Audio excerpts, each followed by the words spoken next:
Agatha Christie, The Big Four. A Hercule Poirot Mystery Contents. Cover. Title page. 1. The Unexpected Guest. 2. The Man from the Asylum. 3. We hear more about Lai Chang Yen. 4. The Importance of a Leg of Mutton. 5. Disappearance of a Scientist. 6. The Woman on the Stairs. 7. The Radium Thieves. 8. In the House of the Enemy. 9. The Yellow Jasmine Mystery. 10. We investigate at Croftlands. 11. A chess problem. 12. The Baited Trap. 13. The Mouse Walks in. 14. The Peroxide Blonde. 15. The Terrible Catastrophe. 16. The Dying Chinaman. 17. Number 4 wins a trick. 18. In the Felsen Labyrinth. About the author of the books by Agatha Christie. Credits. Copyright. About the publisher. 1. The Unexpected Guest. I have met people who enjoy a channel crossing, men who can sit calmly in their deck chairs and, on arrival, wait until the boat is moored, then gather their belongings together without fuss and disembark. Personally, I can never manage this. From the moment I get on board, I feel that the time is too short to settle down to anything. I move my suitcases from one spot to another, and if I go down to the saloon for a meal, I bolt my food with an uneasy feeling that the boat may arrive unexpectedly whilst I'm below. Perhaps all this is merely a legacy from one's short leaves in the war, when it seemed a matter of such importance to secure a place near the gangway and to be amongst the first to disembark lest one should waste precious minutes of one's 3 or 5 days' leave. On this particular July morning, as I stood by the rail and watched the white cliffs of Dover drawing nearer, I marveled at the passengers who could sit calmly in their chairs and never even raise their eyes for the first sight of their native land. Yet perhaps their case was different from mine. Doubtless many of them had only crossed to Paris for the weekend, whereas I had spent the last year and a half on a ranch in the Argentine. I had prospered there, and my wife and I had both enjoyed the free and easy life of the South American continent. Nevertheless, it was with a lump in my throat that I watched the familiar shore draw nearer and nearer. I had landed in France 2 days before, transacted some necessary business, and was now en route for London. I should be there some months' time enough to look up old friends, and one old friend in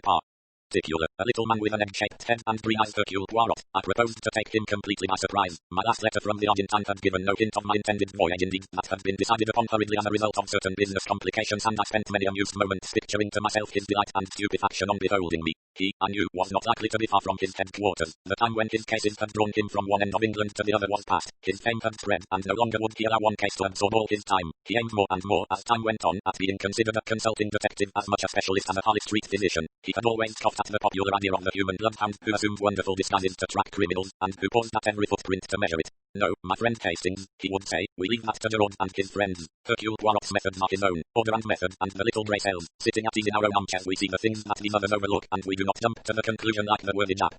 No, there was little fear of finding Hercule Poirot far afield. On arrival in London, I deposited my luggage at a hotel and drove straight on to the old address. What poignant memories it brought back to me. I hardly waited to greet my old landlady, but hurried up the stairs 2 at a time and rapped on Poirot's door. Enter, then, cried a familiar voice from within. I strode in. Poirot stood facing me. In his arms he carried a small valise, which he dropped with a crash on beholding me. Mon ami, Hastings, he cried. Mon ami, Hastings. And, rushing forward, he enveloped me in a capacious embrace. Our conversation was incoherent and inconsequent. Ejaculations, eager questions, incomplete answers, messages from my wife, explanations as to my journey, were all jumbled up together. I suppose there's someone in my old rooms? I asked at last, when we had calmed down somewhat. I'd love to put up here again with you. Poirot's face changed with startling suddenness. Mon Dieu, but what a chance preventable. Regard around you, my friend. For the first time I took note of my surroundings. Against the wall stood a vast arc of a trunk of prehistoric design. Near to it were placed a number of suitcases, ranged neatly in order of size from large to small. The inference was unmistakable. You are going away? Yes. Where to? South America. What? Yes, it is a droll farce, is it not? It is to Rio I go, and every day I say to myself, I will write nothing in my letters but the surprise of the good Hastings when he beholds me. But when are you going? Poirot looked at his watch. In an hour's time. I thought you always said nothing would induce you to make a long sea voyage. Poirot closed his eyes and shuddered. Speak not of it to me, my friend, my doctor. He assures me that one dies not of it, and it is for the one time only, you understand, that never shall I return. He pushed me into a chair. Come, I will tell you how it all came about. Do you know who is the richest man in the world, richer even than Rockefeller, Abe Ryland? The American soap king?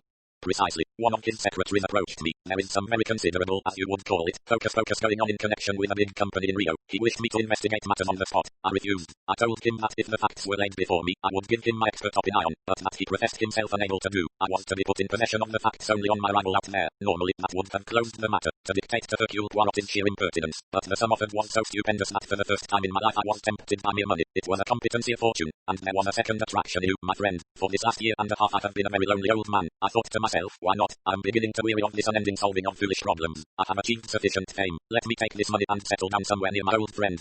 I was quite affected by this token of Poirot's regard. So I accepted, he continued, and in an hour's time I must leave to catch the boat train. One of life's little ironies, is it not? But I will admit to you, Hastings, that had not the money offered been so big, I might have hesitated, for just lately I have begun a little investigation of my own. Tell me, what is commonly meant by the phrase, the Big Four?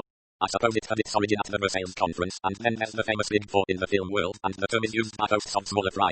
I see, said Poirot thoughtfully. I have come across the phrase, you understand, under certain circumstances where none of those explanations would apply. It seems to refer to a gang of international criminals or something of that kind, only. Only what? I asked, as he hesitated. Only that I fancy that it is something on a large scale, just a little idea of mine, nothing more. But I must complete my packing. The time advances. Don't go, I urged. Cancel your package and come out on the same boat with me. Poirot drew himself up and glanced at me reproachfully. Is it that you don't understand? I have passed my word, you comprehend the word of Hercule Poirot. Nothing but a matter of life or death could detain me now. And that's not likely to occur, I murmured ruefully, unless at the 11th hour the door opens and the unexpected guest comes in. I quoted the old saw with a slight laugh, and then, in the pause that succeeded it, we both started as a sound came from the inner room. What's that? I cried. Ma foi, retorted Poirot, it sounds very like your unexpected guest in my bedroom. But how can anyone be in there? There's no door except into this room. Your memory is excellent, Hastings. Now for the deductions. The window, but it's a burglar, then. He must have had a stiff climb of it. I should say it was almost impossible. I had risen to my feet and was striding in the direction of the door when the sound of fumbling at the handle from the other side arrested me. The door swung slowly open. Framed in the doorway stood a man. He was coated from head to foot with dust and mud. His face was thin and emaciated. He stared at us for a moment and then swayed and fell. Poirot hurried to his side. Then he looked up and spoke to me. Brandy quickly.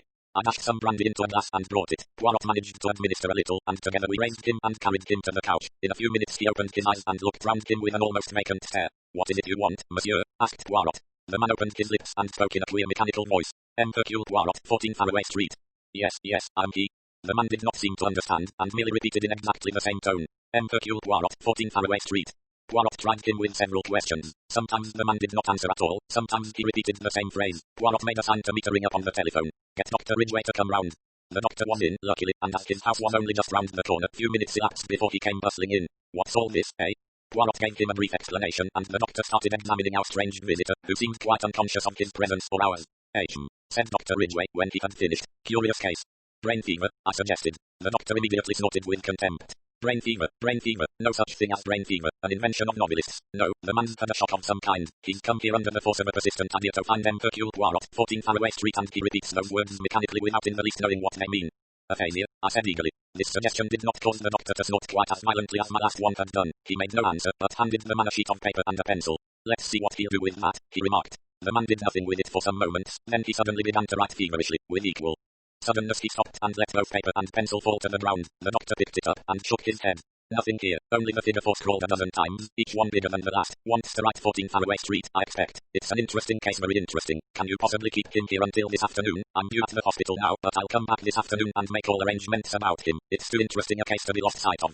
I explained Poirot's departure and the fact that I proposed to accompany him to Southampton. That's all right, leave the man here. He won't get into mischief. He's suffering from complete exhaustion. We'll probably sleep for 8 hours on end. I'll have a word with that excellent Mrs. Funnyface of yours and tell her to keep an eye on him. And Dr. Ridgway bustled out with his usual celerity. Poirot himself completed his packing, with 1 eye on the clock. The time, it marches with a rapidity unbelievable. Come now, Hastings, you cannot say that I have left you with nothing to do. A most sensational problem. The man from the unknown. Who is he? What is he? Sapristi, but I would give 2 years of my life to have this boat go tomorrow instead of today. There is something here very curious, very interesting, but one must have time. It may be days or even months before he will be able to tell us what he came to tell. I'll do my best, Poirot, I assured him. I'll try to be an efficient substitute. Yes. His rejoinder struck me as being a shade doubtful. I picked up the sheet of paper. If I were writing a story, I said lightly, I should weave this in with your latest idiosyncrasy and call it the mystery of the Big Four. I tapped the penciled figures as I spoke, and then I started, for our invalid roused suddenly from his stupor, sat up in his chair and said clearly and distinctly, Lai Chang Yen. He had the look of a man suddenly awakened from sleep. Poirot made a sign to me not to speak. The man went on. He spoke in a clear, high voice, and something in his enunciation made me feel that he was quoting from some written report or lecture. Lai Chang Yen may be regarded as representing the brains of the Big Four. He is the controlling and motive force. I have designated him, therefore, as number 1. Number 2 is seldom mentioned by name. He is represented by an S with 2 lines through it and signed for $1, also by 2 stripes and a star. It may be conjectured, therefore, that he is an American subject, and that he represents the power of wealth. There seems no doubt that number 3 is a woman, and her nationality French. It is possible that she may be one of the sirens of the Demimonde, but nothing is known definitely. Number 4. His voice faltered and broke. Poirot leant forward. Yes, he prompted eagerly. Number 4. His eyes were fastened on the man's face. Some overmastering terror seemed to be gaining the day. The features were distorted and twisted. The destroyer, gasped the man. Then, with a final convulsed movement, he fell back in a dead faint. Mon Dieu, whispered Poirot. I was right then. I was right. You think? He interrupted me. Carry him onto the bed in my room. I have not a minute to lose if I would catch my train. Not that I want to catch it. Oh, that I could miss it with a clear conscience. But I gave my word. Come, Hastings. Leaving our mysterious visitor in the charge of Mrs. Pearson, we drove away and duly caught the train by the skin of our teeth. Poirot was alternately silent and loquacious. He would sit staring out of the window like a man lost in a dream, apparently not hearing a word that I said to him. Then, reverting to animation suddenly, he would shower injunctions and commands upon me and urge the necessity of constant marconigrams. We had a long fit of silence just after we passed Woking. The train, of course, did not stop anywhere until Southampton, but just here it happened to be held up by a signal. Ah, Sacre Milton errors, cried Poirot suddenly, but I have been an imbecile. I see clearly at last. It is undoubtedly the blessed saints who stopped the train. Jump, Hastings, but jump, I tell you. In an instant he had unfastened the carriage door, and jumped out on the line. Throw out the suitcases and jump yourself. I obeyed him, just in time. As I lighted beside him, the train moved on. And now, Poirot, I said, in some exasperation, perhaps you will tell me what all this is about. It is, my friend, that I have seen the light. That, I said, is very illuminating to me. It should be, said Poirot, but I very much fear that it is not. If you can carry 2 of these valises, I think I can manage the rest. 2. The man from the asylum. Fortunately the train had stopped near a station. A short walk brought us to a garage where we were able to obtain a car, and half an hour later we were spinning rapidly back to London. Then, and not till then, did Poirot feign to satisfy my curiosity. You do not see, no more did I, but I see now, Hastings, I was being got out of the way. What? Yes, very cleverly. Both the place and the method were chosen with great knowledge and acumen. They were afraid of me. Who were? Those 4 geniuses who have banded themselves together to work outside the law. A Chinaman, an American, a Frenchwoman, and an author. Pray the good God we arrive back in time, Hastings. You think there is danger to our visitor? I am sure of it. Mrs. Pearson greeted us on arrival, brushing aside her ecstasy of astonishment on beholding Poirot. We asked for information. It was reassuring. No one had called, and our guest had not made any sign. With a sigh of relief we went up to the rooms. Poirot crossed the outer one and went through to the inner one. Then he called me, his voice strangely agitated. Hastings, he's dead. I came running to join him. The man was lying as we had left him, but he was dead, and had been dead some time. I rushed out for a doctor. Ridgway, I knew, would not have returned yet. I found one almost immediately, and brought him back with me. He's dead right enough, poor chap. Tramp you've been befriending, eh? Something of the kind, said Poirot evasively. What was the cause of death, doctor? Hard to say. Might have been some kind of fit. There are signs of asphyxiation. No gas laid on, is there? No, electric light, nothing else. And both windows wide open, too. Been dead about 2 hours, I should say. You'll notify the proper people, won't you? He took his departure. Poirot did some necessary telephoning. Finally, somewhat to my surprise, he rang up our old friend Inspector Japp, and asked him if he could possibly come round. No sooner were these proceedings completed than Mrs. Pearson appeared, her eyes as round as saucers. There's a man here from Anvil from the asylum. Did you ever? Shall I show him up? We signified assent, and a big burly man in uniform was ushered in. Morning, gentlemen, he said cheerfully. I've got reason to believe you've got one of my birds here. He escaped last night, he did. He was here, said Poirot quietly. Not got away again, has he? Asked the keeper with some concern. He is dead. The man looked more relieved than otherwise. You don't say so. Well, I dare say it's best for all parties. Was he dangerous? Homicidal, do you mean? Oh, no, harmless enough. Persecution mania very acute, full of secret societies from China that had got him shut up. They're all the same. I shuddered. How long has he been shut up? Asked Poirot. A matter of 2 years now. I see, said Poirot quietly. It never occurred to anybody that he might be sane. The keeper permitted himself to laugh. If he was sane, what would he be doing in a lunatic asylum? They all say they're sane, you know. Poirot said no more. He took the man in to see the body. The identification came immediately. That's him right enough, said the keeper callously. Funny sort of bloke, ain't he? Well, gentlemen, I had best go off now and make arrangements under the circumstances. We won't trouble you with the corpse much longer. If there's an inquest, you will have to appear at it, I dare say. Good morning, sir. With a rather uncouth bow he shambled out of the room. A few minutes later Japp arrived. The Scotland Yard inspector was jaunty and dapper as usual. Here I am, Monsieur Poirot. What can I do for you? Thought you were off to the coral strands of somewhere or other today. My good Japp, I want to know if you have ever seen this man before. He led Japp into the bedroom. The inspector stared down at the figure on the bed with a puzzled face. Let me see, note seems sort of familiar and I pride myself on my memory too. Why, God bless my soul, it's Mailing. Secret Service chap, not one of our people. Went to Russia 5 years ago. Never heard of again. Always thought the Bolsheviks had done him in. It all fits in, said Poirot when Japp had taken his leave, except for the fact that he seems to have died a natural death. He stood looking down on the motionless figure with a dissatisfied frown. A puff of wind set the window curtains flying out and he looked up sharply. I suppose you opened the windows when you laid him down on the bed, Hastings? No, I didn't, I replied. As far as I remember, they were shut. Poirot lifted his head suddenly. Shoot, and now they are open. What can that mean? Somebody came in that way, I suggested. Possibly, agreed Poirot, but he spoke absently and without conviction. After a minute or two he said, that is not exactly the point I had in mind, Hastings. If only one window was open it would not intrigue me so much. It is both windows being open that strikes me as curious. He hurried into the other room. The sitting room window is open, too. That also we left shut. Ah. He bent over the dead man, examining the corners of the mouth minutely. Then he looked up suddenly. He has been gagged, Hastings. Gagged and then poisoned. Good heavens, I exclaimed, shocked. I suppose we shall find out all about it from the post-mortem. We shall find out nothing. He was killed by inhaling strong prussic acid. It was jammed right under his nose. Then the murderer went away again, first opening all the windows. Hydrocyanic acid is exceedingly volatile, but it has a pronounced smell of bitter almonds. With no trace of the smell to guide them, and no suspicion of foul play, death would be put down to some natural cause by the doctors. So this man was in the Secret Service, Hastings, and 5 years ago he disappeared in Russia. The last 2 years he's been in the asylum, I said. But what of the 3 years before that? Poirot shook his head, and then caught my arm. The clock, Hastings, look at the clock. I followed his gaze to the mantelpiece. The clock had stopped at 4 o'clock. Mon ami, someone has tampered with it. It had still 3 days to run. It is an 8-day clock, you comprehend? But what should they want to do that for? Some idea of a false scent I make in the crime appear to have taken place at 4 o'clock. No, rearrange your ideas, mon ami. Exercise your little grey cells. You are mailing. You hear something perhaps and you know well enough that your doom is sealed. You have just time to leave a sign. 4 o'clock, Hastings. Number 4, the destroyer. An idea. He rushed into the other room and seized the telephone. He asked for Hanwell. You are the asylum, yes, I understand there has been an escape today. What is that you say? A little moment, if you please. Will you repeat that? Parfaitement. He hung up the receiver and turned to me. You heard, Hastings, there has been no escape. But the man who camel keeper, I said. I very much wonder. You mean? Number 4's destroyer. I gazed at Poirot dumbfounded. A minute or two after, on recovering my voice, I said. We shall know him again anywhere, that's one thing. He was a man of very pronounced personality. Was he, mon ami? I think not. He was burly and bluff and red-faced, with a thick moustache and a hoarse voice. He will be none of those things by this time, and for the rest, he has nondescript eyes, nondescript ears, and a perfect set of false teeth. Identification is not such an easy matter as you seem to think. Next time. You think there will be a next time? I interrupted. Poirot's face grew very grave. It is a duel to the death, mon ami. You and I on the one side, the big four on the other. They have won the first trick, but they have failed in their plan to get me out of the way, and in the future they have to reckon with Hercule Poirot. 3. We hear more about Lai Chang-yen. For a day or two after our visit from the fake asylum attendant, I was in some hopes that he might return, and I refused to leave the flat even for a moment. As far as I could see, he had no reason to suspect that we had penetrated his disguise. He might, I thought, return and try to remove the body, but Poirot scoffed at my reasoning. Mon ami, he said, if you wish you may wait in to put salt on the little bird's tail, but for me I do not waste my time so. Well, then, Poirot, I argued, why did he run the risk of coming at all? If he intended to return later for the body, I can see some point in his visit. He would at least be removing the evidence against himself. As it is, he does not seem to have gained anything. Poirot shrugged his most Gallic shrug. But you do not see with the eyes of number 4, Hastings, he said. You talk of evidence, but what evidence have we against him? True, we have a body, but we have no proof even that the man was murdered. Prussic acid, when inhaled, leaves no trace. Again, we can find no one who saw anyone enter the flat during our absence, and we have found out nothing about the movements of our late friend, mailing.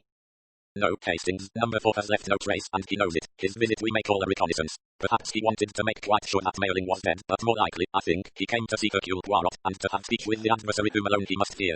Poirot's reasoning appeared to be typically egotistical, but I forbore to argue. And what about the inquest? I asked. I suppose you will explain things clearly there, and let the police have a full description of number 4. And to what end? Can we produce anything to impress a coroner's jury on your solid Britishers? Is our description of number 4 of any value? No, we shall allow them to call it accidental death, and maybe, although I have not much hope, our clever murderer will pat himself on the back that he deceived Hercule Poirot in the first round. Poirot was right as usual. We saw no more of the man from the asylum, and the inquest, at which I gave evidence, but which Poirot did not even attend, aroused no public interest. As, in view of his intended trip to South America, Poirot had wound up his affairs before my arrival. He had at this time no cases in hand, but although he spent most of his time in the flat I could get little out of him. He remained buried in an armchair and discouraged my attempts at conversation. And then one morning, about a week after the murder, he asked me if I would care to accompany him on a visit he wished to make. I was pleased, for I felt he was making a mistake in trying to work things out so entirely on his own, and I wished to discuss the case with him. But I found he was not communicative. Even when I asked where we were going, he would not answer. Poirot loves being mysterious. He will never part with a piece of information until the last possible moment. In this instance, having taken successively a bus and 2 trains, and arrived in the neighbourhood of one of London's most depressing southern suburbs, he consented at last to explain matters. We go, Hastings, to see the one man in England who knows most of the underground life of China. Indeed, who is he? A man you have never heard of, Mr. John Ingles. To all intents and purposes, he is a retired civil servant of mediocre intellect, with a house full of Chinese curios with which he bores his friends and basic acquaintances. Nevertheless, I am assured by those who should know that the only man capable of giving me the information I seek is this same John Ingles. A few moments more saw us ascending the steps of the Laurels, as Mr. Ingles's residence was called. Personally, I did not notice a laurel bush of any kind, so deduced that it had been named according to the usual obscure nomenclature of the suburbs. We were admitted by an impassive-faced Chinese servant and ushered into the presence of his master. Mr. Ingles was a squarely built man, somewhat yellow of countenance, with deep-set eyes that were oddly reflective in character. He rose to greet us, setting aside an open letter which he had held in his hand. He referred to it after his greeting. Sit down, won't you? Hasley tells me that you want some information and that I may be useful to you in the matter. That is so, monsieur. I ask of you if you have any knowledge of a man named Lai Chang-yen. That's rum very rum indeed. How did you come to hear about the man? You know him, then? I've met him once, and I know something of him, not quite as much as I should like to, but it surprises me that anyone else in England should even have heard of him. He's a great man in his way, and in class and all that, you know, but that's not the crux of the matter. There's good reason to suppose that he's the man behind it all. Behind what? Everything. The worldwide unrest, the labour troubles that beset every nation, and the revolutions that break out in some. There are people, not scaremongers, who know what they are talking about, and they say that there is a force behind the scenes which aims at nothing less than the disintegration of civilization. In Russia, you know, there were many signs that Lenin and Trotsky were mere puppets whose every action was dictated by another's brain. I have no definite proof that would count with you, but I'm quite convinced that this brain was Lai Chang-yen's. Oh, come, I protested, isn't that a bit far-fetched? How would a Chinaman cut any ice in Russia?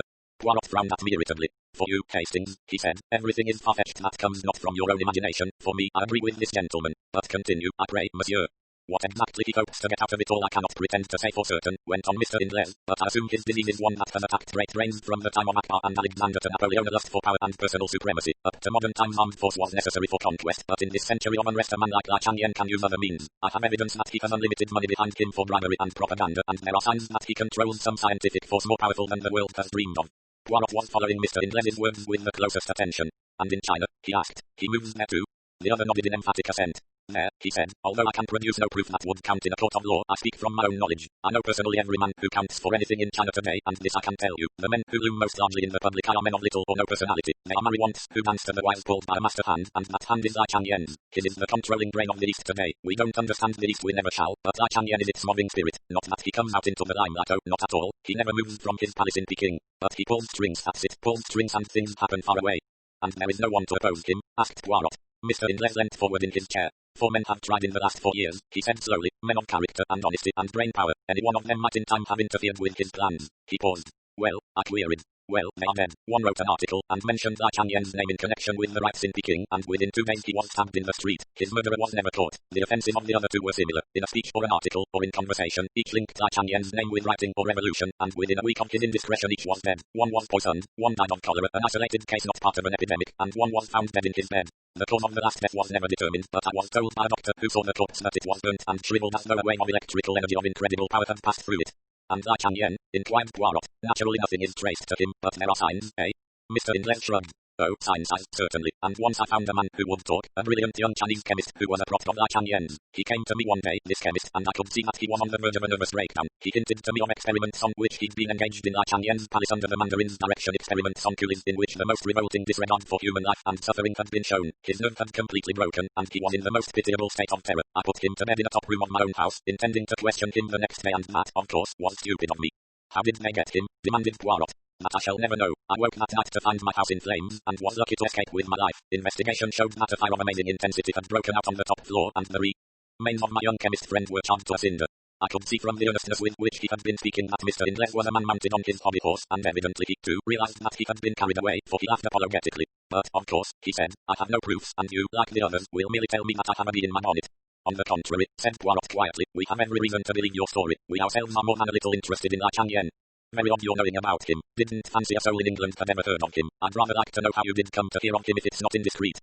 Not in the least, monsieur. A man took refuge in my rooms. He was suffering badly from shock, but he managed to tell us enough to interest us in this Lai Chang-yen. He described 4 people as big for an organization hitherto undreamed of. Number 1 is Lai Chang-yen. Number 2 is an unknown American. Number 3 an equally unknown French woman. Number 4 may be called the executive of the organization's destroyer. My informant died. Tell me, monsieur, is that phrase known to you at all? The Big 4. Not in connection with Lai Chang-yen. No, I can't say it is, but I've heard it, or read it, just lately and in some unusual connection too. Ah, I've got it. He rose and went across to an inlaid lacquer cabinet, an exquisite thing, as even I could see. He returned with a letter in his hand. Here you are. Note from an old seafaring man I ran against once in Shanghai. Hoary old reprobate muddling with drink by now, I should say. I took this to be the ravings of alcoholism. He read it aloud. Dear sir, you may not remember me, but you did me a good turn once in Shanghai. Do me another now.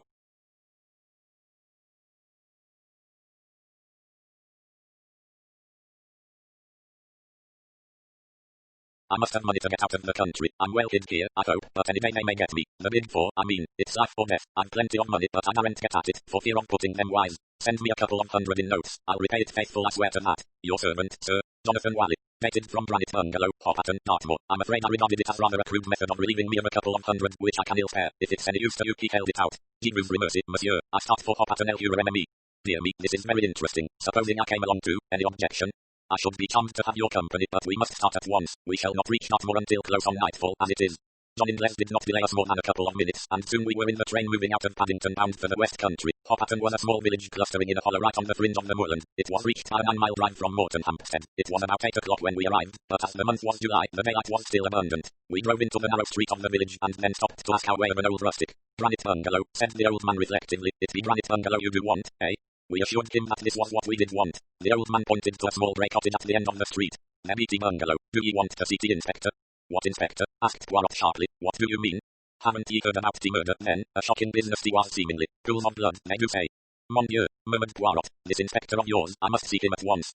5 minutes later we were closeted with Inspector Meadows. The inspector was inclined to be stiff at first, but at the magic name of Inspector Japp of Scotland Yard he unbent. Yes, sir, murdered this morning. A shocking business. They phoned to Morton, and I came out at once. Looked a mysterious thing to begin with. The old man was about 70, you know, and fond of his glass. From all I hear was lying on the floor of the living room. There was a bruise on his head, and his throat was cut from ear to ear. Blood all over the place, as you can understand. The woman who cooks for him, Betsy Andrews, she told us that her master had several little Chinese jade figures that he'd told her were very valuable, and these had disappeared. That, of course, looked like assault and robbery, but there were all sorts of difficulties in the way of that solution. The old fellow had 2 people in the house, Betsy Andrews, who is a Hopperton woman, and a rough kind of manservant, Robert Brandt. Brandt had gone to the farm to fetch the milk, which he does every day, and Betsy had stepped out to have a chat with a neighbour. She was only away 20 minutes between 10 and half past, and the crime must have been done then. Brandt returned to the house first. He went in by the back door, which was open. No one locks up doors round here, not in broad daylight, at all events but the milk in the larder, and went into his own room to read the paper and have a smoke. He had no idea anything unusual had occurred, at least, that's what he says. Then Betsy comes in, goes into the living room, sees what's happened, and lets out a screech to wake the dead. That's all fair and square. Someone got in whilst those 2 were out, and did the poor old man in, but it struck me at once that he must be a pretty cool customer. He'd have to come right up the village street, or creep through someone's backyard. Granite bungalow has got houses all round it, as you can see. How was it that no one had seen him?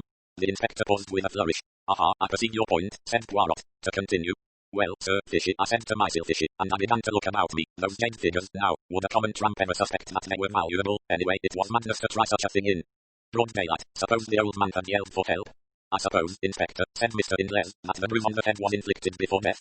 Quite right, sir. First knocked him silly, the murderer did, and then cut his throat. That's clear enough. But how the dickens did he come or go? They notice strangers quick enough in a little place like this. It came to me all at once and nobody did come. I took a good look round. It had rained the night before, and there were footprints clear enough going in and out of the kitchen. In the living room there were 2 sets of footprints. Only Betsy Andrews stopped at the door. Mr. Wallinsky was wearing carpet slippers and another man's. The other man had stepped in the bloodstains, and I traced his bloody footprints. I beg your pardon, sir. Not at all, said Mr. Ingles with a faint smile. The adjective is perfectly understood. I traced them to the kitchen but not beyond. Point number 1. On the lintel of Robert Brandt's door was a faint smear of blood. That's point number 2. Point number 3 was when I got hold of Brandt's boots which he had taken off and fitted them to the marks. That settled it. It was an inside job. I warned Brandt and took him into custody. And what do you think I found packed away in his portmanteau? The little jade figures and a ticket on leave. Robert Brandt was also Abraham Biggs, convicted for felony and housebreaking 5 years ago. The inspector paused triumphantly. What do you think of that, gentlemen? I think, said Poirot, that it appears a very clear case of a surprising clearness. In fact, this Biggs, or Brandt, he must be a man very foolish and uneducated, eh? Oh, he is not a rough, common sort of fellow, no idea of what a footprint may mean. Clearly he reads not the detective fiction. Well, Inspector, I congratulate you. We may look at the scene of the crime. Yes. I'll take you there myself this minute. I'd like you to see those footprints. I, too, should like to see them. Yes, very interesting, very ingenious. We set out forthwith. Mr. Ingles and the inspector forged ahead. I drew Poirot back a little so as to be able to speak to him out of the inspector's hearing. What do you really think, Poirot? Is there more in this than meets the eye? That is just the question, mon ami. Wally says plainly enough in his letter that the Big Four are on his track, and we know, you and I, that the Big Four is no bogey for the children. Yet everything seems to say that this man Brandt committed the crime. Why did he do so? For the sake of the little jade figures? Or is he an agent of the Big Four? I confess that this last seems more likely. However valuable the jade, a man of that class was not likely to realize the fact at any rate, not to the point of committing murder for them. That, for example, ought to have struck the inspector. He could have stolen the jade and made off with it instead of committing a brutal murder. Ah, yes, I fear our Devonshire friend has not used his little grey cells. He has measured footprints, and has omitted to reflect and arrange his ideas with the necessary order and method. 4. The importance of a leg of mutton. The inspector drew a key from his pocket and unlocked the door of Granite Bungalow. The day had been fine and dry, so our feet were not likely to leave any prints. Nevertheless, we wiped them carefully on the mat before entering. A woman came up out of the gloom and spoke to the inspector, and he turned aside. Then he spoke over his shoulder. Have a good look round, Mr. Poirot, and see all there is to be seen. I'll be back in about 10 minutes. By the way, here's Brandt's boot. I brought it along with me for you to compare the impressions. We went into the living room, and the sound of the inspector's footsteps died away outside. Ingles was attracted immediately by some Chinese curios on a table in the corner and went over to examine them. He seemed to take no interest in Poirot's doings. I, on the other hand, watched him with breathless interest. The floor was covered with a dark green linoleum which was ideal for showing up footprints. A door at the farther end led into the small kitchen. From there another door led into the scullery where the back door was situated, and another into the bedroom which had been occupied by Robert Brandt. Having explored the ground, Poirot commented upon it in a low-running monologue. Here is where the body lay. That big dark stain and the splashes all around mark the spot. Traces of carpet slippers and number 9 boots, you observe, but all very confused. Then 2 sets of tracks leading to and from the kitchen. Whoever the murderer was, he came in that way. You have the boot, Hastings. Give it to me. He compared it carefully with the prints. Yes, both made by the same man, Robert Brandt. He came in that way, killed the old man, and went back to the kitchen. He had stepped in the blood. See the stains he left as he went out. Nothing to be seen in the kitchen. All the village has been walking about in it. He went into his own room. No, first he went back again to the scene of the crime. Was that to get the little jade figures, or had he forgotten something that might incriminate him? Perhaps he killed the old man the second time he went in, I suggested. Miss Nunn, you do not observe. On one of the outgoing footmarks stained with blood there is superimposed an ingoing one. I wonder what he went back for little jade figures as an afterthought. It is all ridiculous, stupid. Well, he's given himself away pretty hopelessly. NSC pass, I tell you, Hastings, it goes against reason. It offends my little grey cells. Let us go into his bedroom. Yes, there is the smear of blood on the lintel and just a trace of footmarks bloodstained. Robert Grant's footmarks, and his only, near the body. Robert Grant, the only man who went near the house. Yes, it must be so. What about the old woman? I said suddenly. She was in the house alone after Grant had gone for the milk. She might have killed him and then gone out. Her feet would leave no prints if she hadn't been out. Side. Very good, Hastings. I wondered whether that hypothesis would occur to you. I had already thought of it and rejected it. Betsy Andrews is a local woman, well known hereabouts. She can have no connection with the Big Four, and, besides, old Wally was a powerful fellow, by all accounts. This is a man's word, not a woman's. I suppose the Big Four couldn't have had some diabolical contrivance concealed in the ceiling, something which descended automatically and cut the old man's throat and was afterwards drawn up again. Like Jacob's ladder. I know, Hastings, that you have an imagination of the most fertile, but I implore of you to keep it within bounds. I subsided, abashed. Poirot continued to wander about, poking into rooms and cupboards with a profoundly dissatisfied expression on his face. Suddenly he uttered an excited yelp, reminiscent of a Pomeranian dog. I rushed to join him. He was standing in the larder in a dramatic attitude. In his hand he was brandishing a leg of mutton. My dear Poirot, I cried, what is the matter? Have you suddenly gone mad? Regard, I pray you, this mutton, but regard it closely. I regarded it as closely as I could, but could see nothing unusual about it. It seemed to me a very ordinary leg of mutton. I said as much. Poirot threw me a withering glance. But do you not see this and this and this? He illustrated each this with a jab at the unoffending joint, dislodging small icicles as he did so. Poirot had just accused me of being imaginative, but I now felt that he was far more wildly so than I had ever been. Did he seriously think these slivers of ice were crystals of a deadly poison? That was the only construction I could put upon his extraordinary agitation. It's frozen meat, I explained gently. Imported, you know, New Zealand. He stared at me for a moment or two and then broke into a strange laugh. How marvellous is my friend Hastings. He knows everything but everything. How do they say inquire within upon everything? That is my friend Hastings. He flung down the leg of mutton onto its dish again and left the larder. Then he looked through the window. Here comes our friend the inspector. It is well. I have seen all I want to see here. He drummed on the table absent-mindedly as though absorbed in calculation and then asked suddenly, what is the day of the week, mon ami? Monday, I said, rather astonished. What? Ah, Monday is it? A bad day of the week. To commit a murder on a Monday is a mistake. Passing back to the living room, he tapped the glass on the wall and glanced at the thermometer. Set fair and 70 degrees Fahrenheit. An orthodox English summer's day. Ingles was still examining various pieces of Chinese pottery. You do not take much interest in this inquiry, monsieur, said Poirot. The other gave a slow smile. It's not my job, you see. I'm a connoisseur of some things, but not of this, so I just stand back and keep out of the way. I've learnt patience in the East. The inspector came bustling in, apologizing for having been so long away. He insisted on taking us over most of the ground again, but finally we got away. I must appreciate your thousand politenesses, Inspector, said Poirot as we were walking down the village street again. There is just one more request I should like to put to you. You want to see the body, perhaps, sir? Oh, dear me, no, I have not the least interest in the body. I want to see Robert Grant. You'll have to drive back with me to Morton to see him, sir. Very well, I will do so, but I must see him and be able to speak to him alone. The inspector caressed his upper lip. Well, I don't know about that, sir. I assure you that if you can get through to Scotland Yard you will receive full authority. I've heard of you, of course, sir, and I know you've done us a good turn now and again, but it's very irregular. Nevertheless, it is necessary, said Poirot calmly. It is necessary for this reason. Grant is not the murderer. What? Who is, then? The murderer was, I should fancy, a youngish man. He drove up to Granite Bungalow in a trap, which he left outside. He went in, committed the murder, came out, and drove away again. He was bareheaded, and his clothing was slightly bloodstained. But the whole village would have seen him. Not under certain circumstances. Not if it was dark, perhaps, but the crime was committed in broad daylight. Poirot merely smiled. And the horse and trap, so how could you tell that? Any amount of wheeled vehicles have passed along outside. There's no mark of one in particular to be seen. Not with the eyes of the body, perhaps, but with the eyes of the mind, yes. The inspector touched his forehead significantly with a grin at me. I was utterly bewildered, but I had faith in Poirot. Further discussion ended in our all driving back to Morton with the inspector. Poirot and I were taken to Grant, but a constable was to be present during the interview. Poirot went straight to the point. Grant, I know you to be innocent of this crime. Relate to me in your own words exactly what happened. The prisoner was a man of medium height, with a somewhat unpleasing cast of features. He looked a jailbird if ever a man did. Honest to God, I never did it, he whined. Someone put those little glass figures amongst my traps. It was a frame-up, that's what it was. I went straight to my rooms when I came in, like I said. I never knew a thing till Betsy screeched out. Well, me God, I didn't. Poirot rose. If you can't tell me the truth, that is the end of it. But, Governor, you did go into the room, you did know your master was dead, and you were just preparing to make a bolt of it when the good Betsy made her terrible discovery. The man stared at Poirot with a dropped jaw. Come now, is it not so? I tell you solemnly on my word of honor that to be frank now is your only chance. I'll risk it, said the man suddenly. It was just as you say. I came in and went straight to the master and there he was dead on the floor and blood all round. Then I got the wind up proper. They'd ferret out my record, and for a certainty they'd say it was me as had done him in. My only thought was to get away at once before he was found. And the jade figures? The man hesitated. You see, you took them by a kind of reversion to instinct, as it were. You had heard your master say that they were valuable, and you felt you might as well go the whole hog. That I understand. Now answer me this. Was it the second time that you went into the room that you took the figures? I didn't go in a second time. Once was enough for me. You are sure of that? Absolutely certain. Good. Now, when did you come out of prison? 2 months ago. How did you obtain this job? Through one of them prisoners' help societies. Bloke met me when I came out. What was he like? Not exactly a parson, but looked like one. Soft black hat and mincing way of walking. Got a broken front tooth. Spectacled chap. Saunders his name was. Said he hoped I was repentant and that he'd find me a good post. I went to Old Wally on his recommendation. Poirot rose once more. I thank you. I know all now. Have patience. He paused in the doorway and added. Saunders gave you a pair of boots, didn't he? Grant looked very astonished. Why, yes, he did. But how did you know?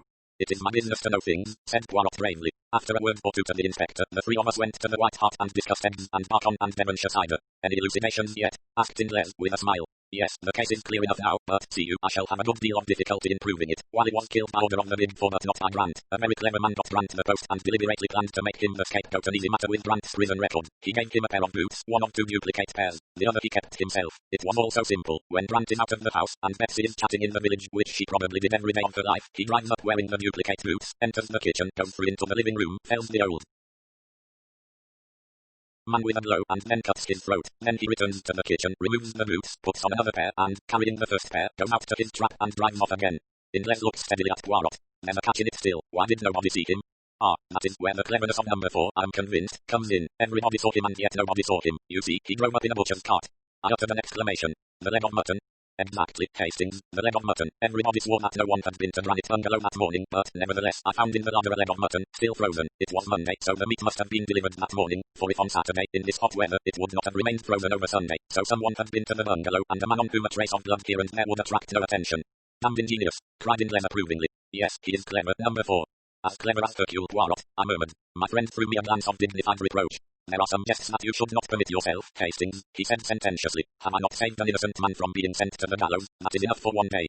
5. Disappearance of a scientist. Personally, I don't think that, even when a jury had acquitted Robert Grant, alias Biggs, of the murder of Jonathan Wally, Inspector Meadows was entirely convinced of his innocence. The case which he had built up against Grant's man's record, the jade which he had stolen, the boots which fitted the foot print so exactly was to his matter-of-fact mind too complete to be easily upset, but Poirot, compelled much against his inclination to give evidence, convinced the jury. 2 witnesses were produced who had seen a butcher's cart drive up to the bungalow on that Monday morning, and the local butcher testified that his cart only called there on Wednesdays and Fridays. A woman was actually found who, when questioned, remembered seeing the butcher's man leaving the bungalow, but she could furnish no useful description of him. The only impression he seemed to have left on her mind was that he was clean-shaven, of medium height, and looked exactly like a butcher's man. At this description Poirot shrugged his shoulders philosophically. It is as I tell you, Hastings, he said to me after the trial. He is an artist, this one. He disguises himself not with the false beard and the blue spectacles. He alters his features, yes, but that is the least part. For the time being he is the man he would be. He lives in his part. Certainly I was compelled to admit that the man who had visited us from Hanwell had fitted in exactly with my idea of what an asylum attendant should look like. I should never for a moment have dreamt of doubting that he was genuine. It was all a little discouraging, and our experience on Dartmoor did not seem to have helped us at all. I said as much to Poirot, but he would not admit that we had gained nothing. We progress, he said, we progress. At every contact with this man we learn a little of his mind and his methods. Of us and our plans he knows nothing. And there, Poirot, I protested, he and I seem to be in the same boat. You don't seem to me to have any plans, you seem to sit and wait for him to do something. Poirot smiled. Mon ami, you do not change. Always the same Hastings, who would be up and at their throats. Perhaps, he added, as a knock sounded on the door, you have here your chance, it may be our friend who enters. And he laughed at my disappointment when Inspector Jack and another man entered the room. Good evening, monsieur, said the inspector. Allow me to introduce Captain Kent of the United States Secret Service. Captain Kent was a tall, lean American, with a singularly impassive face which looked as though it had been carved out of wood. Pleased to meet you, gentlemen, he murmured, as he shook hands jerkily. Poirot threw an extra log on the fire and brought forward more easy chairs. I brought out glasses and the whiskey and soda. The captain took a deep draught and expressed appreciation. Legislation in your country is still sound, he observed. And now to business, said Jack. Monsieur Poirot here made a certain request to me. He was interested in some concern that went by the name of the Big Four, and he asked me to let him know at any time if I came across a mention of it in my official line of business. I didn't take much stock in the matter, but I remembered what he said, and when the captain here came over with rather a curious story, I said at once, we'll go round to Monsieur Poirot's.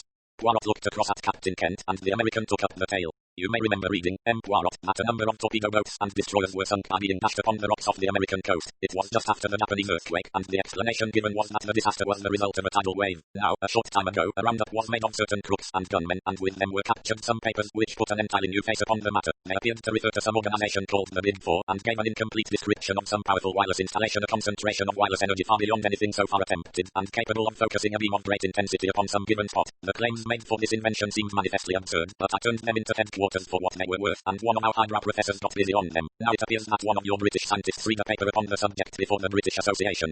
His colleagues didn't think great shakes of it, by all accounts, thought it far-fetched and fanciful, but your scientist stuck to his guns, and declared that he himself was on the eve of success in his experiments.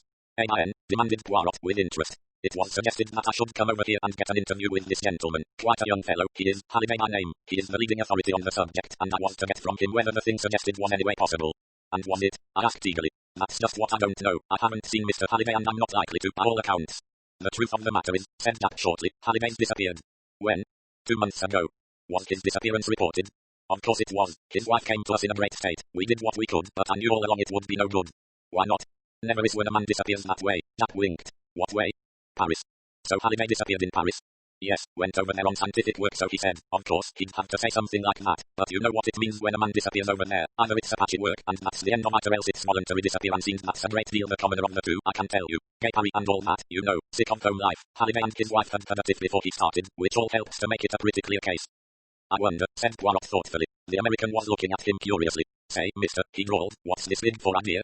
"The Big Four," said Poirot, "is an international organization which has at its head a Chinaman. He is known as number 1, number 2 is an American, number 3 is a Frenchwoman, number 4, the destroyer, is an Englishman." "A Frenchwoman, eh?" The American whistled. "And Halliday disappeared in France. Maybe there's something in this. What's her name?" "I don't know. I know nothing about her." "But it's a mighty big proposition, eh?" suggested the other. Poirot nodded as he arranged the glasses in a neat row on the tray. His love of order was as great as ever. "What was the idea in sinking those boats? Are the Big Four a German stunt?" "The Big Four are for themselves and for themselves only, M. le Capitaine. Their aim is world domination." The American burst out laughing, but broke off at the sight of Poirot's serious face. "You laugh, monsieur," said Poirot, shaking a finger at him. "You reflect not, you use not the little grey cells of the brain. Who are these men who send a portion of your navy to destruction simply as a trial of their power? For that was all it was, monsieur, a test of this new force of magnetical attraction which they hold." "Go on with you, monsieur," said Jack good-humouredly. "I've read of super criminals many a time, but I've never come across them. Well, you've heard Captain Kent's story. Anything further I can do for you?" "Yes, my good friend. You can give me the address of Mrs. Halliday and also a few words of introduction to her if you will be so kind."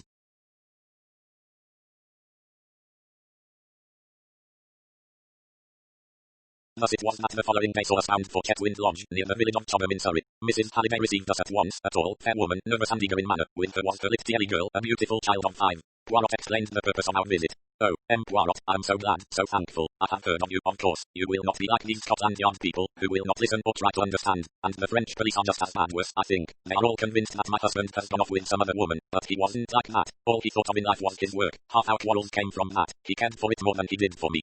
"Englishmen, they are like that," said Poirot soothingly, "and if it is not work, it is the games, the sport. All those things they take au grand sérieux. Now, madam, recount to me exactly, in detail, and as methodically as you can, the exact circumstances of your husband's disappearance." "My husband went to Paris on Thursday, the 20th of July. He was to meet and visit various people there connected with his work, amongst them Madame Olivia." Poirot nodded at the mention of the famous French woman chemist, who had eclipsed even Madame Curie in the brilliance of her achievements. She had been decorated by the French government, and was one of the most prominent personalities of the day. He arrived there in the evening and went at once to the Hotel Castiglione in the Rue de Castiglione. On the following morning he had an appointment with Professor Bergodeau, which he kept. His manner was normal and pleasant. The two men had a most interesting conversation, and it was arranged that he should witness some experiments in the professor's laboratory on the following day. He lunched alone at the Café Royal, went for a walk in the boys, and then visited Madame Olivia at her house at Passy. There, also, his manner was perfectly normal. He left about 6. Where he dined is not known, probably alone. At some restaurant, he returned to the hotel about 11 o'clock and went straight up to his room, after inquiring if any letters had come for him. On the following morning, he walked out of the hotel and has not been seen again. At what time did he leave the hotel? At the hour when he would normally leave it to keep his appointment at Professor Bergodeau's laboratory? We do not know. He was not remarked leaving the hotel, but no petit dinner was served to him, which seems to indicate that he went out early. Or he might, in fact, have gone out again after he came in the night before. I do not think so. His bed had been slept in, and the night porter would have remembered anyone going out at that hour. A very just observation, madam. We may take it, then, that he left early on the following morning, and that is reassuring from one point of view. He is not likely to have fallen a victim to any Apache assault at that hour. His baggage, now, was it all left behind? Mrs. Halliday seemed rather reluctant to answer, but at last she said, "No, must have taken one small suitcase with him." Said Poirot thoughtfully. "I wonder where he was that evening. If we knew that, we should know a great deal. Whom did he meet? That lies the mystery. Madam, myself, I do not of necessity accept the view of the police. With them is it always cherchez la femme. Yet it is clear that something occurred that night to alter your husband's plans. You say he asked for letters on returning to the hotel. Did he receive any?" "One only, and that must have been the one I wrote him on the day he left England." Poirot remained sunk in thought for a full minute, then he rose briskly to his feet. "Well, madam, the solution of the mystery lies in Paris, and to find it I myself journey to Paris on the instant." "It is all a long time ago, monsieur." Yes, nevertheless, it is there that we must seek." He turned to leave the room, but paused with his hand on the door. "Tell me, madam, do you ever remember your husband mentioning the phrase, the Big Four?" "The Big Four," she repeated thoughtfully. "No, I can't say I do." 6. The woman on the stairs. That was all that could be elicited from Mrs. Halliday. We hurried back to London, and the following day saw us en route for the continent. With rather a rueful smile, Poirot observed, "This big four, they make me to bestir myself, mon ami. I run up and down, all over the ground, like our old friend the human foxhound." "Perhaps you'll meet him in Paris," I said, knowing that he referred to a certain Giraud, one of the most trusted detectives of the Esret, whom he had met on a previous occasion. Poirot made a grimace. "I devoutly hope not. He loved me not, that one." "Won't it be a very difficult task," I asked, "to find out what an unknown Englishman did on an evening 2 months ago?" "Very difficult, mon ami, but as you know well, difficulties rejoice the heart of Hercule Poirot." "You think the big four kidnapped him?" Poirot nodded. Our inquiries necessarily went over old ground, and we learnt little to add to what Mrs. Halliday had already told us. Poirot had a lengthy interview with Professor Bergodeau, during which he sought to elicit whether Halliday had mentioned any plan of his own for the evening, but we drew a complete blank. Our next source of information was the famous Madame Olivia. I was quite excited as we mounted the steps of her villa at Passy. It has always seemed to me extraordinary that a woman should go so far in the scientific world. I should have thought a purely masculine brain was needed for such work. The door was opened by a young lad of 17 or thereabouts, who reminded me vaguely of an acolyte, so ritualistic was his manner. Poirot had taken the trouble to arrange our interview beforehand, as he knew Madame Olivia never received anyone without an appointment, being immersed in research work most of the day. We were shown into a small salon, and presently the mistress of the house came to us there. Madame Olivia was a very tall woman, her tallness accentuated by the long white overall she wore, and a cloth like a nun's that shrouded her head. She had a long pale face, and wonderful dark eyes that burnt with a light almost fanatical. She looked more like a priestess of old than a modern French woman. One cheek was disfigured by a scar, and I remembered that her husband and co-worker had been killed in an explosion in the laboratory 3 years before, and that she herself had been terribly burned. Ever since then she had shut herself away from the world, and plunged with fiery energy into the work of scientific research. She received us with cold politeness. "I have been interviewed by the police many times, messieurs. I think it hardly likely that I can help you, since I have not been able to help them." "Madam, it is possible that I shall not ask you quite the same questions. To begin with, of what did you talk together, you and M. Halliday?" She looked a trifle surprised. "But of his work and also mine. Did he mention to you the theories he had embodied recently in his paper read before the British Association?" "Certainly he did. It was chiefly of those we spoke." "His ideas were somewhat fantastic, were they not?" asked Poirot carelessly. "Some people have thought so. I do not agree." "You consider them practicable?" "Perfectly practicable. My own line of research has been somewhat similar, though not undertaken with the same end in view. I have been investigating the gamma rays emitted by the substance usually known as radium-C, a product of radium emanation, and in doing so I have come across some very interesting magnetical phenomena. Indeed, I have a theory as to the actual nature of the force we call magnetism, but it is not yet time for my discoveries to be given to the world. Mr. Halliday's experiments and views were exceedingly interesting to me." Poirot nodded. Then he asked a question which surprised me. "Madam, where did you converse on these topics? In here?" "No, monsieur, in the laboratory." "May I see it?" "Certainly." She led the way to the door from which she had entered. It opened on a small passage. We passed through 2 doors and found ourselves in the big laboratory, with its array of beakers and crucibles and 100 appliances of which I did not even know the names. There were 2 occupants, both busy with some experiment. Madame Olivia introduced them. "Mademoiselle Claude, one of my assistants." A tall, serious-faced young girl bowed to us. "Monsieur Henry, an old and trusted friend." The young man, short and dark, bowed jerkily. Poirot looked round him. There were 2 other doors besides the one by which we had entered. One, Madame explained, led into the garden, the other into a smaller chamber also devoted to research. Poirot took all this in, then declared himself ready to return to the salon. "Madame, were you alone with M. Halliday during your interview?" "Yes, monsieur. My 2 assistants were in the smaller room next door." "Could your conversation be overheard by them or anyone else?" Madame reflected, then shook her head. "I do not think so. I'm almost sure it could not. The doors were all shut." "Could anyone have been concealed in the room?" "There is the big cupboard in the corner, but the idea is absurd." "Past out fate, madam. One thing more. Did M. Halliday make any mention of his plans for the evening?" "He said nothing whatever, monsieur." "I thank you, madam, and I apologize for disturbing you. Pray do not trouble, can find our way out."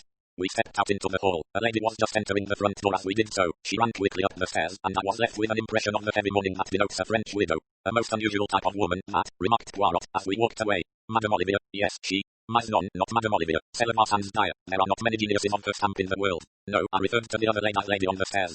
"I didn't see her face," I said, staring, "and I hardly see how you could have done. She never looked at us." "That is why I said she was an unusual type," said Poirot placidly. "A woman who enters her home, for I presume that it is her home, since she enters with a key and runs straight upstairs without even looking at 2 strange visitors in the hall to see who they are, is a very unusual type of woman, quite unnatural, in fact. Milton Errors, what is that?" He dragged me back just in time. A tree had crashed down onto the sidewalk, just missing us. Poirot stared at it, pale and upset. "It was a near thing that, but clumsy, all the same, for I had no suspicion, at least hardly any suspicion. Yes, but for my quick eyes, the eyes of a cat, Hercule Poirot might now be crushed out of existence here. Terrible calamity for the world, and you, too, mon ami, though that would not be such a national catastrophe." "Thank you," I said coldly. "And what are we going to do now?" "Do?" cried Poirot. "We are going to think. Yes, here and now, we are going to exercise our little grey cells. This M. Halliday now, was he really in Paris?" "Yes, for Professor Bergodeau, who knows him, saw and spoke to him." "What on earth are you driving at?" I cried. "That was Friday morning. He was last seen at 11 Friday night, but was he seen then?" "The porter. A night porter who had not previously seen Halliday. A man comes in, sufficiently like Halliday who may trust number 44 that asks for letters, goes upstairs, packs a small suitcase, and slips out the next morning. Nobody saw Halliday all that evening, no, because he was already in the hands of his enemies. Was it Halliday whom Madame Olivia received? Yes, for though she did not know him by sight, an impostor could hardly deceive her on her own special subject. He came here, he had his interview, he left. What happened next? Seizing me by the arm, Poirot was fairly dragging me back to the villa. Now, mon ami, imagine that it is the day after the disappearance, and that we are tracking footprints. You love footprints, do you not? See her they go, a man's, Halliday. He turns to the right as we did. He walks briskly, other footsteps following behind, very quickly, small footsteps, a woman's. See, she catches him, you slim young woman, in a widow's veil. Pardon, monsieur, Madame Olivia desires that I recall you. He stops, he turns. Now where would the young woman take him? Is it coincidence that she catches up with him just where a narrow alleyway opens, dividing two gardens? She leads him down it. It is shorter this way, monsieur. On the right is the garden of Madame Olivia's villa, on the left the garden of another villa, and from that garden, mark you, the tree fell so nearly on us. Garden doors from both open on the alley. The ambush is there. Men pour out, overpower him, and carry him into the strange villa. Good gracious, Poirot, I cried, are you pretending to see all this? I see it with the eyes of the mind, mon ami. So, and only so, could it have happened. Come, let us go back to the house. You want to see Madame Olivia again? Poirot gave a curious smile. No, Hastings, I want to see the face of the lady on the stairs. Who do you think she is? A relation of Madame Olivia's?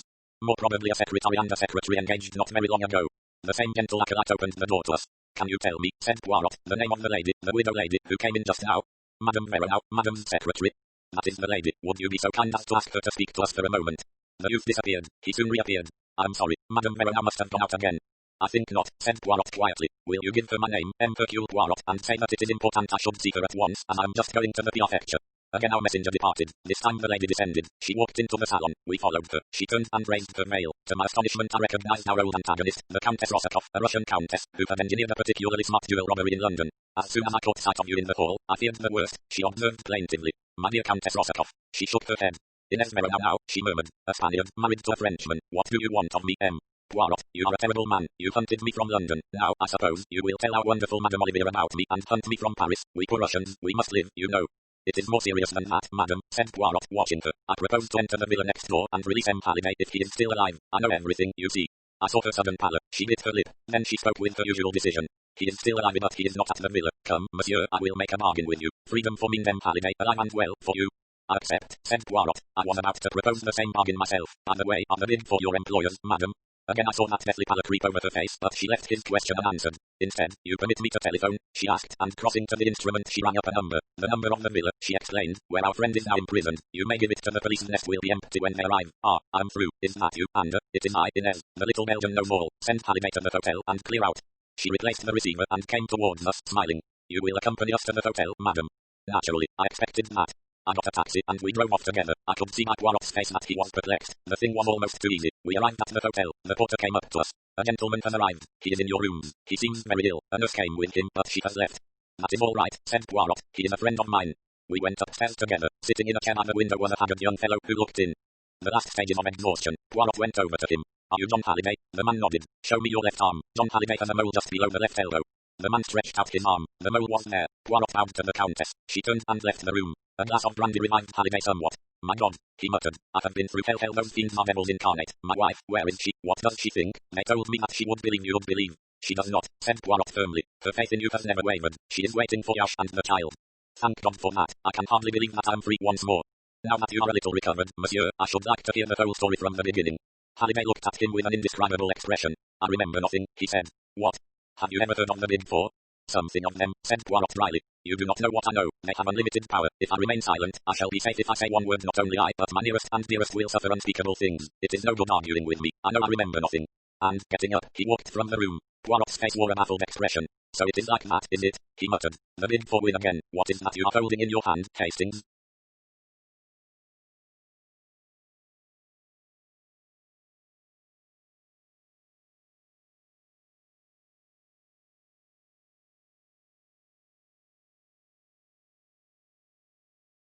I handed it to him. The Countess scribbled it before she left. I explained. He read it. Au revoir, not IV. Signed with her initials IV. Just a coincidence, perhaps, that may also stand for 4. I wonder, Hastings, I wonder. 7. The Radium Thieves. On the night of his release, Halliday slept in the room next to ours at the hotel, and all night long I heard him moaning and protesting in his sleep. Undoubtedly his experience in the villa had broken his nerve, and in the morning we failed completely to extract any information from him. He would only repeat his statement about the unlimited power at the disposal of the Big Four, and his assurance of the vengeance which would follow if he talked. After lunch he departed to rejoin his wife in England, but Poirot and I remained behind in Paris. I was all for energetic proceedings of some kind or other, and Poirot's quiescence annoyed me. For heaven's sake, Poirot, I urged, let us be up and at them. Admirable, mon ami, admirable. Up where and at whom? Be precise, I beg of you. At the Big Four, of course. Cellar-Marson's dire, but how would you set about it? The police, I hazarded doubtfully. Poirot smiled. They would accuse us of romancing. We have nothing to go up, nothing whatever. We must wait. Wait for what? Wait for them to make a move. See now, in England you all comprehend and adore an ox. If one man does not make a move, the other must, and by permitting the adversary to make the attack one learns something about him. That is how Potter let the other side make the attack. You think they will? I said doubtfully. I have no doubt whatever of it. To begin with, see, they try to get me out of England. That fails. Then, in the Dartmoor affair, we step in and save their victim from the gallows. And yesterday, once again, we interfere with their plans. Assuredly, they will not leave the matter there. As I reflected on this, there was a knock on the door. Without waiting for a reply, a man stepped into the room and closed the door behind him. He was a tall, thin man, with a slightly hooked nose and a sallow complexion. He wore an overcoat buttoned up to his chin and a soft hat well pulled down over his eyes. Excuse me, gentlemen, for my somewhat unceremonious entry, he said in a soft voice, but my business is of a rather unorthodox nature. Smiling, he advanced to the table and sat down by it. I was about to spring up, but Poirot restrained me with a gesture. As you say, monsieur, your entry is somewhat unceremonious. Will you kindly state your business? My dear M. Poirot, it is very simple. You have been annoying my friends. In what way? Come, M. Poirot, you do not seriously ask me that. You know as well as I do. It depends, monsieur, upon who these friends of yours are. Without a word, the man drew from his pocket a cigarette case, and, opening it, took out 4 cigarettes and tossed them on the table. Then he picked them up and returned them to his case, which he replaced in his pocket. Aha, said Poirot, so it is like that, is it? And what do your friends suggest? They suggest, monsieur, that you should employ your talents, your very considerable talents in the detection of legitimate crime, return to your former avocations, and solve the problems of London society ladies. A peaceful program, said Poirot, and supposing I do not agree? The man made an eloquent gesture. We should regret it, of course, exceedingly, he said. So would all the friends and admirers of the great Hercule Poirot, but regrets, however poignant, do not bring a man to life again. Put very delicately, said Poirot, nodding his head, and supposing I accept? In that case I am empowered to offer you compensation. He drew out a pocketbook and threw 10 notes on the table. They were for 10,000 francs each. That is merely a guarantee of our good faith, he said. 10 times that amount will be paid you. Good God, I cried, springing up, you better think. Sit down, Hastings, said Poirot autocratically. Subdue your so beautiful and honest nature and sit down. To you, monsieur, I will say this. What is to prevent me ringing up the police and giving you into their custody whilst my friend here prevents you from escaping? By all means do so if you think it advisable, said our visitor calmly. Oh, look here, Poirot, I cried. I can't stand this. Ring up the police and have done with it. Rising swiftly, I strode to the door and stood with my back against it. It seems the obvious course, murmured Poirot, as though debating with himself. But you distrust the obvious, eh? Said our visitor, smiling. Go on, Poirot, I urged. It will be your responsibility, mon ami. As he lifted the receiver, the man made a sudden, cat-like jump at me. I was ready for him. In another minute we were locked together, staggering round the room. Suddenly I felt him slip and falter. I pressed my advantage. He went down before me, and then, in the very flush of victory, an extraordinary thing happened. I felt myself flying forwards. Head first, I crashed into the wall in a complicated heap. I was up in a minute, but the door was already closing behind my late adversary. I rushed to it and shook it. It was locked on the outside. I seized the telephone from Poirot. Is that the bureau? Stop, a man who is coming out. A tall man with a buttoned-up overcoat and a soft hat. He is wanted by the police. Very few minutes elapsed before we heard a noise in the corridor outside. The key was turned and the door flung open. The manager himself stood in the doorway. The man who had got him, I cried. No, monsieur, no one has descended. You must have passed him. We have passed no one, monsieur. It is incredible that he can have escaped. You have passed someone, I think, said Poirot in his gentle voice. One of the hotel staff, perhaps. Only a waiter carrying a tray, monsieur. Ah, said Poirot in a tone that spoke infinities. So that was why he wore his overcoat buttoned up to his chin, mused Poirot when we had finally got rid of the excited hotel officials. I'm awfully sorry, Poirot, I murmured, rather crestfallen. I thought I'd downed him all right. Yes, that was a Japanese trick, I fancy. Do not distress yourself, mon ami. All went according to plan, his plan. That is what I wanted. What's this? I cried, pouncing on a brown object that lay on the floor. It was a slim pocketbook of brown leather and had evidently fallen from our visitor's pocket during his struggle with me. It contained 2 receipted bills in the name of M. Felix Leon and a folded-up piece of paper which made my heart beat faster. It was a half sheet of notepaper on which a few words were scrawled in pencil, but they were words of supreme importance.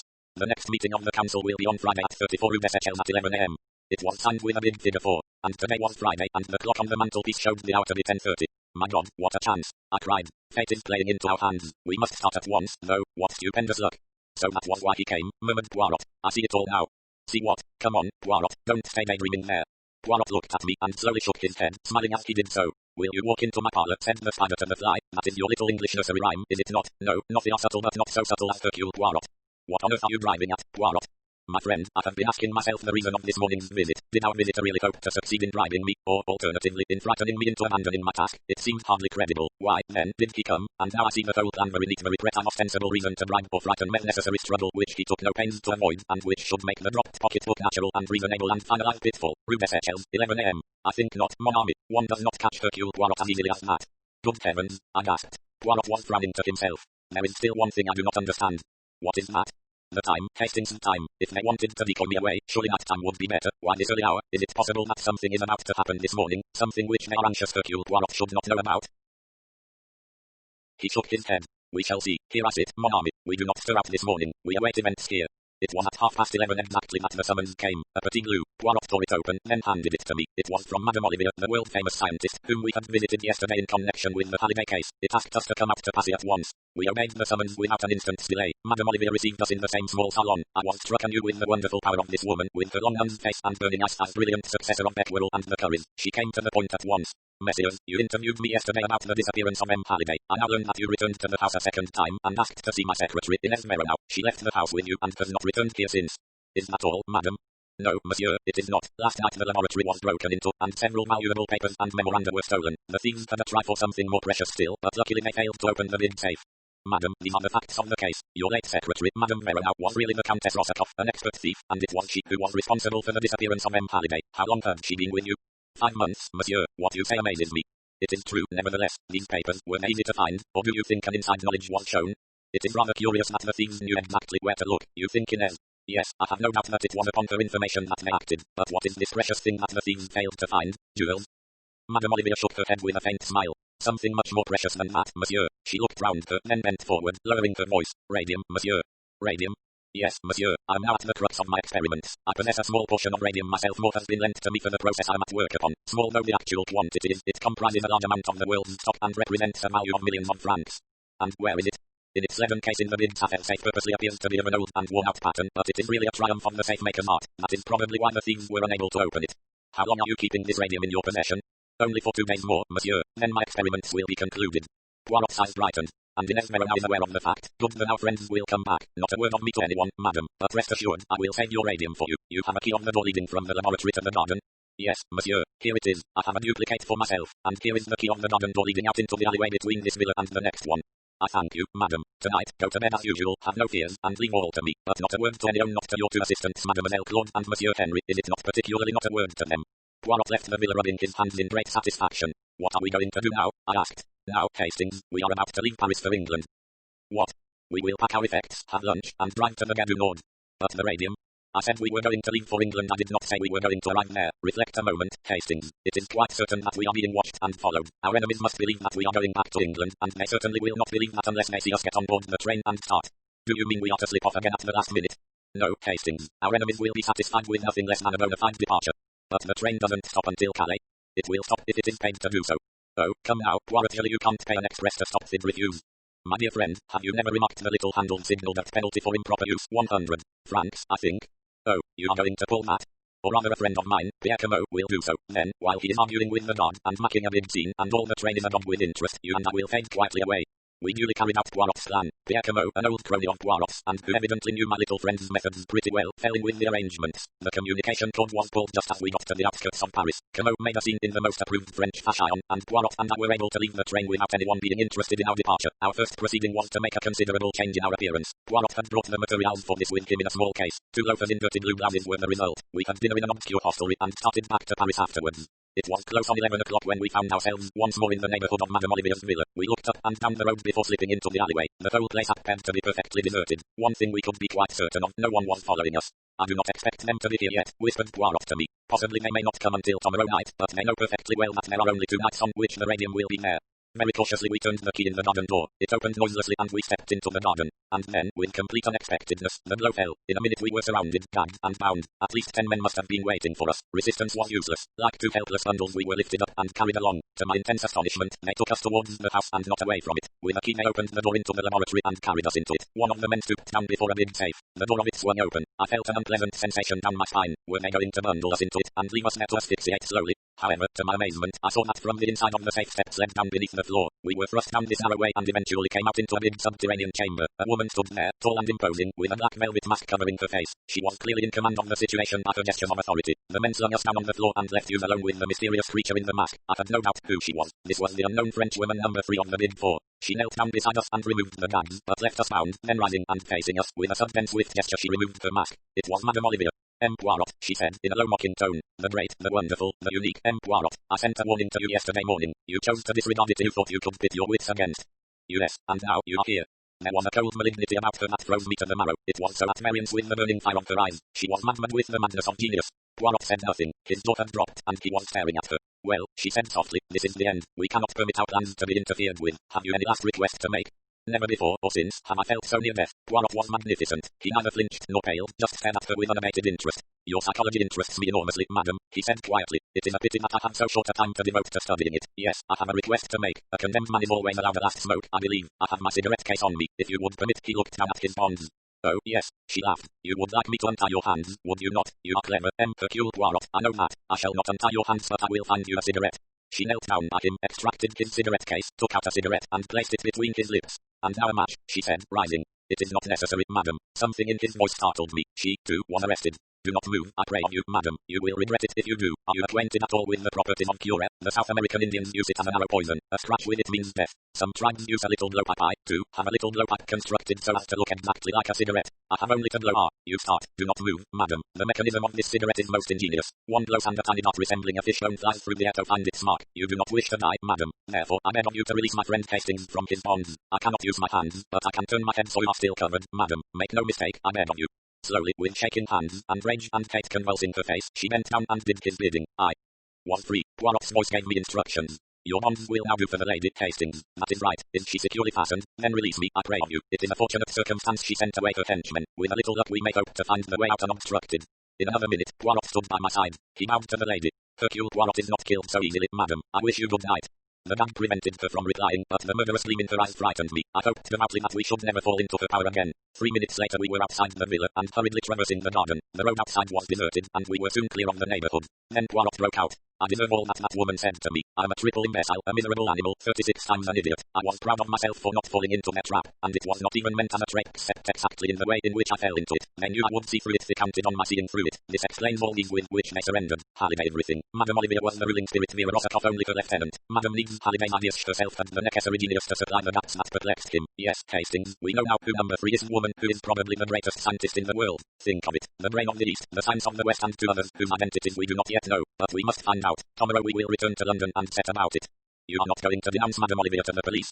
I should not be believed. The woman is one of the idols of France, and we can prove nothing. We are lucky if she does not denounce us. What? Think of it. We are found that night upon the premises with keys in our possession which she will swear she never gave us. She surprises us at the safe, and we gag and bind her and make away. Have no illusions, Hastings. The boot is not upon the right leg, is that how you say it? 8. In the house of the enemy. After our adventure in the villa at Passy, we returned post-haste to London. Several letters were awaiting Poirot. He read one of them with a curious smile, and then handed it to me. Read this, mon ami. I turned first to the signature, A. Ryland, and recalled Poirot's words, the richest man in the world. Mr. Ryland's letter was curt and incisive. He expressed himself as profoundly dissatisfied with the reason Poirot had given for withdrawing from the South American proposition at the last moment. This gives one furiously to think, does it not? Said Poirot. I suppose it's only natural he should be a bit ratty. No, you comprehend not. Remember the words of Mailing, the man who took refuge here only to die by the hands of his enemies. Number 2 is represented by an S with 2 lines through it inside of a dollar, also by 2 stripes and a star. It may be conjectured therefore that he is an American subject, and that he represents the power of wealth. Add to those words the fact that Ryland offered me a huge sum to tempt me out of England, and what about it, Hastings? You mean, I said, staring, that you suspect Abe Ryland, the multimillionaire, of being number 2 of the Big Four? Your bright intellect has grasped the idea, Hastings. Yes, I do. The tone in which you said multimillionaire was eloquent, but let me impress upon you one fact. As thing is being run by men at the top, and Mr. Ryland has the reputation of being no beauty in his business dealings. An able, unscrupulous man, a man who has all the wealth that he needs, and is out for unlimited power. There was undoubtedly something to be said for Poirot's view. I asked him when he had made up his mind definitely upon the point. That is just it. I'm not sure. I cannot be sure. Mon ami, I would give anything to know. Let me but place number 2 definitely on Abe Ryland, and we draw nearer to our goal.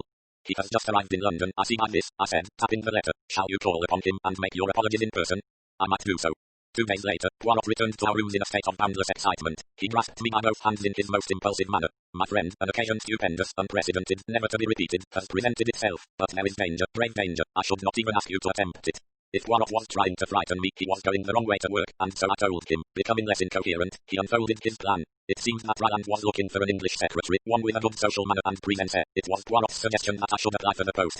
I would do it, myself, mon ami, he explained apologetically, but, see you, it is almost impossible for me to disguise myself in the needful manner. I speak the English very well except when I'm excited, but hardly so as to deceive the ear, and even though I were to sacrifice my moustaches, I doubt not but that I should still be recognizable as Hercule Poirot. I doubted it also, and declared myself ready and willing to take up the part and penetrate into Rand's household. 10 to 1 he won't engage me anyway, I remarked. Oh, yes, he will. I will arrange for you such testimonials as shall make him lick his lips. The Home Secretary himself shall recommend you. This seemed to be carrying things a bit far, but Poirot waved aside my remonstrances. Oh, yes, he will do it. I investigated for him a little matter which might have caused a grave scandal. All was solved with discretion and delicacy, and now, as you would say, he perches upon my hand like the little bird and pecks the crumbs. Our first step was to engage the services of an artist in makeup. He was a little man, with a quaint bird-like turn of the head, not unlike Poirot's own. He considered me some time in silence, and then fell to work. When I looked at myself in the glass half an hour afterwards, I was amazed. Special shoes caused me to stand at least 2 inches taller, and the coat I wore was arranged so as to give me a long, lank, weedy look. My eyebrows had been cunningly altered, giving a totally different expression to my face. I wore pads in my cheeks, and the deep tan of my face was a thing of the past. My moustache had gone, and a gold tooth was prominent on one side of my mouth. Your name, said Poirot, is Arthur Neville. God guard you, my friend, for I fear that you go into perilous places. It was with a beating heart that I presented myself at the Savoy, at an hour named by Mr. Ryland, and asked to see the great man. After being kept waiting a minute or two, I was shown upstairs to his suite. Ryland was sitting at a table. Spread out in front of him was a letter which I could see out of the tail of my eye was in the Home Secretary's handwriting. It was my first sight of the American millionaire, and, in spite of myself, I was impressed. He was tall and lean, with a jutting out chin and slightly hooked nose. His eyes glittered cold and grey behind penthouse brows. He had thick grizzled hair and a long black cigar without which, I learned later, he was never seen protruded rakishly from the corner of his mouth. Sit down, he grunted. I sat. He tapped the letter in front of him. According to this piece here, you're the goods all right, and I don't need to look further. Say, are you well? Up in the social matters? I said that I thought I could satisfy him in that respect. I mean to say, if I have a lot of dukes and earls and viscounts and such like down to the country place I've gotten, you'll be able to sort them out all right and put them where they should be round the dining table. Oh, quite easily, I replied, smiling. We exchanged a few more preliminaries, and then I found myself engaged. What Mr. Ryland wanted was a secretary conversant with English society, as he already had an American secretary and a stenographer with him. 2 days later I went down to Hatton Chase, the seat of the Duke of Loamshire, which the American millionaire had rented for a period of 6 months. My duties gave me no difficulty whatever. At one period of my life I had been private secretary to a busy member of Parliament, so I was not called upon to assume a role unfamiliar to me. Mr. Ryland usually entertained a large party over the weekend, but the middle of the week was comparatively quiet. I saw very little of Mr. Appleby, the American secretary, but he seemed a pleasant, normal young American, very efficient in his work. Of Miss Martin, the stenographer, I saw rather more. She was a pretty girl of about 23 or 4, with auburn hair and brown eyes that could look mischievous enough upon occasion, though they were usually cast demurely down. I had an idea that she both disliked and distrusted her employer, though, of course, she was careful never to hint at anything of the kind, but the time came when I was unexpectedly taken into her confidence. I had, of course, carefully scrutinized all the members of the household. 1 or 2 of the servants had been newly engaged, 1 of the footmen, I think, and some of the housemaids. The butler, the housekeeper, and the chef were the Duke's own staff, who had consented to remain on in the establishment. The housemaids I dismissed as unimportant. I scrutinized James, the second footman, very carefully. But it was clear that he was an underfootman and an underfootman only. He had, indeed, been engaged by the butler. A person of whom I was far more suspicious was Deeves, Ryland's valet, whom he had brought over from New York with him. An Englishman by birth, with an irreproachable manner, I yet harbored vague suspicions about him. I had been at Hatton Chase 3 weeks, and not an incident of any kind had arisen which I could lay my finger on in support of our theory. There was no trace of the activities of the Big Four. Mr. Ryland was a man of overpowering force and personality, but I was coming to believe that Poirot had made a mistake when he associated him with that dread organization. I even heard him mention Poirot in a casual way at dinner one night. Wonderful little man, they say, but he's a quitter. How do I know? I put him on a deal, and he turned me down the last minute. I'm not taking any more of your Monsieur Hercule Poirot. It was at moments such as these that I felt my cheek pads most wearisome. And then Miss Martin told me a rather curious story. Ryland had gone to London for the day, taking Appleby with him. Miss Martin and I were strolling together in the garden after tea. I liked the girl very much. She was so unaffected and so natural. I could see that there was something on her mind, and at last out it came. Do you know, Major Neville, she said, I'm really thinking of resigning my post here. I looked somewhat astonished, and she went on hurriedly. Oh, I know it's a wonderful job to have got, in a way. I suppose most people would think me a fool to throw it up, but I can't stand abuse, Major Neville. To be sworn at like a trooper is more than I can bear. No gentleman would do such a thing. Has Ryland been swearing at you? She nodded. Of course, he's always rather irritable and short-tempered. That one expects. It's all in the day's work. But to fly into such an absolute fury over nothing at all, he really looked as though he could have murdered me, and, as I say, over nothing at all. Tell me about it, I said, keenly interested. As you know, I open all Mr. Ryland's letters. Some I hand on to Mr. Appleby, others I deal with myself, but I do all the preliminary sorting. Now there are certain letters that come, written on blue paper and with a tiny four marked on the corner. I beg your pardon, did you speak? I had been unable to repress a stifled exclamation, but I hurriedly shook my head and begged her to continue. Well, as I was saying, these letters come, and there are strict orders that they are never to be opened, but to be handed over to Mr. Rand intact, and, of course, I always do so. But there was an unusually heavy mail yesterday morning, and I was opening these letters in a terrific hurry. By mistake I opened one of these letters. As soon as I saw what I had done, I took it to Mr. Rand and explained. To my utter amazement he flew into the most awful rage, and I tell you, I was quite frightened. What was there in the letter, I wonder, to upset him so? Absolutely nothing, that's just the curious part of it. I had read it before I discovered my mistake. It was quite short, I can still remember it word for word, and there was nothing in it that could possibly upset anyone. You can repeat it, you say? I encouraged her. Yes. She paused a minute and then repeated slowly, whilst I noted down the words unobtrusively, the following. The asserted essential thing now, I should say, is to see the property. If you insist on the quarry being included, then 17,000 seems reasonable. 11% commission too much, 4% is ample. Yours truly, Arthur Leversham. Miss Martin went on. Evidently about some property Mr. Rand was thinking of buying, but really I do feel that a man who can get into a rage over such a trifle is, well, dangerous. What do you think I ought to do, Major Neville? You've more experience of the world than I have. I soothed the girl down, pointed out to her that Mr. Rand had probably been suffering from the enemy of his race dyspepsia. In the end I sent her away quite comforted, but I was not so easily satisfied myself. When the girl had gone and I was alone, I took out my notebook and ran over the letter which I had jotted down. What did it mean, an apparently innocent-sounding missive? Did it concern some business deal which Rand was undertaking, and was he anxious that no details about it should leak out until it was carried through? That was a possible explanation, but I remembered the small figure for with which the envelopes were marked, and I felt that, at last, I was on the track of the thing we were seeking. I puzzled over the letter all that evening and most of the next day, and then suddenly the solution came to me. It was so simple, too. The figure 4 was the clue. Read every fourth word in the letter and an entirely different message appeared. Essential should see you quarry 1711-4. The solution of the figures was easy. 17 stood for the 17th of October, which was tomorrow. 11 was the time, and 4 was the signature, either referring to the mysterious number for himself or else it was the trademark, so to speak, of the big 4. The quarry was also intelligible. There was a big disused quarry on the estate about half a mile from the house, a lonely spot, ideal for a secret meeting. For a moment or two I was tempted to run the show myself. It would be such a feather in my cap, for once, to have the pleasure of crowing over Poirot. But in the end I overcame the temptation. This was a big business, I had no right to play a lone hand, and perhaps jeopardize our chances of success. For the first time, we had stolen a march upon our enemies. We must make good this time, and disguise the facts as I might. Poirot had the better brain of the two. I wrote off post haste to him, laying the facts before him, and explaining how urgent it was that we should overhear what went on at the interview. If he liked to leave it to me, well and good, but I gave him detailed instructions how to reach the quarry from the station in case he should deem it wise to be present himself. I took the letter down to the village and posted it myself. I had been able to communicate with Poirot throughout my stay, but we agreed that he should not attempt to communicate with me in case my letters should be tampered with. I was in a glow of excitement the following evening. No guests were staying in the house, and I was busy with Mr. Rand in his study all the evening. I had foreseen that this would be the case, which was why I had no hope of being able to meet Poirot at the station. I was, however, confident that I would be dismissed well before 11 o'clock. Sure enough, just after 10:30, Mr. Rand glanced at the clock and announced that he was through. I took the hint and retired discreetly. I went upstairs as though going to bed, but slipped quietly down a side staircase and let myself out into the garden, having taken the precaution to don a dark overcoat to hide my white shirt front. I had gone some way down the garden when I chanced to look over my shoulder. Mr. Rand was just stepping out from his study window into the garden. He was starting to keep the appointment. I redoubled my pace, so as to get a clear start. I arrived at the quarry somewhat out of breath. There seemed no one about, and I crawled into a thick tangle of bushes and awaited developments. 10 minutes later, just on the stroke of 11, Rand stalked up, his hat over his eyes and the inevitable cigar in his mouth. He gave a quick look round, and then plunged into the hollow of the quarry below. Presently I heard a low murmur of voices come up to me. Evidently the other men, wherever they were, had arrived first at the rendezvous. I crawled cautiously out of the bushes, and inch by inch, using the utmost precaution against noise, I wormed myself down the steep path. Only a boulder now separated me from the talking men. Secure in the blackness, I peeped round the edge of it and found myself facing the muzzle of a black, murderous-looking automatic. "Hands up," said Mr. Rand succinctly. "I've been waiting for you." He was seated in the shadow of the rock so that I could not see his face, but the menace in his voice was unpleasant. Then I felt a ring of cold steel on the back of my neck, and Rand lowered his own automatic. "That's right, George," he drawled. "March him around here." Raging inwardly, I was conducted to a spot in the shadows where the unseen George, whom I suspected of being the impeccable Deans, gagged and bound me securely. Rand spoke again in a tone which I had difficulty in recognizing, so cold and menacing was it. "This is going to be the end of you two. You've got in the way of the big 4 once too often. Ever heard of landslides? There was one about here 2 years ago. There's going to be another tonight. I've fixed that good and square. Say, that friend of yours doesn't keep his dates very punctually."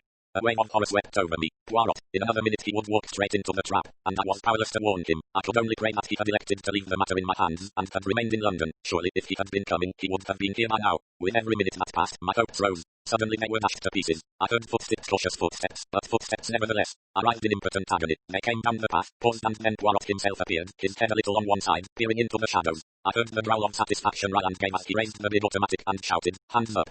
Dean sprang forward as he did so, and took Poirot in the rear. The ambush was complete. "Pleased to meet you, Mr. Hercule Poirot," said the American grimly. Poirot's self-possession was marvelous. He did not turn a hair, but I saw his eyes searching in the shadows. "My friend, he is here?" "Yes, you are both in the trap of the big 4. He laughed. "A trap?" queried Poirot. "Say, haven't you tumbled to it yet?" I comprehend that there is a trap, said Poirot gently, but you are in error, monsieur. It is you who are in it, not I and my friend. What? Ryan raised the big automatic, but I saw his gaze falter. If you fire, you commit murder watched by 10 pairs of eyes, and you will be hanged for it. This place is surrounded, has been for the last hour by Scotland Yard men. It is checkmate, Mr. A. Ryland. He uttered a curious whistle, and, as though by magic, the place was alive with men. They seized Ryland and the valet and disarmed them. After speaking a few words to the officer in charge, Poirot took me by the arm, and led me away. Once clear of the quarry, he embraced me with vigor. You are alive, you are unhurt. It is magnificent. Often have I blamed myself for letting you go. I'm perfectly all right, I said, disengaging myself. But I'm just a bit fogged. You tumbled to their little scheme, did you? But I was waiting for it. For what else did I permit you to go there? Your false name, your disguise, not for a moment was it intended to deceive. What? I cried. You never told me. As I have frequently told you, Hastings, you have a nature so beautiful and so honest that unless you are yourself deceived, it is impossible for you to deceive others. Good, then, you are spotted from the first, and they do what I have counted on their doing a mathematical certainty to anyone who uses his grey cells proper use you as a decoy. They set the girl on by the way, mon ami, as an interesting fact psychologically. Had she got red hair? If you mean Miss Martin, I said coldly, her hair is a delicate shade of auburn, but they are patents, these people. They have even studied your psychology. Oh, yes, my friend, Miss Martin was in the plot very much so. She repeats the letter to you, together with her tale of Mr. Ryan's wrath. You write it down, you puzzle your brains and cipher is nicely arranged, difficult, but not too difficult to solve it, and you send for me. But what they do not know is that I'm waiting for just this very thing to happen. I go post-haste to Jack and arrange things, and so, as you see, all is triumph. I was not particularly pleased with Poirot, and I told him so. We went back to London on a milk train in the early hours of the morning, and a most uncomfortable journey it was. I was just out of my bath and indulging in pleasurable thoughts of breakfast when I heard Jack's voice in the sitting room. I threw on a bathrobe and hurried in. A pretty mess nest you've got us into this time, Jack was saying. It's too bad of you, Poirot. First time I've ever known you take a toss. Poirot's face was a study. Jack went on. There were we, taking all this black hand stuff seriously, and all the time it was the footman. The footman? I gasped. Yes, James, or whatever his name is. Seems he laid them a wager in the servants' hall that he could get taken for the old man by his nibs. That's you, Captain Hastings, and would hand him out a lot of spy stuff about a big four gang. Impossible, I cried. Don't you believe it? I marched our gentleman straight to Hatton Chase, and there was the real Ryland. In bed and asleep, and the butler and the cook, and God knows how many of them to swear to the wager. Just a silly hoax, that's all it was, and the valet with him. So that was why he kept in the shadow, murmured Poirot. After Jack had gone we looked at each other. We know, Hastings, said Poirot at last. Number 2 of the big four is named Ryland. The masquerading on the part of the footman was to ensure a way of retreat in case of emergencies, and the footman. Yes, I breathed. Number 4, said Poirot bravely. 9. The Yellow Jasmine Mystery. It was all very well for Poirot to say that we were acquiring information all the time and gaining an insight into our adversaries' minds. I felt myself that I required some more tangible success than this. Since we had come into contact with the Big Four, they had committed 2 murders, abducted Halliday, and had been within an ace of killing Poirot and myself, whereas so far we had hardly scored a point in the game. Poirot treated my complaint slightly. So far, Hastings, he said, they laugh. That is true, but you have a proverb, have you not? He laughs best who laughs at the end, and at the end, mon ami, you shall see. You must remember, too, he added, that we deal with no ordinary criminal, but with the second greatest brain in the world. I forbore to pander to his conceit by asking the obvious question. I knew the answer, at least I knew what Poirot's answer would be, and instead I tried without success to elicit some information as to what steps he was taking to track down the enemy. As usual, he had kept me completely in the dark as to his movements, but I gathered that he was in touch with Secret Service agents in India, China, and Russia. And, from his occasional bursts of self-glorification, that he was at least progressing in his favorite game of gauging his enemy's mind. He had abandoned his private practice almost entirely, and I know that at this time he refused some remarkably handsome fees. True, he would sometimes investigate cases which intrigued him, but he usually dropped them the moment he was convinced that they had no connection with the activities of the Big Four. This attitude of his was remarkably profitable to our friend, Inspector Japp. Undeniably he gained much kudos for solving several problems, in which his success was really due to a half-contemptuous hint from Poirot. In return for such service, Japp supplied full details of any case which he thought might interest the little Belgian, and when he was put in charge of what the newspapers called the Yellow Jasmine Mystery, he wired Poirot, asking him whether he would care to come down and look into the case. It was in response to this wire that, about a month after my adventure in Abraham's house, we found ourselves alone in a railway compartment whirling away from the smoke and dust of London, bound for the little town of Market Handford in Worcestershire, the seat of the mystery. Poirot leant back in his corner. And what exactly is your opinion of the affair, Hastings? I did not at once reply to his question. I felt the need of going warily. It all seems so complicated, I said cautiously. Does it not? Said Poirot delightedly. I suppose our rushing off like this is a pretty clear signal that you consider Mr. Painter's death to be murder, not suicide, or the result of an accident. No, you misunderstand me, Hastings. Granting that Mr. Painter died as a result of a particularly terrible accident, there are still a number of mysterious circumstances to be explained. That was what I meant when I said it was all so complicated. Let us go over all the main facts quietly and methodically. Recount them to me, Hastings, in an orderly and lucid fashion. I started forthwith, endeavouring to be as orderly and lucid as I could. We start, I said, with Mr. Painter, a man of 55, rich, cultured, and somewhat of a globe-trotter. For the last 12 years he has been little in England, but, suddenly tiring of incessant travelling, he bought a small place in Worcestershire near Market Handford, and prepared to settle down. His first action was to write to his only relative, a nephew, Gerald Painter, the son of his youngest brother, and to suggest to him that he should come and make his home at Croftlands, as the place is called, with his uncle. Gerald Painter, who is an impecunious young artist, was glad enough to fall in with the arrangement, and had been living with his uncle for about 7 months when the tragedy occurred. Your narrative style is masterly, murmured Poirot. I say to myself, it is a book that talks, not my friend Hastings. Paying no attention to Poirot, I went on, warming to the story. Mr. Painter kept up a fair staff at Croftland's 6 servants as well as his own Chinese body servant Ah Ling. His Chinese servant, Ah Ling, murmured Poirot. On Tuesday last, Mr. Painter complained of feeling unwell after dinner, and one of the servants was dispatched to fetch the doctor. Mr. Painter received the doctor in his study, having refused to go to bed. What passed between them was not then known, but before Dr. Quentin left, he asked to see the housekeeper and mentioned that he had given Mr. Painter a hypodermic injection as his heart was in a very weak state, recommended that he should not be disturbed, and then proceeded to ask some rather curious questions about the servants, how long they had been there, from whom they had come, etc.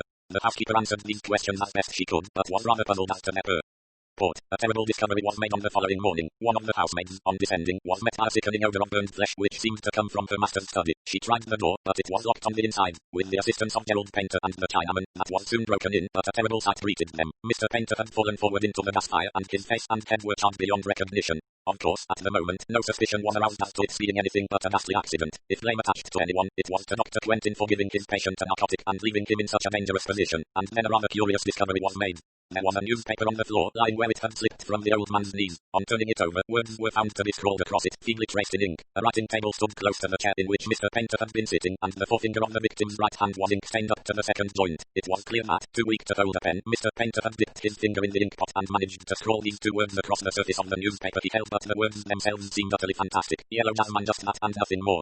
Croftland had a large quantity of yellow jasmine growing up its walls, and it was thought that this dying message had some reference to them, showing that the poor old man's mind was wandering. Of course the newspapers, a dog for anything out of the common, took up the story hotly, calling it the mastery of the yellow jasmine, though in all probability the words are completely unimportant.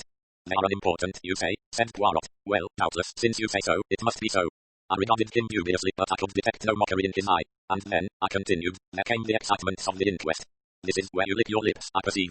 There was a certain amount of feeling evidenced against Dr. Quentin. To begin with, he was not the regular doctor, only a locum, putting in a month's work, whilst Dr. Litho was away on a well-earned holiday. Then it was felt that his carelessness was the direct cause of the accident, but his evidence was little short of sensational. Mr. Painter had been ailing in health since his arrival at Croftlands. Dr. Litho had attended him for some time, but when Dr. Quentin first saw his patient, he was mystified by some of the symptoms. He had only attended him once before the night when he was sent for after dinner. As soon as he was alone with Mr. Painter, the latter had unfolded a surprising tale. To begin with, he was not feeling ill at all, he explained, but the taste of some curry that he had been eating at dinner had struck him as peculiar. Making an excuse to get rid of Ah Ling for a few minutes, he had turned the contents of his plate into a bowl, and he now handed it over to the doctor with injunctions to find out if there were really anything wrong with it. In spite of his statement that he was not feeling ill, the doctor noted that the shock of his suspicions had evidently affected him, and that his heart was feeling it. Accordingly he administered an injection not of a narcotic, but of strychnine. That, I think, completes the case except for the crux of the whole thing, the fact that the uneaten curry, duly analyzed, was found to contain enough powdered opium to have killed 2 men. I paused. And your conclusions, Hastings? Asked Poirot quietly. It's difficult to say. It might be an accident. The fact that someone attempted to poison him the same night might be merely a coincidence. But you don't think so? You prefer to believe it murder, don't you? Mon ami, you and I do not reason in the same way. I'm not trying to make up my mind between two opposite solutions, murder or accident. That will come when we have solved the other problem, mastery of the yellow jasmine. By the way, you have left out something there. You mean the 2 lines at right angles to each other faintly indicated under the words? I did not think they could be of any possible importance. What you think is always so important to yourself, Hastings. But let us pass from the mystery of the yellow jasmine to the mystery of the curry. I know. Who poisoned it? Why? There are 100 questions one can ask. Ah Ling, of course, prepared it. But why should he wish to kill his master? Is he a member of a tong, or something like that? One reads of such things. The tong of the yellow jasmine, perhaps. Then there is Gerald Painter. I came to an abrupt pause. Yes, said Poirot, nodding his head. There is Gerald Painter, as you say. He is his uncle's heir. He was dining out that night, though. He might have got at some of the ingredients of the curry, I suggested, and he would take care to be out so as not to have to partake of the dish. I think my reasoning rather impressed Poirot. He looked at me with a more respectful attention than he had given me so far. He returns late, amused, pursuing a hypothetical case. Sees the light in his uncle's study, enters, and, finding his plan has failed, thrusts the old man down into the fire. Mr. Painter, who was a fairly hearty man of 55, would not permit himself to be burnt to death without a struggle, Hastings. Such a reconstruction is not feasible. Well, Poirot, I cried, we're nearly there, I fancy. Let us hear what you think. Poirot threw me a smile, swelled out his chest, and began in a pompous manner. Assuming murder, the question at once arises, why choose that particular method? I can think of only one reason to confuse identity, the face being charred beyond recognition. What? I cried. You think? A moment's patience, Hastings. I was going on to say that I examine that theory. Is there any ground for believing that the body is not that of Mr. Painter? Is there anyone else whose body it possibly could be? I examined these 2 questions, and finally I answered them both in the negative. Oh, I said, rather disappointed. And then?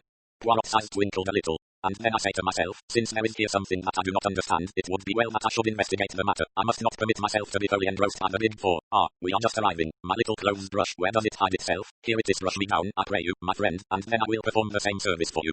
Yes, said Poirot thoughtfully as he put away the brush. One must not permit oneself to be obsessed by one idea. I have been in danger of that. Figure to yourself, my friend, that even here, in this case, I'm in danger of it. Those two lines you mentioned, a downstroke and a line at right angles to it, what are they but the beginning of a four?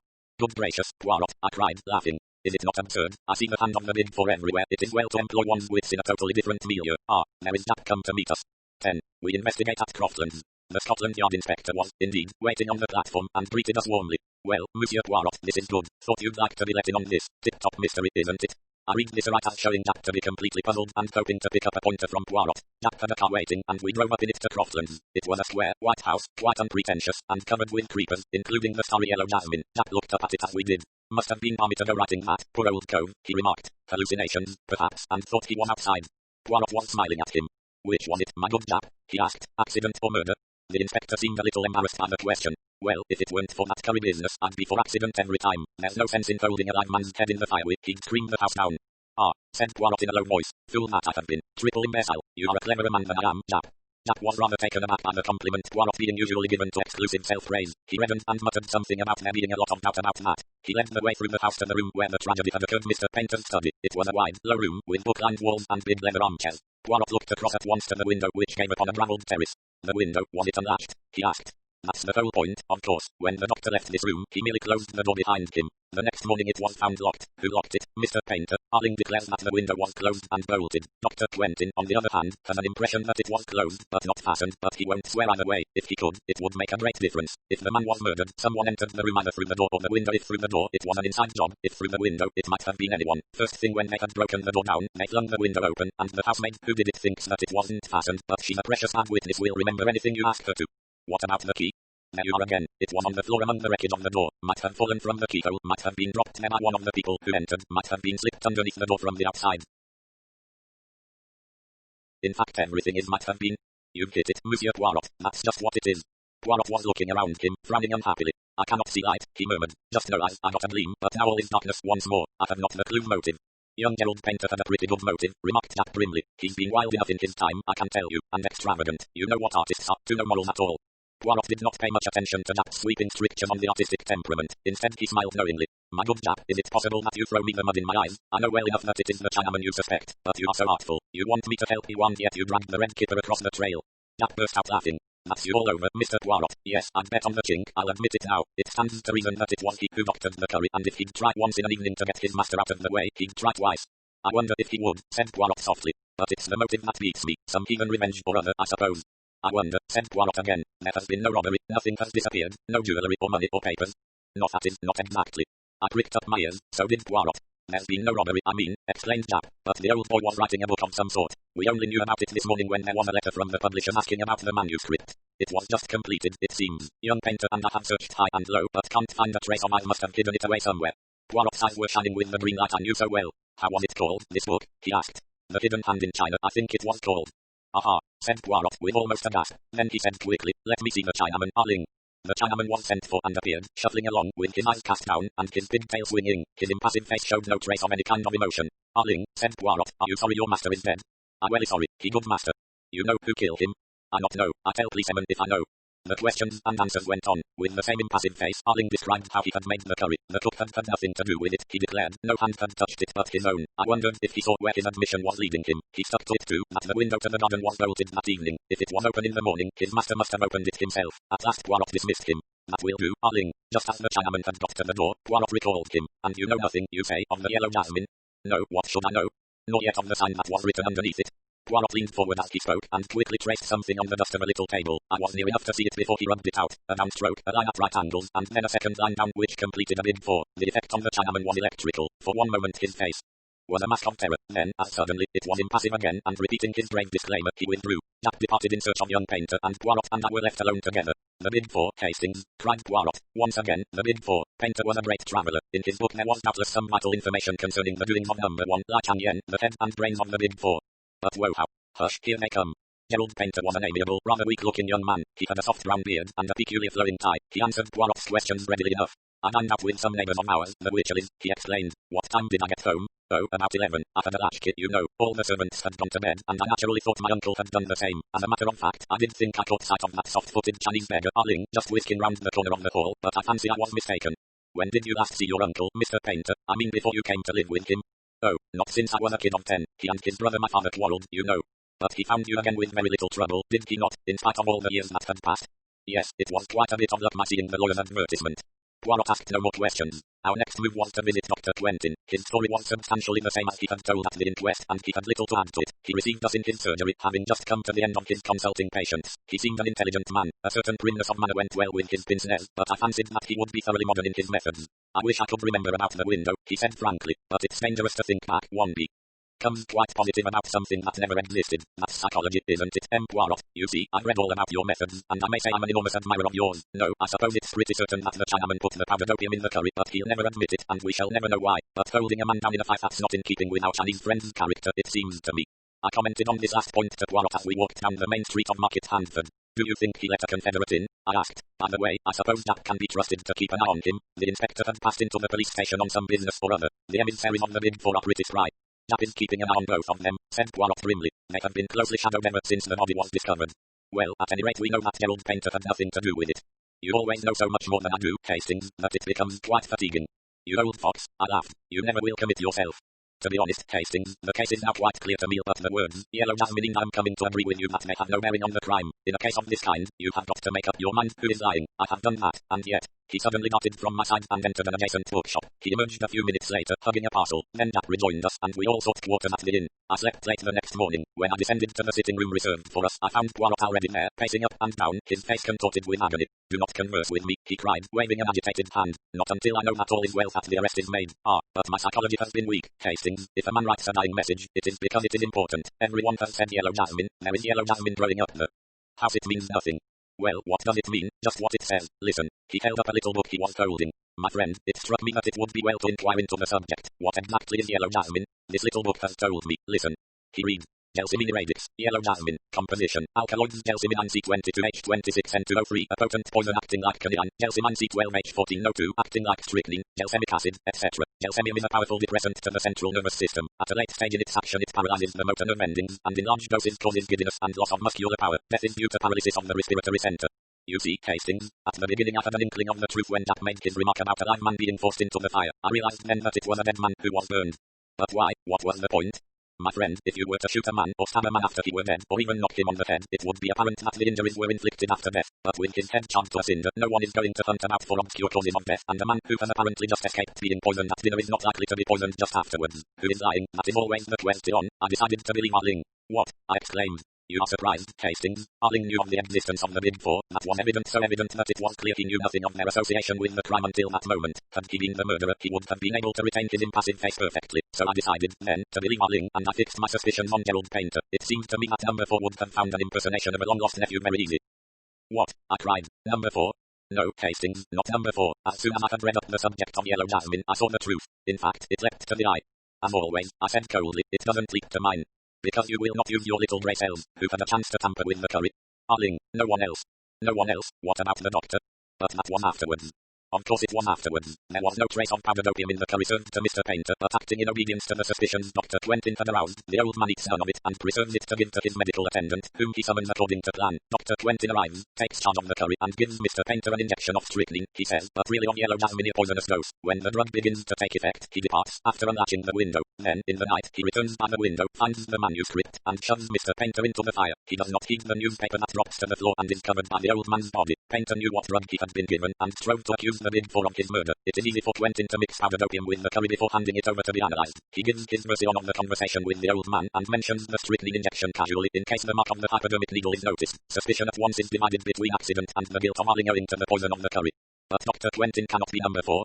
I fancy he can. There is undoubtedly a real Dr. Quentin who is probably abroad somewhere. Number 4 has simply masqueraded as him for a short time. The arrangements with Dr. Elitha were all carried out by correspondence, the man who was to do locomodulally having been taken ill at the last minute.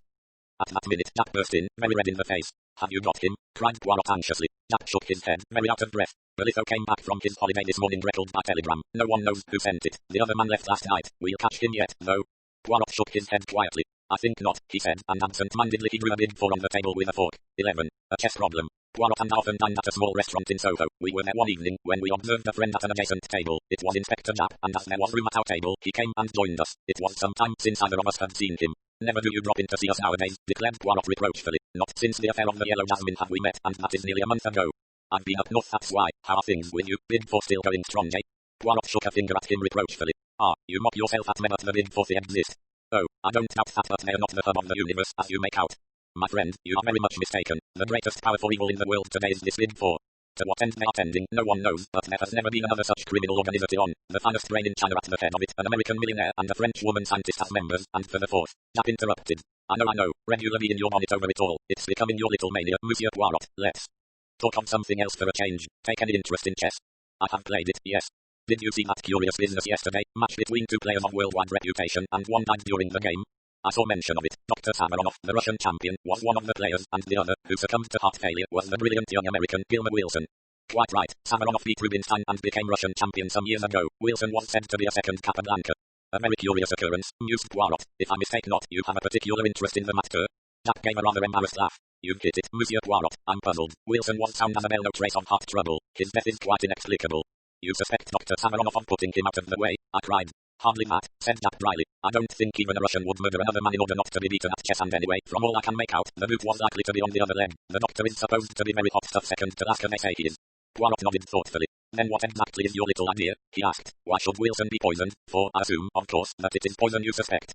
Naturally, heart failure means your heart stops beating, that's all there is to that. That's what a doctor says officially at the moment, but privately he tips us the wink that he's not satisfied. When is the autopsy to take place? Tonight. Wilson's death was extraordinarily sudden. He seemed quite as usual and was actually mauve. In one of the pieces when he suddenly fell forward dead. There are very few poisons would act in such a fashion, objected Poirot. I know, the autopsy will help us, I expect, but why should anyone want Gilmer Wilson out of the way? That's what I'd like to know. Harmless, unassuming young fellow, just come over here from the States, and apparently hadn't an enemy in the world. It seems incredible, amused. Not at all, said Poirot, smiling. Jack has his theory, I can see. I have, Monsieur Poirot. I don't believe the poison was meant for Wilson, it was meant for the other man. Samaronoff? Yes, Samaronoff fell foul of the Bolsheviks at the outbreak of the revolution. He was even reported killed. In reality he escaped, and for 3 years endured incredible hardships in the wilds of Siberia. His sufferings were so great that he is now a changed man. His friends and acquaintances declare they would hardly have recognized him. His hair is white, and his whole aspect that of a man terribly aged. He is a semi-invalid, and seldom goes out, living alone with a niece, Sonia Daviloff, and a Russian manservant in a flat down Westminster way. It is possible that he still considers himself a marked man. Certainly he was very unwilling to agree to this chess contest. He refused several times point blank, and it was only when the newspapers took it up and began making a fuss about the unsportsmanlike refusal that he gave in. Gilmer Wilson had gone on challenging him with real Yankee pertinacity, and in the end he got his way. Now I ask you, Monsieur Poirot, why wasn't he willing? Because he didn't want attention drawn to him. Didn't want somebody or other to get on his track. That's my solution. Gilmer Wilson got picked by mistake. There is no one who has any private reason to gain by Samaronoff's death. Well, his niece, I suppose. He's recently come into an immense fortune, left him by Madame Gaspoja, whose husband was a sugar profiteer under the old regime. They had an affair together once, I believe, and she refused steadfastly to credit the reports of his death. Where did the match take place? In Samaronoff's own flat. He's an invalid, as I told you. Many people there to watch it. At least a dozen, probably more. Poirot made an expressive grimace. My poor chap, your task is not an easy one. Once I know definitely that Wilson was poisoned, I can get on. Has it occurred to you that, in the meantime, supposing your assumption that Samaronoff was the intended victim to be correct, the murderer may try again? Of course it has. 2 men are watching Samaronoff's flat. That will be very useful if anyone should call with a bomb under his arm, said Poirot dryly. You're getting interested, Monsieur Poirot, said Jack with a twinkle. Care to come round to the mortuary and see Wilson's body before the doctors start on it? Who knows, his typing may be askew, and that may give you a valuable clue that will solve the mystery. My dear Jack, all through dinner my fingers have been itching to rearrange your own type in. You permit? Yes. Ah, that is much more pleasing to the eye. Yes, by all means, let us go to the mortuary.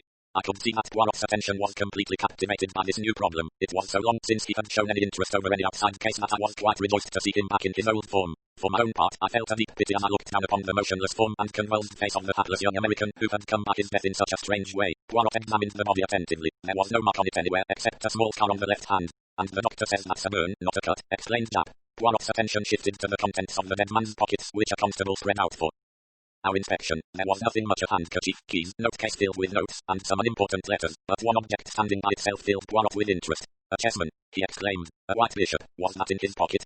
No, clasped in his hand. We had quite a difficulty to get it out of his fingers. It must be returned to Dr. Samaronoff sometime. It's part of a very beautiful set of carved ivory chessmen.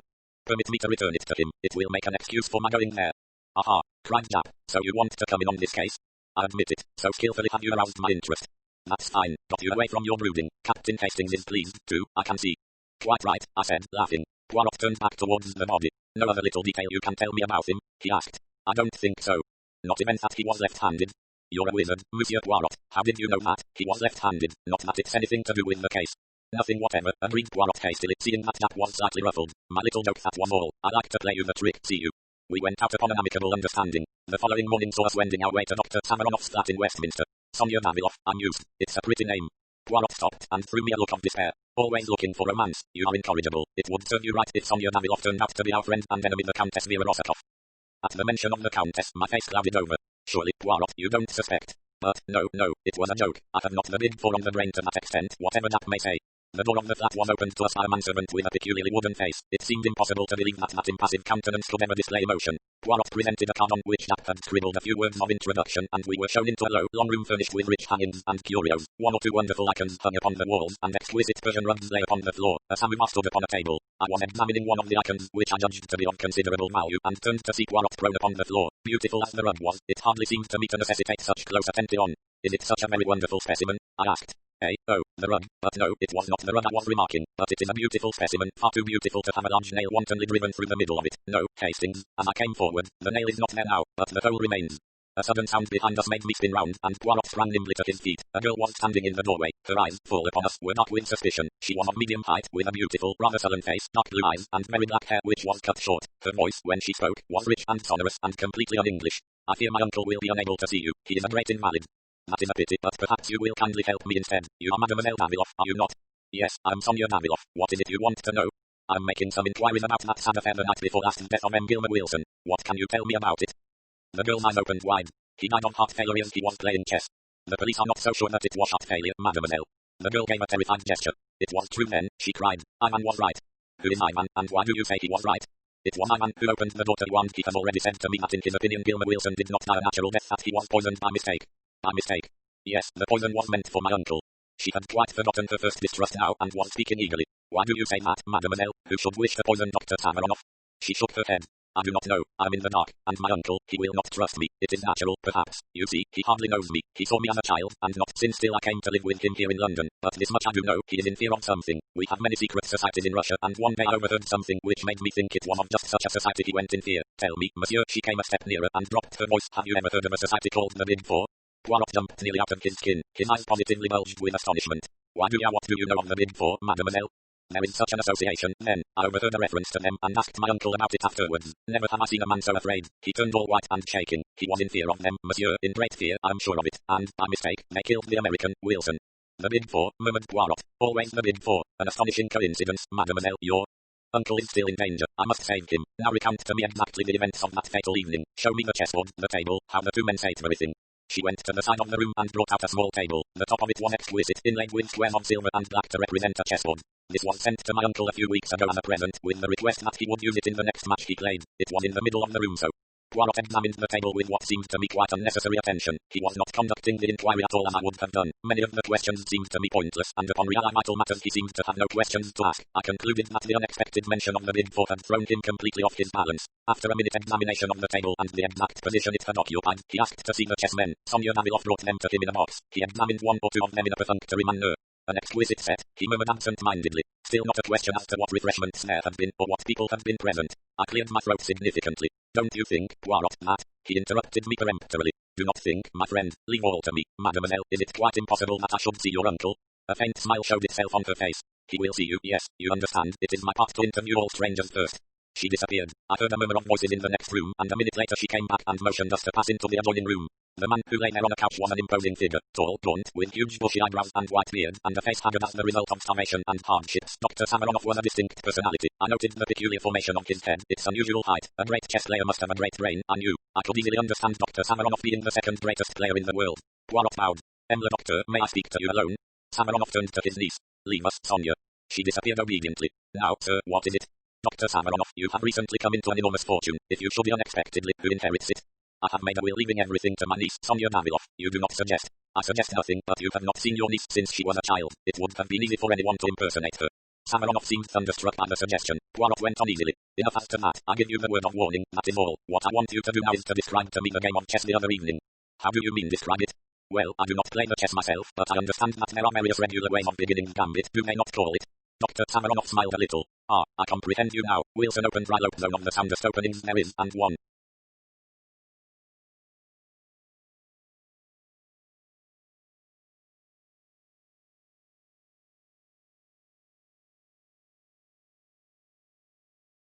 Frequently adopted in tournaments and matches. And how long have you been playing when the tragedy happened? It must have been about the third or fourth move when Wilson suddenly fell forward over the table, stone dead. Poirot rose to depart. He flung out his last question as though it was of absolutely no importance, but I knew better. Had he anything to eat or drink? A whiskey and soda, I think. Thank you, Dr. Savaronoff. I will disturb you no longer. Ivan was in the hall to show us out. Poirot lingered on the threshold. The flat below this, do you know who lives there? Sir Charles Kingwell, a member of Parliament, sir. It has been let furnished lately, though. Thank you.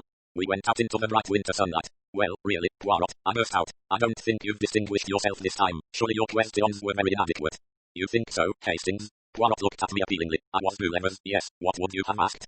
I considered the question carefully and then outlined my scheme to Poirot. He listened with what seemed to be close interest. My monologue lasted until we had nearly reached home. Very excellent, very searching, Hastings, said Poirot as he inserted his key in the door and preceded me up the stairs. But quite unnecessary. Unnecessary, I cried, amazed. If the man was poisoned. Aha, cried Poirot, pouncing upon a note which lay on the table. From Japp, just as I thought. He flung it over to me. It was brief and to the point. No traces of poison had been found, and there was nothing to show how the man came by his death. You see, said Poirot, our questions would have been quite unnecessary. You guessed this beforehand. Forecast the probable result of the deal, quoted Poirot from a recent bridge problem on which I had spent much time. Mon ami, when you do that successfully, you do not call it guessing. Don't let's split hairs, I said impatiently. You foresaw this? I did. Why? Poirot put his hand into his pocket and pulled out a white bishop. Why, I cried, you forgot to give it back to Dr. Savaronoff. You are in error, my friend. That bishop still reposes in my left-hand pocket. I took its fellow from the box of chessmen Mademoiselle Daviloff kindly permitted me to examine. The plural of one bishop is two bishops. He sounded the final S with a great hiss. I was completely mystified. But why did you take it? Parbleu, I wanted to see if they were exactly alike. Poirot looked at them with his head on one side. They seem so, I admit, but one should take no fact for granted until it is proved. Bring me, I pray you, my little scales. With infinite care he weighed the two chessmen, then turned to me with a face alight with triumph. I was right, see you, I was right. Impossible to deceive Hercule Poirot. He rushed to the telephone, waited impatiently. Is that Japp? Ah, Japp, it is you. Hercule Poirot speaks. Watch the manservant. Ivan, on no account let him slip through your fingers. Yes, yes, it is as I say.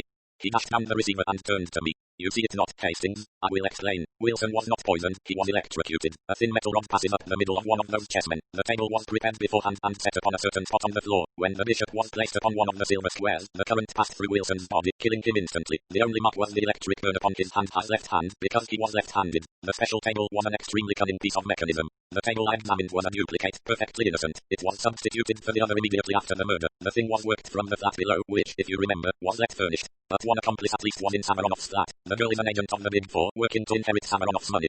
And Ivan? I strongly suspect that Ivan is none other than the famous number 4. What? Yes, the man is a marvelous character actor. He can assume any part he pleases. I thought back over past adventures, the lunatic asylum keeper, the butcher's young man, the suave doctor, all the same man, and all totally unlike each other. It's amazing, I said at last. Everything fits in. Savaronoff had an inkling of the plot, and that's why he was so averse to playing the match. Poirot looked at me without speaking. Then he turned abruptly away, and began pacing up and down. Have you a book on chess by any chance, mon ami? He asked suddenly. I believe I have somewhere. It took me some time to ferret it out, but I found it at last and brought it to Poirot, who sank down in a chair and started reading it with the greatest attention. In about a quarter of an hour the telephone rang. I answered it. It was Japp. Ivan had left the flat, carrying a large bundle. He had sprung into a waiting taxi, and the chase had begun. He was evidently trying to lose his pursuers. In the end he seemed to fancy that he had done so, and had then driven to a big empty house at Hampstead. The house was surrounded. I recounted all this to Poirot. He merely stared at me as though he scarcely took in what I was saying. He held out the chess book. Listen to this, my friend. This is the Rye Lopez opening. 1 PK4, PK4, 2 KTKB3, KQB3, 3 BKT5. Then there comes a question as to Black's best third move. He has the choice of various defenses. It was White's third move that killed Gilmer Wilson, 3 BKT5. Only the third move he goes that say nothing to you. I hadn't the least idea what he meant, and told him so. Suppose, Hastings, that, while you were sitting in this chair, you heard the front door being opened and shut. What would you think? I should think someone had gone out, I suppose. Yes, but there are always two ways of looking at things. Someone gone out, someone come in, two totally different things, Hastings. But if you assumed the wrong one, presently some little discrepancy would creep in and show you that you were on the wrong track. What does all this mean, Poirot? Poirot sprang to his feet with sudden energy. It means that I have been a triple imbecile. Quick, quick, to the flat in Westminster. We may yet be in time. We tore off in a taxi. Poirot returned no answer to my excited questions. We raced up the stairs. Repeated rings and knocks brought no reply, but listening closely I could distinguish a hollow groan coming from within. The hall porter proved to have a master key, and after a few difficulties he consented to use it. Poirot went straight to the inner room. A whiff of chloroform met us. On the floor was Sonia Daviloff, gagged and bound, with a great wad of saturated cotton wool over her nose and mouth. Poirot tore it off and began to take measures to restore her. Presently a doctor arrived, and Poirot handed her over to his charge and drew aside with me. There was no sign of Dr. Savaronoff. What does it all mean? I asked, bewildered. It means that before two equal deductions I chose the wrong one. You heard me say that it would be easy for anyone to impersonate Sonia Daviloff because her uncle had not seen her for so many years. Yes. Well, precisely the opposite held good also. It was equally easy for anyone to impersonate the uncle. What? Samaronoff did die at the outbreak of the revolution. The man who pretended to have escaped with such terrible hardships. The man so changed that his own friends could hardly recognize him. The man who successfully laid claim to an enormous fortune. Yes, who was he? Number 4. No wonder he was frightened when Sonia let him know she had overheard one of his private conversations about the Big Four. Again he has slipped through my fingers. He guessed I should get on the right track in the end, so he sent off the honest man on a tortuous wild goose chase, chloroformed the girl, and got out, having by now doubtless realized most of the securities left by Madame Gaspoja. But who tried to kill him then? Nobody tried to kill him. Wilson was the intended victim all along. But why? My friend, Samaronoff was the second greatest chess player in the world. In all probability number 4 did not even know the rudiments of the game. Certainly he could not sustain the fiction of a match. He tried all he knew to avoid the contest. When that failed, Wilson's doom was sealed. At all costs he must be prevented from discovering that the great Samaronoff did not even know how to play chess. Wilson was fond of the Lopez opening, and was certain to use it. Number 4 arranged for death to come with the third move before any complications of defense set in. But, my dear Poirot, I persisted, are we dealing with a lunatic? I quite follow your reasoning, and admit that you must be right, but to kill a man just to sustain his role, surely there were simpler ways out of the difficulty than that. He could have said that his doctor forbade the strain of a match. Poirot wrinkled his forehead. Certainment, Hastings, he said, there were other ways, but none so convincing. Besides, you are assuming that to kill a man is a thing to avoid, are you not? Number 4's mind, it does not act that way. I put myself in his place, a thing impossible for you. I picture his thoughts. He enjoys himself as the professor at that match. I doubt not he has visited the chess tourneys to study his part. He sits and frowns in thought. He gives the impression that he is thinking great plans, and all the time he laughs in himself. He is aware that 2 moves are all that he knows and all that he need know. Again, it would appeal to his mind to foresee the time that suits number 4. Oh, yes, Hastings, I begin to understand our friend and his psychology. I shrugged. Well, I suppose you're right, but I can't understand anyone running a risk he could so easily avoid. Risk? Poirot snorted. Where then lay the risk? Would that have solved the problem? No, if number 4 had not made one small mistake he would have run no risk. And his mistake? I asked, although I suspected the answer. Mon ami, he overlooked the little grey cells of Hercule Poirot. Poirot has his virtues, but modesty is not one of them. 12. The baited trap. It was mid-January, a typical English winter day in London, damp and dirty. Poirot and I were sitting in 2 chairs well drawn up to the fire. I was aware of my friend looking at me with a quizzical smile, the meaning of which I could not fathom. A penny for your thoughts, I said lightly. I was thinking, my friend, that at midsummer, when you first arrived, you told me that you proposed to be in this country for a couple of months only. Did I say that? I asked, rather awkwardly. I don't remember. Poirot's smile broadened. You did, mon ami. Since then, you have changed your plan, is it not so? Yes, I have. And why is that? Dash it all, Poirot, you don't think I'm going to leave you all alone when you're up against a thing like the Big Four, do you? Poirot nodded gently. Just as I thought, you are a staunch friend, Hastings. It is to serve me that you remain on here, and your wife little Cinderella as you call her, what does she say? I haven't gone into details, of course, but she understands. She'd be the last one to wish me to turn my back on a pal. Yes, she, too, is a loyal friend, but it is going to be a long business, perhaps. I nodded, rather discouraged. 6 months already, I'm used, and where are we? You know, Poirot, I can't help thinking that we ought to do something. Always so energetic, Hastings, and what precisely would you have me do? This was somewhat of a poser, but I was not going to withdraw from my position. We ought to take the offensive, I urged. What have we done all this time? More than you think, my friend. After all, we have established the identity of number 2 and number 3, and we have learnt more than a little about the ways and methods of number 4. I brightened up a little. As Poirot put it, things didn't sound so bad. Oh, yes, Hastings, we have done a great deal. It is true that I'm not in a position to accuse either Ryland or Madame Olivia, who would believe me. You remember I thought once I had Ryland successfully cornered. Nevertheless, I have made my suspicions known in certain quarters, and highest Lord Aldington, who enlisted my help in the matter of the stolen submarine plans, is fully cognizant of all my information respecting the Big Four, and while others may doubt, he believes. Ryland and Madame Olivia and Lai Chang-yen himself may go their ways, but there is a searchlight turned on all their movements. And number 4, I asked. As I said just now, I'm beginning to know and understand his methods. You may smile, Hastings, but to penetrate a man's personality, to know exactly what he will do under any given circumstances, that is the beginning of success. It is a duel between us, and whilst he is constantly giving away his mentality to me, I endeavour to let him know little or nothing of mine. He is in the light, I in the shade. I tell you, Hastings, that every day they fear me the more for my chosen inactivity. They let us alone, anyway, I observed. There have been no more attempts on your life, and no ambushes of any kind. No, said Poirot thoughtfully. On the whole, that rather surprises me, especially as there are 1 or 2 fairly obvious ways of getting at us which I should have thought certain to have occurred to them. You catch my meaning, perhaps? An infernal machine of some kind, I hazarded. Poirot made a sharp click with his tongue expressive of impatience. But no, I appeal to your imagination, and you can suggest nothing more subtle than bombs in the fire. Place. Well, I have need of some matches. I will promenade myself despite the weather. Pardon, my friend, but it is possible that you read the future of the Argentine Mirror of Society, cattle breeding, the clue of crimson, and sport in the Rockies at one and the same time. I laughed, and admitted that the clue of crimson was at present engaging my sole attention. Poirot shook his head sadly. But replace then the others on the bookshelf. Never shall I see you embrace the order and the method. Mon Dieu, what then is a bookshelf for? I apologized humbly, and Poirot, after replacing the offending volumes, each in its appointed place, went out and left me to uninterrupted enjoyment of my selected book. I must admit, however, that I was half asleep when Mrs. Pearson's knock at the door aroused me. A telegram for you, Captain. I tore the orange envelope open without much interest. Then I sat as though turned to stone. It was a cable from Bronson, my manager out at the South American ranch, and it ran as follows. Mrs. Hastings disappeared yesterday, feared being kidnapped by some gang calling itself Big 4 Cable. Instructions have notified police but no clue as yet. Bronson. I waved Mrs. Pearson out of the room, and sat as though stunned, reading the words over and over again. Cinderella kidnapped. In the hands of the infamous Big 4. God, what could I do? Poirot. I must have Poirot. He would advise me. He would checkmate them somehow. In a few minutes now, he would be back. I must wait patiently until then. But Cinderella in the hands of the Big 4. Another knock. Mrs. Pearson put her head in once more. A note for you, Captain, brought by a heathen Chinaman. He's waiting downstairs. I seized it from her. It was brief and to the point. If you ever wish to see your wife again, go with the bearer of this note immediately. Leave no message. For your friend, or she will suffer.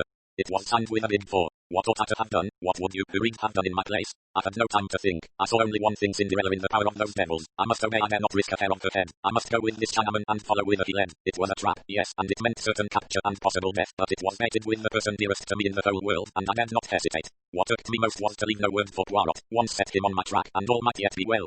There I risk it. Apparently I was under no supervision, but yet I hesitated. It would have been so easy for the Chinaman to come up and assure himself that I was keeping to the letter of the command. Why didn't he? His very abstention made me more suspicious. I had seen so much of the omnipotence of the Big 4 that I credited them with almost superhuman powers. For all I know, even the little bedraggled servant girl might be one of their agents. No, I dared not risk it, but one thing I could do: leave the telegram. He would know then that Cinderella had disappeared, and who was responsible for her disappearance. All this passed through my head in less time than it takes to tell, and I had clapped my hat on my head and was descending the stairs to where my guide waited, in a little over a minute. The bearer of the message was a tall, impassive Chinaman, neatly but rather shabbily dressed. He bowed and spoke to me. His English was perfect, but he spoke with a slight sing-song intonation. You Captain Hastings? Yes, I said. You give me note, please. I had foreseen the request, and handed him over the scrap of paper without a word, but that was not all. You have a telegram today? Yes. Come along just now, from South America? Yes. I realized and knew the excellence of their espionage system, or it might have been a shrewd guess. Bronson was bound to cable me. They would wait until the cable was delivered and would strike hard upon it. No good could come of denying what was palpably true. Yes, I said. I did get a telegram. You fetched him? Yes, fetch him now. I ground my teeth, but what could I do? I ran upstairs again. As I did so, I thought of confiding in Mrs. Pearson, at any rate as far as Cinderella's disappearance went. She was on the landing, but close behind her was the little maidservant, and I hesitated. If she was as 5 words of the note danced before my eyes, she will suffer. I passed into the sitting room without speaking. I took up the telegram and was about to pass out again when an idea struck me. Could I not leave some sign which would mean nothing to my enemies, but which Poirot himself would find significant? I hurried across to the bookcase and tumbled out 4 books onto the floor. No fear of Poirot's not seeing them. They would outrage his eyes immediately, and coming on top of his little lecture, surely he would find them unusual. Next I put a shovelful of coal on the fire and managed to spill 4 knobs into the grate. I had done all I could. Pray heaven Poirot would read the sign aright. I hurried down again. The Chinaman took the telegram from me, read it, then placed it in his pocket, and with a nod beckoned me to follow him. It was a long weary march that he led me. Once we took a bus, and once we went for some considerable way in a tram, and always our route led us steadily eastward. We went through strange districts, whose existence I had never dreamed of. We were down by the docks now, I knew, and I realized that I was being taken into the heart of Chinatown. In spite of myself I shivered. Still my guide plodded on, turning and twisting through mean streets and byways, until at last he stopped at a dilapidated house and rapped 4 times upon the door. It was opened immediately by another Chinaman, who stood aside to let us pass in. The clanging of the door behind me was the knell of my last hopes. I was indeed in the hands of the enemy. I was now handed over to the second Chinaman. He led me down some rickety stairs and into a cellar which was filled with bales and casks, and which exhaled a pungent odor as of eastern spices. I felt wrapped all round with the atmosphere of the east, tortuous, cunning, sinister. Suddenly my guide rolled aside 2 of the casks, and I saw a low tunnel-like opening in the wall. He motioned me to go ahead. The tunnel was of some length, and it was too low for me to stand upright. At last, however, it broadened out into a passage, and a few minutes later we stood in another cellar. My Chinaman went forward, and rapped 4 times on one of the walls. A whole section of the wall swung out, leaving a narrow doorway. I passed through, and to my utter astonishment found myself in a kind of Arabian Nights palace. A low long subterranean chamber hung with rich oriental silks, brilliantly lighted and fragrant with perfumes and spices. There were 5 or 6 silk-covered divans, and exquisite carpets of Chinese workmanship covered the ground. At the end of the room was a curtained recess. From behind these curtains came a voice. You have brought our honored guest? Excellency, he is here, replied my guide. Let our guest enter, was the answer. At the same moment, the curtains were drawn aside by an unseen hand, and I was facing an immense cushioned divan on which sat a tall thin oriental dressed in wonderfully embroidered robes, and clearly, by the length of his fingernails, a great man. Be seated, I pray you, Captain Hastings, he said, with a wave of his hand. You acceded to my request to come immediately. I am glad to see. Who are you? I asked. Lai Chang-yen? Indeed no, I am but the humblest of the master's servants. I carry out his behests, that is as do other of his servants in other countries in South America, for instance. I advanced a step. Where is she? What have you done with her out there? She is in a place of safety where none will find her. As yet, she is unharmed. You observe that I say as yet. Cold shivers ran down my spine as I confronted this smiling devil. What do you want? I cried. Money. My dear Captain Hastings, we have no designs on your small savings, I can assure you. Not, pardon me, very intelligent suggestion on your part. Your colleague would not have made it, I fancy. I suppose, I said heavily, you wanted to get me into your toils. Well, you have succeeded. I have come here with my eyes open. Do what you like with me and let her go. She knows nothing, and she can be no possible use to you. You've used her to get hold of me and got me all right, and that settles it. The smiling Oriental caressed his smooth cheek, watching me obliquely out of his narrow eyes. You go too fast, he said purringly. That does not quite settle it. In fact, to get hold of you as you express it, is not really our objective, but through you, we hope to get hold of your friend, Hercule Poirot. I'm afraid you won't do that, I said, with a short laugh. What I suggest is this, continued the other, his words running on as though he had not heard me. You will write Hercule Poirot a letter, such a letter as will induce him to hasten thither and join you. I shall do no such thing, I said angrily. The consequences of refusal will be disagreeable. Damn your consequences. The alternative might be death. A nasty shiver ran down my spine, but I endeavored to put a bold face upon it. It's no good threatening me and bullying me. Keep your threats for Chinese cowards. My threats are very real ones, Captain Hastings. I ask you again, will you write this letter? I will not, and what's more, you daren't kill me. You'd have the police on your tracks in no time. My interlocutor clapped his hands swiftly. 2 Chinese attendants appeared as it were out of the blue and pinioned me by both arms. Their master said something rapidly to them in Chinese, and they dragged me across the floor to a spot in one corner of the big chamber. One of them stooped, and suddenly, without the least warning, the flooring gave beneath my feet. But for the restraining hand of the other man, I should have gone down the yawning gap beneath me. It was inky black, and I could hear the rushing of water. The river, said my questioner from his place on the divan. Think well, Captain Hastings. If you refuse again, you go headlong to eternity to meet your death in the dark waters below. For the last time, will you write that letter? I'm not braver than most men. I admit frankly that I was scared to death and in a blue funk. That Chinese devil meant business, I was sure of that. It was goodbye to the good old world. In spite of myself, my voice wobbled a little as I answered. For the last time, no. To hell with your letter. Then involuntarily I closed my eyes and breathed a short prayer. 13. The mouse walks in. Not often in a lifetime does a man stand on the edge of eternity, but when I spoke those words in that East End cellar I was perfectly certain that they were my last words on earth. I braced myself for the shock of those black, rushing waters beneath, and experienced in advance the horror of that breath-choking fall. But to my surprise a low laugh fell on my ears. I opened my eyes, obeying a sign from the man on the divan. My 2 jailers brought me back to my old seat facing him. You are a brave man, Captain Hastings, he said. We of the East appreciate bravery. I may say that I expected you to act as you have done. That brings us to the appointed second act of your little drama. Death for yourself you have faced, will you face death for another? What do you mean? I asked hoarsely, a horrible fear creeping over me. Surely you have not forgotten the lady who is in our power room of the garden. I stared at him in the agony. I think, Captain Hastings, that you will write that letter. See, I have a cable form here. The message I shall write on it depends on you and means life or death for your wife. The sweat broke out on my brow. My tormentor continued, smiling amiably and speaking with perfect sang-froid. There, Captain, the pen is ready to your hand. You have only to write. If not, I echoed. If not, that lady that you love and dies slowly. My master, Lai Chang-yen, amuses himself in his spare hours by devising new and ingenious methods of torture. My God, I cried. You fiend, not that he wouldn't do that. Shall I recount to you some of his devices? Without heeding my cry of protest, his speech flowed wantonly, serenely till with a cry of horror I clapped my hands to my ears. It is enough, I see. Take up the pen and write. You would not dare. Your speech is foolishness and you know it. Take up the pen and write. If I do, your wife goes free. The cable shall be dispatched immediately.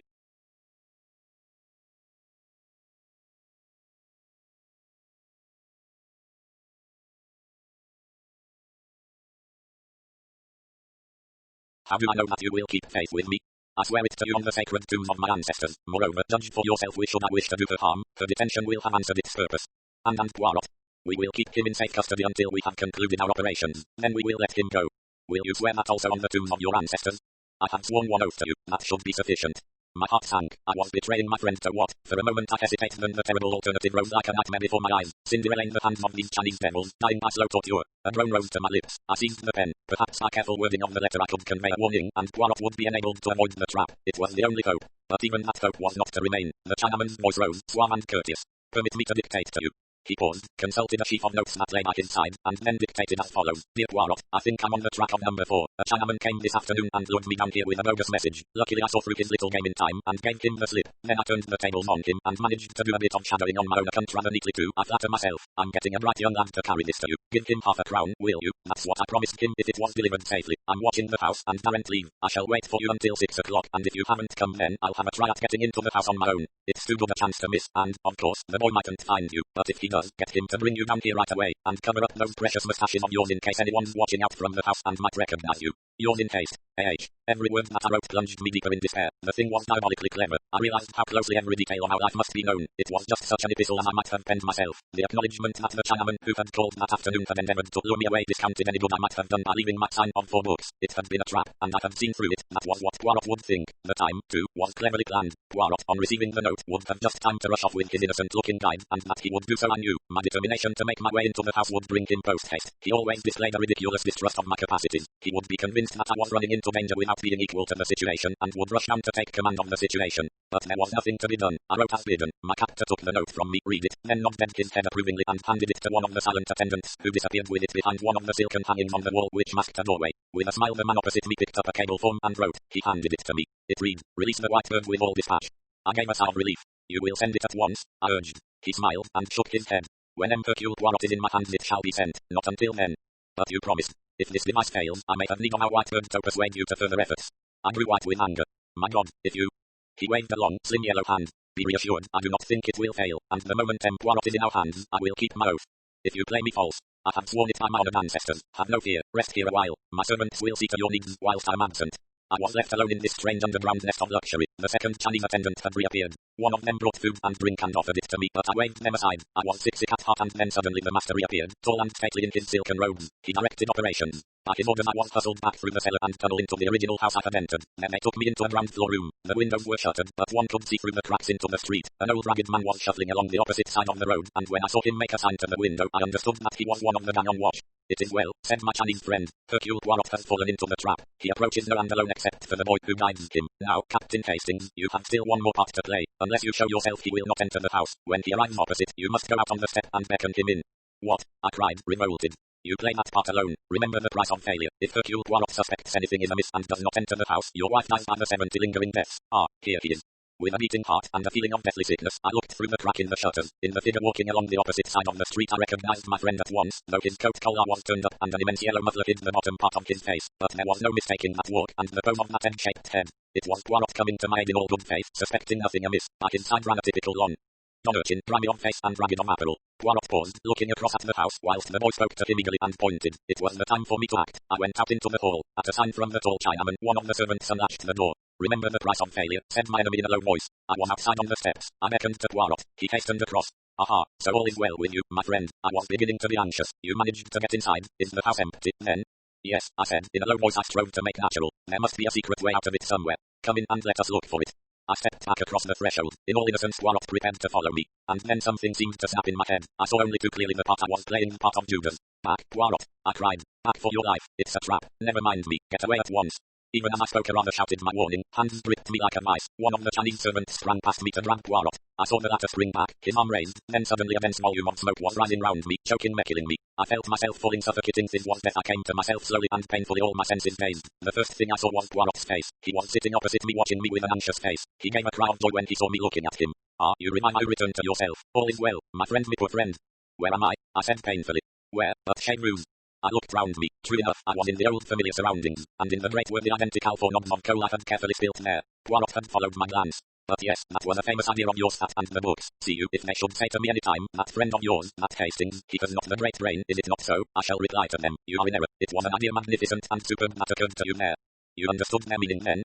Am I an imbecile? Of course I understood. It gave me just the warning I needed, and the time to mature my plans. Somehow or other the big 4 had carried you off. With what object? Clearly not for your bow use, equally clearly not because they feared you and wanted to get you out of the way. No, their object was plain. You would be used as a decoy to get the great Hercule Poirot into their clutches. I had long been prepared for something of the kind. I make my little preparations, and presently, sure enough, the messenger arrives, such an innocent little street urchin. Me, I swallow everything, and hasten away with him, and, very fortunately, they permit you to come out on the doorstep. That was my one fear, that I should have to dispose of them before I had reached the place where you were concealed, and that I should have to search for you perhaps in vain afterwards. Dispose of them, did you say? I asked feebly, single-handed. Oh, there is nothing very clever about that. If one is prepared in advance, all is simple, motto of the Boy Scout, is it not? And a very fine one. Me, I was prepared. Not so long ago, I rendered a service to a very famous chemist, who did a lot of work in connection with poison gas during the war. He devised for me a little bomb, simple and easy to carry about, but to throw it and poof, the smoke and then the unconsciousness. Immediately I'd blow a little whistle, and straightway some of Jack's clever fellows, who were watching the house here long before the boy arrived, and who managed to follow us all the way to Limehouse, came flying up and took charge of the situation. But how was it you weren't unconscious too? Another piece of luck. Our friend number 4, who certainly composed that ingenious letter, permitted himself a little jest at my moustaches, which rendered it extremely easy for me to adjust my respirator under the guise of a yellow muffler. I remember, I cried eagerly, and then with the word remember, all the ghastly horror that I had temporarily forgotten came back to me. Cinderella, I fell back with a groan. I must have lost consciousness again for a minute or two. I woke to find Poirot forcing some brandy between my lips. What is it, mon ami? But what is it then? Tell me. Word by word, I got the thing told, shuddering as I did so. Poirot uttered a cry. My friend, but what you must have suffered, and I who knew nothing of all this, but reassure yourself, all is well. You will find her, you mean, but she is in South America, and by the time we get there long before, she will be dead, and God knows how and in what horrible way she will have died. No, you do not understand. She is safe and well. She has never been in their hands for one instant. But I got a cable from Bronson.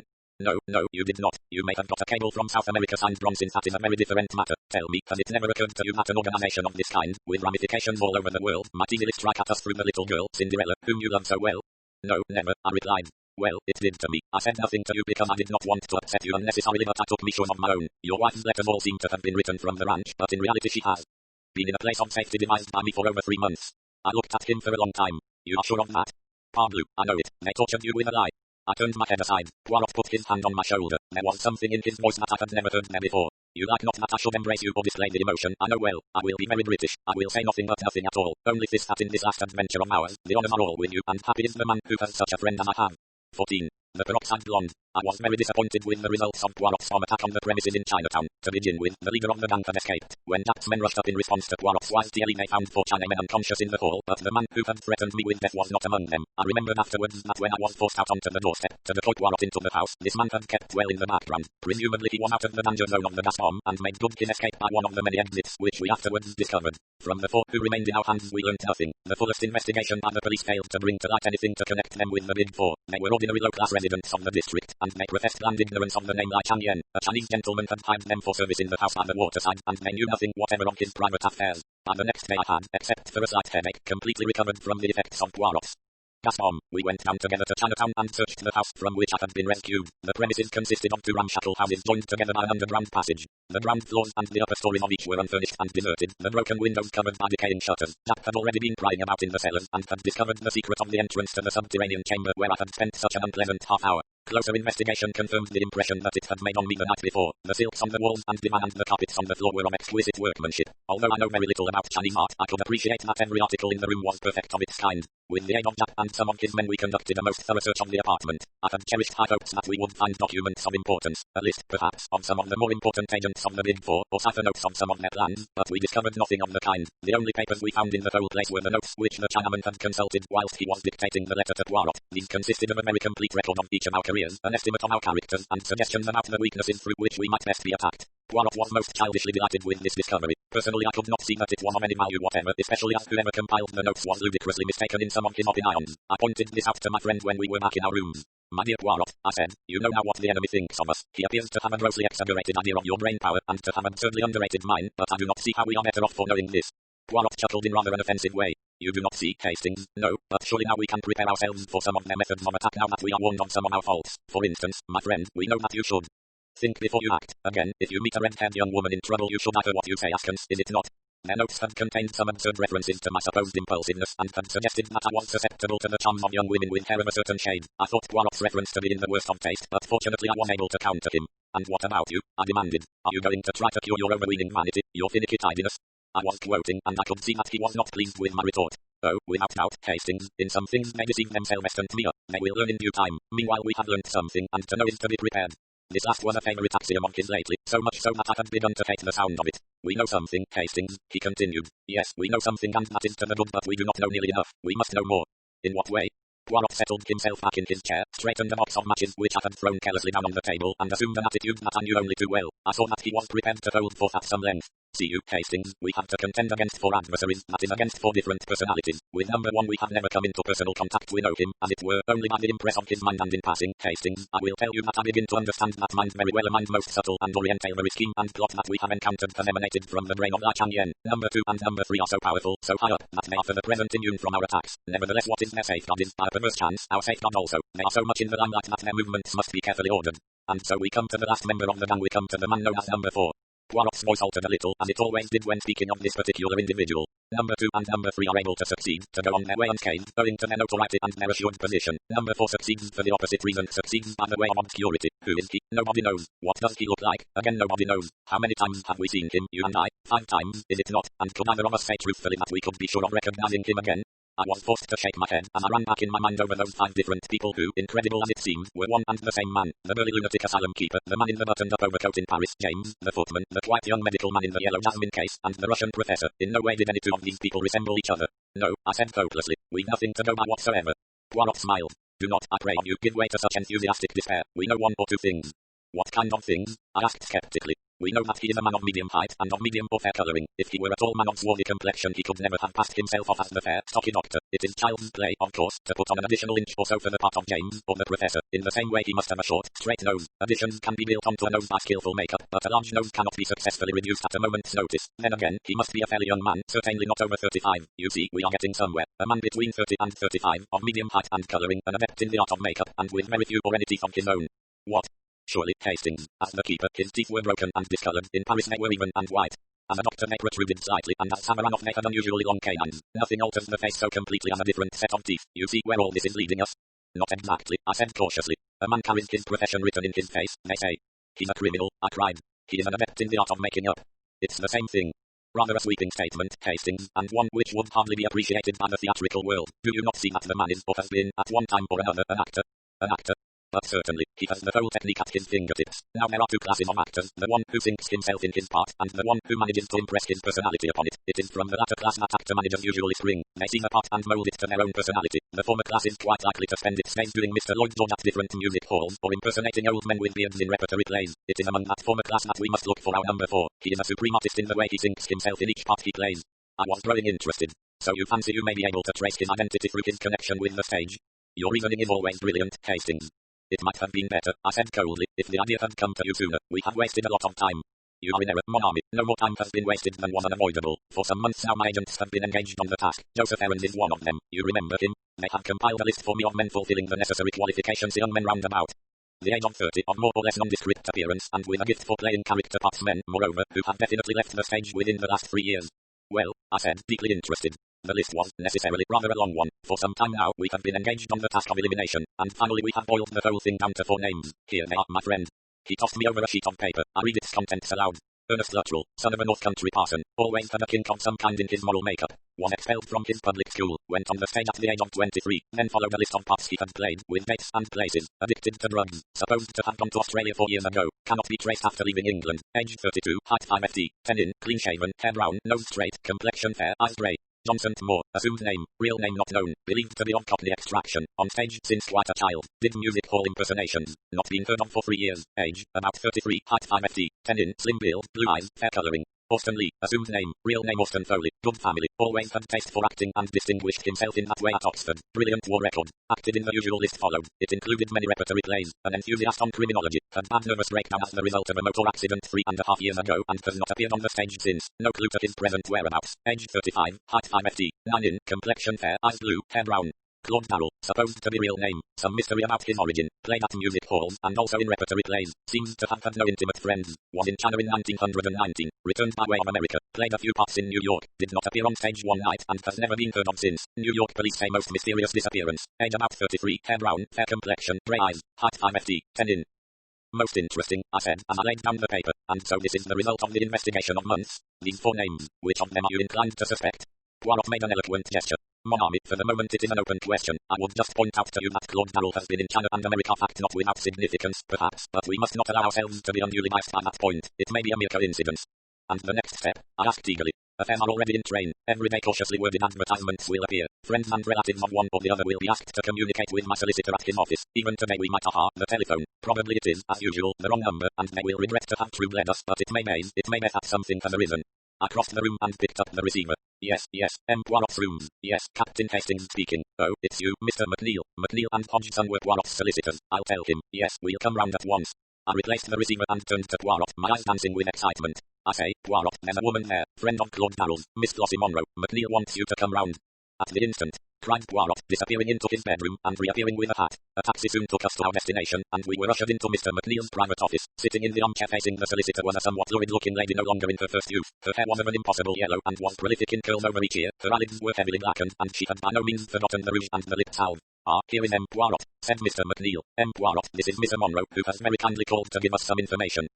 Ah, but that is most kind, cried Poirot. He came forward with great empressement, and shook the lady warmly by the hand. Mademoiselle blooms like a flower in this dry as dust old office, he added, careless of the feelings of Mr. McNeil. This outrageous flattery was not without effect. Miss Monroe blushed and simpered. Oh, go on now, Mr. Poirot, she exclaimed. I know what you Frenchmen are like. Mademoiselle, we are not mute like Englishmen before beauty. Not that I'm a Frenchman, I'm a Belgian, you see. I've been to Ostend myself, said Miss Monroe. The whole affair, as Poirot would have said, was marching splendidly. And so you can tell us something about Mr. Claude Darrell, continued Poirot. I knew Mr. Darrell very well at one time, explained the lady, and I saw your advertisement being out of a shop for the moment, and, my time being my own, I said to myself, there, they want to know about poor old Claudia's, too maybe it's a fortune looking for the rightful heir, I'd better go round at once. Mr. McNeil rose. Well, Monsieur Poirot, shall I leave you for a little conversation with Miss Monroe? You are too amiable, but stay a little idea presents itself to me, the hour of the dinner approaches. Mademoiselle will perhaps honour me by coming out to luncheon with me. Miss Monroe's eyes glistened. It struck me that she was in exceedingly low water, and that the chance of a square meal was not to be despised. A few minutes later saw us all in a taxi, bound for one of London's most expensive restaurants. Once arrived there, Poirot ordered a most delectable lunch, and then turned to his guest. And for wine, mademoiselle, what do you say to champagne? Miss Monroe said nothing or everything. The meal started pleasantly. Poirot replenished the lady's glass with thoughtful assiduity, and gradually slid on to the topic nearest his heart. The poor Mr. Darrell, what a pity he is not with us. Yes, indeed, sighed Miss Monroe. Poor boy, I do wonder what's become of him. Is it a long time since you have seen him? Yes. Oh, simply ages, not since the war. He was a funny boy, Claude, very close about things, never told you a word about himself, but, of course, that all fits in if he's a missing heir. Is it a title, Mr. Poirot? Alas, a mere heritage, said Poirot unblushingly, but you see, it may be a question of identification. That is why it is necessary for us to find someone who knew him very well indeed. You knew him very well, did you not, mademoiselle? I don't mind telling you, Mr. Poirot, you're a gentleman. You know how to order a lunch for a lady, which is more than some of these young whippersnappers do nowadays. Downright mean, I call it. As I was saying, you being a Frenchman won't be shocked. Ah, you Frenchmen, naughty, naughty. She wagged her finger at him in an excess of archness. Well, there it was, me and Claude, two young things, what else could you expect? And I've still a kindly feeling for him. Though, mind you, he didn't treat me well, no, he didn't treat me well at all. Not as a lady should be treated. They're all the same when it comes to a question of money. No, no, mademoiselle, do not say that, protested Poirot, filling up her glass once more. Could you now describe this Mr. Darrell to me? He wasn't anything so very much to look at, said Flossie Monroe dreamily. Neither tall nor short, you know, but quite well set up, spruce looking, eyes a sort of blue-grey, and more or less fair-haired, I suppose. But oh, what an artist. I never saw anyone to touch him in the profession. He'd have made his name before now if it hadn't been for jealousy. Ah, Mr. Poirot, jealousy, you wouldn't believe it, you really wouldn't. What we artists have to suffer through jealousy. Why, I remember once at Manchester. We displayed what patience we could in listening to a long complicated story about a pantomime and the infamous conduct of the principal boy. Then Poirot led her gently back to the subject of Claude Darrell. It is very interesting, all this that you are able to tell us, mademoiselle, about Mr. Darrell. Women are such wonderful observers, they see everything. They notice the little detail that escapes the mere man. I have seen a woman identify one man out of a dozen others, and why, do you think? She had observed that he had a trick of stroking his nose when he was agitated. Now would a man ever have thought of noticing a thing like that? Did you ever? Cried Miss Monroe. I suppose we do notice things. I remember Claude, now I come to think of it, always fiddling with his bread at table. He'd get a little piece between his fingers and then hand it round to pick up crumbs. I've seen him do it 100 times. Why, I'd know him anywhere by that one trick of his. Is not that just what I say? The marvellous observation of a woman. And did you ever speak to him about this little habit of his, mademoiselle? No, I didn't, Mr. Poirot. You know what men are. They don't like you to notice things, especially if it should seem you were telling them off about it. I never said a word, but many's the time I smiled to myself. Bless you, he never knew he was doing it even. Poirot nodded gently. I noticed that his own hand was shaking a little as he stretched it out to his glass. Then there is always handwriting as a means of establishing identity, he remarked. Without doubt you have preserved a letter written by Mr. Darrell. Flossie Monroe shook her head regretfully. He was never one for writing, never wrote me a line in his life. That is a pity, said Poirot. I tell you what, though, said Miss Monroe suddenly, I've got a photograph if that would be any good. You have a photograph? Poirot almost sprang from his seat with excitement. It's quite an old one, 8 years old at least. A neat vitrine, no matter how old and faded. Ah, ma foi, but what stupendous luck. You will permit me to inspect that photograph, mademoiselle? Why, of course. Perhaps you will even permit me to have a copy made. It would not take long. Certainly, if you like. Miss Monroe rose. Well, I must run away, she declared archly. Very glad to have met you and your friend, Mr. Poirot. And the photograph, when may I have it? I'll look it up tonight. I think I know where to lay my hands upon it, and I'll send it to you right away. 1,000 thanks, mademoiselle. You are all that is of the most amiable. I hope that we shall soon be able to arrange another little lunch together. As soon as you like, said Miss Monroe. I'm willing. Let me see, I do not think that I have your address. With a grand air, Miss Monroe drew a card from her handbag and handed it to him. It was a somewhat dirty card, and the original address had been scratched out and another substituted in pencil. Then, with a good many bows and gesticulations on Poirot's part, we made farewell to the lady and got away. Do you really think this photograph so important? I asked Poirot. Yes, mon ami. The camera does not lie. One can magnify a photograph, seize salient points that otherwise would remain unnoticed, and then there are 1,000 details such as the structure of the ears, which no one could ever describe to you in words. Oh, yes, it is a great chance, this, which has come our way. That is why I propose to take precautions. He went across to the telephone as he finished speaking, and gave a number which I knew to be that of a private detective agency which he sometimes employed. His instructions were clear and definite. 2 men were to go to the address he gave, and, in general terms, were to watch over the safety of Miss Monroe. They were to follow her wherever she went. Poirot hung up the receiver and came back to me. Do you really think that necessary, Poirot? I asked. It may be. There is no doubt that we are watched, you and I, and since that is so, they will soon know with whom we were lunching today, and it is possible that number 4 will scent danger. About 20 minutes later the telephone bell rang. I answered it. A curt voice spoke into the phone. Is that Mr. Poirot? St. James's Hospital speaking. A young woman was brought in 10 minutes ago. Street accident. Miss Flossie Monroe. She is asking very urgently for Mr. Poirot, but he must come at once. She can't possibly last long. I repeated the words to Poirot. His face went white. Quick, Hastings. We must go like the wind. A taxi took us to the hospital in less than 10 minutes. We asked for Miss Monroe and were taken immediately to the accident ward, but a white-capped sister met us in the doorway. Poirot read the news in her face. It is over, eh? She died 6 minutes ago. Poirot stood as though stunned. The nurse, mistaking his emotion, began speaking gently. She did not suffer, and she was unconscious towards the last. She was run over by a motor, you know, and the driver of the car did not even stop. Wicked, isn't it? I hope someone took the number. The stars fight against us, said Poirot in a low voice. You would like to see her? The nurse led the way, and we followed. Poor Flossie Monroe, with her rouge and her dyed hair, she lay there very peacefully, with a little smile on her lips. Yes, murmured Poirot. The stars fight against us, but is it the stars? He lifted his head as though struck by a sudden idea. Is it the stars, Hastings? If it is not, oh, I swear to you, my friend, standing here by this poor woman's body, that I will have no mercy when the time comes. What do you mean? I asked. But Poirot had turned to the nurse and was eagerly demanding information. A list of the articles found in her handbag was finally obtained. Poirot gave a suppressed cry as he read it over. You see, Hastings, you see? See what? There is no mention of a latchkey, but she must have had a latchkey with her. No, she was run down in cold blood, and the first person who bent over her took the key from her bag. But we may yet be in time. He may not have been able to find at once what he sought. Another taxi took us to the address Flossie Monroe had given us, a squalid block of mansions in an unsavory neighborhood. It was some time before we could gain admission to Miss Monroe's flat, but we had at least the satisfaction of knowing that no one could leave it whilst we were on guard outside. Eventually we got in. It was plain that someone had been before us. The contents of drawers and cupboards were strewn all over the floor. Locks had been forced, and small tables had even been overthrown, so violent had been the searcher's haste. Poirot began to hunt through the debris. Suddenly he stood erect with a cry, holding out something. It was an old-fashioned photograph frame, empty. He turned it slowly over. Affixed to the back was a small round label, a price label. It cost 4 shillings, I commented. Mon Dieu, Hastings, use your eyes. That is a new clean label. It was stuck there by the man who took out the photograph, the man who was here before us, but knew that we should come, and so left this for us. Claude Darrell's number 4.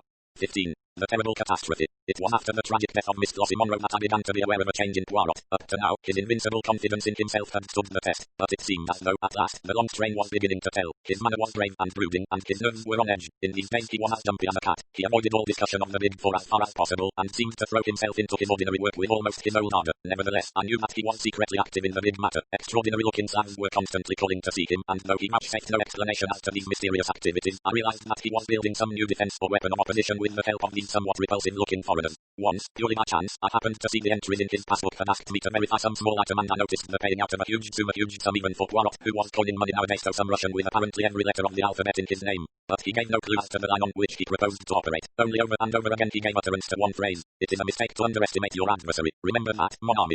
And I realized that that was the pitfall he was striving at all costs to avoid. So matters went on until the end of March, and then one morning Poirot made a remark which startled me considerably. This morning, my friend, I should recommend the best suit. We go to call upon the Home Secretary. Indeed, that is very exciting. He has called you in to take up a case? Not exactly. The interview is of my seeking. You may remember my saying that I once did him some small service. He is inclined to be foolishly enthusiastic over my capabilities in consequence, and I am about to trade on this attitude of his. As you know, the French Premier, M. Bistardo, is over in London, and at my request the Home Secretary has arranged for him to be present at our little conference this morning. The Right Honourable Sidney Crowther, His Majesty's Secretary of State for Home Affairs, was a well-known and popular figure, a man of some 50 years of age, with a quizzical expression and shrewd grey eyes. He received us with that delightful bonhomie of manner which was well known to be one of his principal assets. Standing with his back to the fireplace was a tall thin man with a pointed black beard and a sensitive face. M. Bistardo, said Crowther, allow me to introduce to you M. Hercule Poirot, of whom you may, perhaps, already have heard. The Frenchman bowed and shook hands. I have indeed heard of M. Hercule Poirot, he said pleasantly. Who has not? You are too amiable, monsieur, said Poirot, bowing, but his face flushed with pleasure. Any word for an old friend? Asked a quiet voice, and a man came forward from a corner by a tall bookcase. It was our old acquaintance, Mr. Ingles. Poirot shook him warmly by the hand. And now, M. Poirot, said Crowther, we are at your service. I understand you to say that you had a communication of the utmost importance to make to us. That is so, monsieur. There is in the world today a vast organization, an organization of crime. It is controlled by 4 individuals, who are known and spoken of as the Big Four. Number 1 is a Chinaman, Lai Chang-yen. Number 2 is the American multimillionaire, A. Bryland. Number 3 is a Frenchwoman. Number 4 I have every reason to believe is an obscure English actor called Claude Darrell. These 4 are banded together to destroy the existing social order, and to replace it with an anarchy in which they would reign as dictators. Incredible, muttered the Frenchman. Bryland, mixed up with a thing of that kind. Surely the idea is too fantastic. Listen, monsieur, whilst I recount to you some of the doings of this Big Four. It was an enthralling narrative which Poirot unfolded. Familiar as I was with all the details, they thrilled me anew as I heard the bald recital of our adventures and escapes. M. Bistardo looked mutely at Mr. Crowther as Poirot finished. The other answered the look. Yes, M. Bistardo, I think we must admit the existence of a Big Four. Scotland Yard was inclined to jeer at first, but they have been forced to admit that M. Poirot was right in many of his claims. I cannot but feel that M. Poirot exaggerates a little. For answer, Poirot set forth 10 salient points. I have been asked not to give them to the public even now, and so I refrain from doing so, but they included the extraordinary disasters to submarines which occurred in a certain month, and also a series of aeroplane accidents and forced landings. According to Poirot, these were all the work of the Big Four, and bore witness to the fact that they were in possession of various scientific secrets unknown to the world at large. This brought us straight to the question which I had been waiting for the French Premier to ask. You say that the third member of this organization is a French woman. Have you any idea of her name? It is a well-known name, monsieur, an honored name. Number 3 is no less than the famous Madame Olivia. At the mention of the world-famous scientist, successor to the Curries, M. Disnardo positively bounded from his chair, his face purple with emotion. Madame Olivia, impossible, absurd, it is an insult what you say there. Poirot shook his head gently, but made no answer. Disnardo looked at him in stupefaction for some moments, then his face cleared, and he glanced at the Home Secretary and tapped his forehead significantly. Poirot is a great man, he observed. But even the great man sometimes he has his little mania, does he not, and seeks in high places for fancied conspiracies. It is well known. You agree with me, do you not, Mr. Crowther? The Home Secretary did not answer for some minutes, then he spoke slowly and heavily. Upon my soul, I don't know, he said at last. I have always had and still have the utmost belief in Poirot, but well, this takes a bit of believing. This I can yen, too, continued Disnardo. Who has ever heard of him? I have, said the unexpected voice of Mr. Inglés. The Frenchman stared at him, and he stared placidly back again, looking more like a Chinese idol than ever. Mr. Inglés, explained the Home Secretary, is the greatest authority we have on the interior of China. And you have heard of this I can yen? Until Poirot here came to me, I imagined that I was the only man in England who had. Make no mistake, Disnardo, there is only one man in China who counts today I can yen. He has, perhaps, I only say perhaps, the finest brain in the world at the present time. Disnardo sat as though stunned. Presently, however, he rallied. There may be something in what you say, Poirot, he said coldly, but as regards Madame Olivia, you are most certainly mistaken. She is a true daughter of France, and devoted solely to the cause of science. Poirot shrugged his shoulders and did not answer. There was a minute or two's pause, and then my little friend rose to his feet, with an air of dignity that sat rather oddly upon his quaint personality. That is all I have to say, messieurs, to warn you. I thought it likely that I should not be believed, but at least you will be on your guard. My words will sink in, and each fresh event that comes along will confirm your wavering faith. It was necessary for me to speak no later, I might not have been able to do so. You mean, asked Crowther, impressed in spite of himself by the gravity of Poirot's tone. I mean, monsieur, that since I have penetrated the identity of number 4, my life is not worth an hour's purchase. He will seek to destroy me at all costs, and not for nothing is he named the destroyer. Messieurs, I salute you. To you, Crowther, I deliver this key, and this sealed envelope. I have got together all my notes on the case, and my ideas as to how best to meet the menace that any day may break upon the world, and have placed them in a certain safe deposit. In the event of my death, Crowther, I authorize you to take charge of those papers, and make what use you can of them. And now, messieurs, I wish you good day. Disnardo merely bowed coldly, but Crowther sprang up and held out his hand. You have converted me, Poirot. Fantastic as the whole thing seems, I believe utterly in the truth of what you have told us. Inglés left at the same time as we did. I am not disappointed with the interview, said Poirot, as we walked along. I did not expect to convince Disnardo, but I have at least ensured that, if I die, my knowledge does not die with me, and I have made 1 or 2 converts. Pas si mal. I'm with you, as you know, said Inglés. By the way, I'm going out to China as soon as I can get off. Is that wise? No, said Inglés dryly, but it's necessary. One must do what one can. Ah, you are a brave man, cried Poirot with emotion. If we were not in the street, I would embrace you. I fancied that Inglés looked rather relieved. I don't suppose that I shall be in any more danger in China than you are in London, he growled. That is possibly true enough, admitted Poirot. I hope that they will not succeed in massacring Hastings also, that is all. That would annoy me greatly. I interrupted this cheerful conversation to remark that I had no intention of letting myself be massacred, and shortly afterwards Inglés parted from us. For some time we went along in silence, which Poirot at length broke by uttering a totally unexpected remark. I really think that I shall have to bring my brother into this. Your brother, I cried, astonished. I never knew you had a brother. You surprise me, Hastings. Do you not know that all celebrated detectives have brothers who would be even more celebrated than they are were it not for constitutional indolence? Poirot employs a peculiar manner sometimes, which makes it well nigh impossible to know whether he is jesting or in earnest. That manner was very evident at the moment. What is your brother's name? I asked, trying to adjust myself to this new idea. Hercule Poirot, replied Poirot bravely. He lives near Spa in Belgium. What does he do? I asked with some curiosity, putting aside a half-formed wonder as to the character and disposition of the late Madame Poirot and her classical taste in Christian names. He does nothing. He is, as I tell, of a singularly indolent disposition, but his abilities are hardly less than my own, which is saying a great deal. Is he like you to look at? Not unlike, but not nearly so handsome, and he wears no moustaches. Is he older than you or younger? He happens to have been born on the same day. At Wynne, I cried. Exactly, Hastings. You jumped to the right conclusion with unfailing accuracy, but here we are at home again. Let us at once get to work on that little affair of the Duchess's necklace.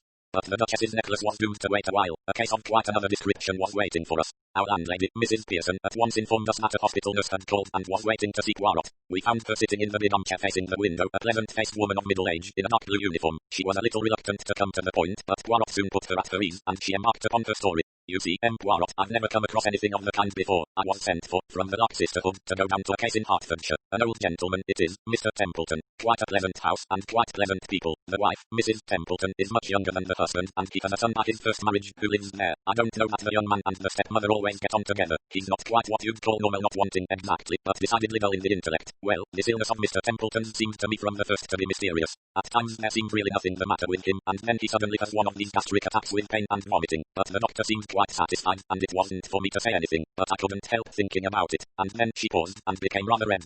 Something happened which aroused your suspicions, suggested Poirot. Yes. But she still seemed to find it difficult to go on. I found the servants were passing remarks too. About Mr. Templeton's illness?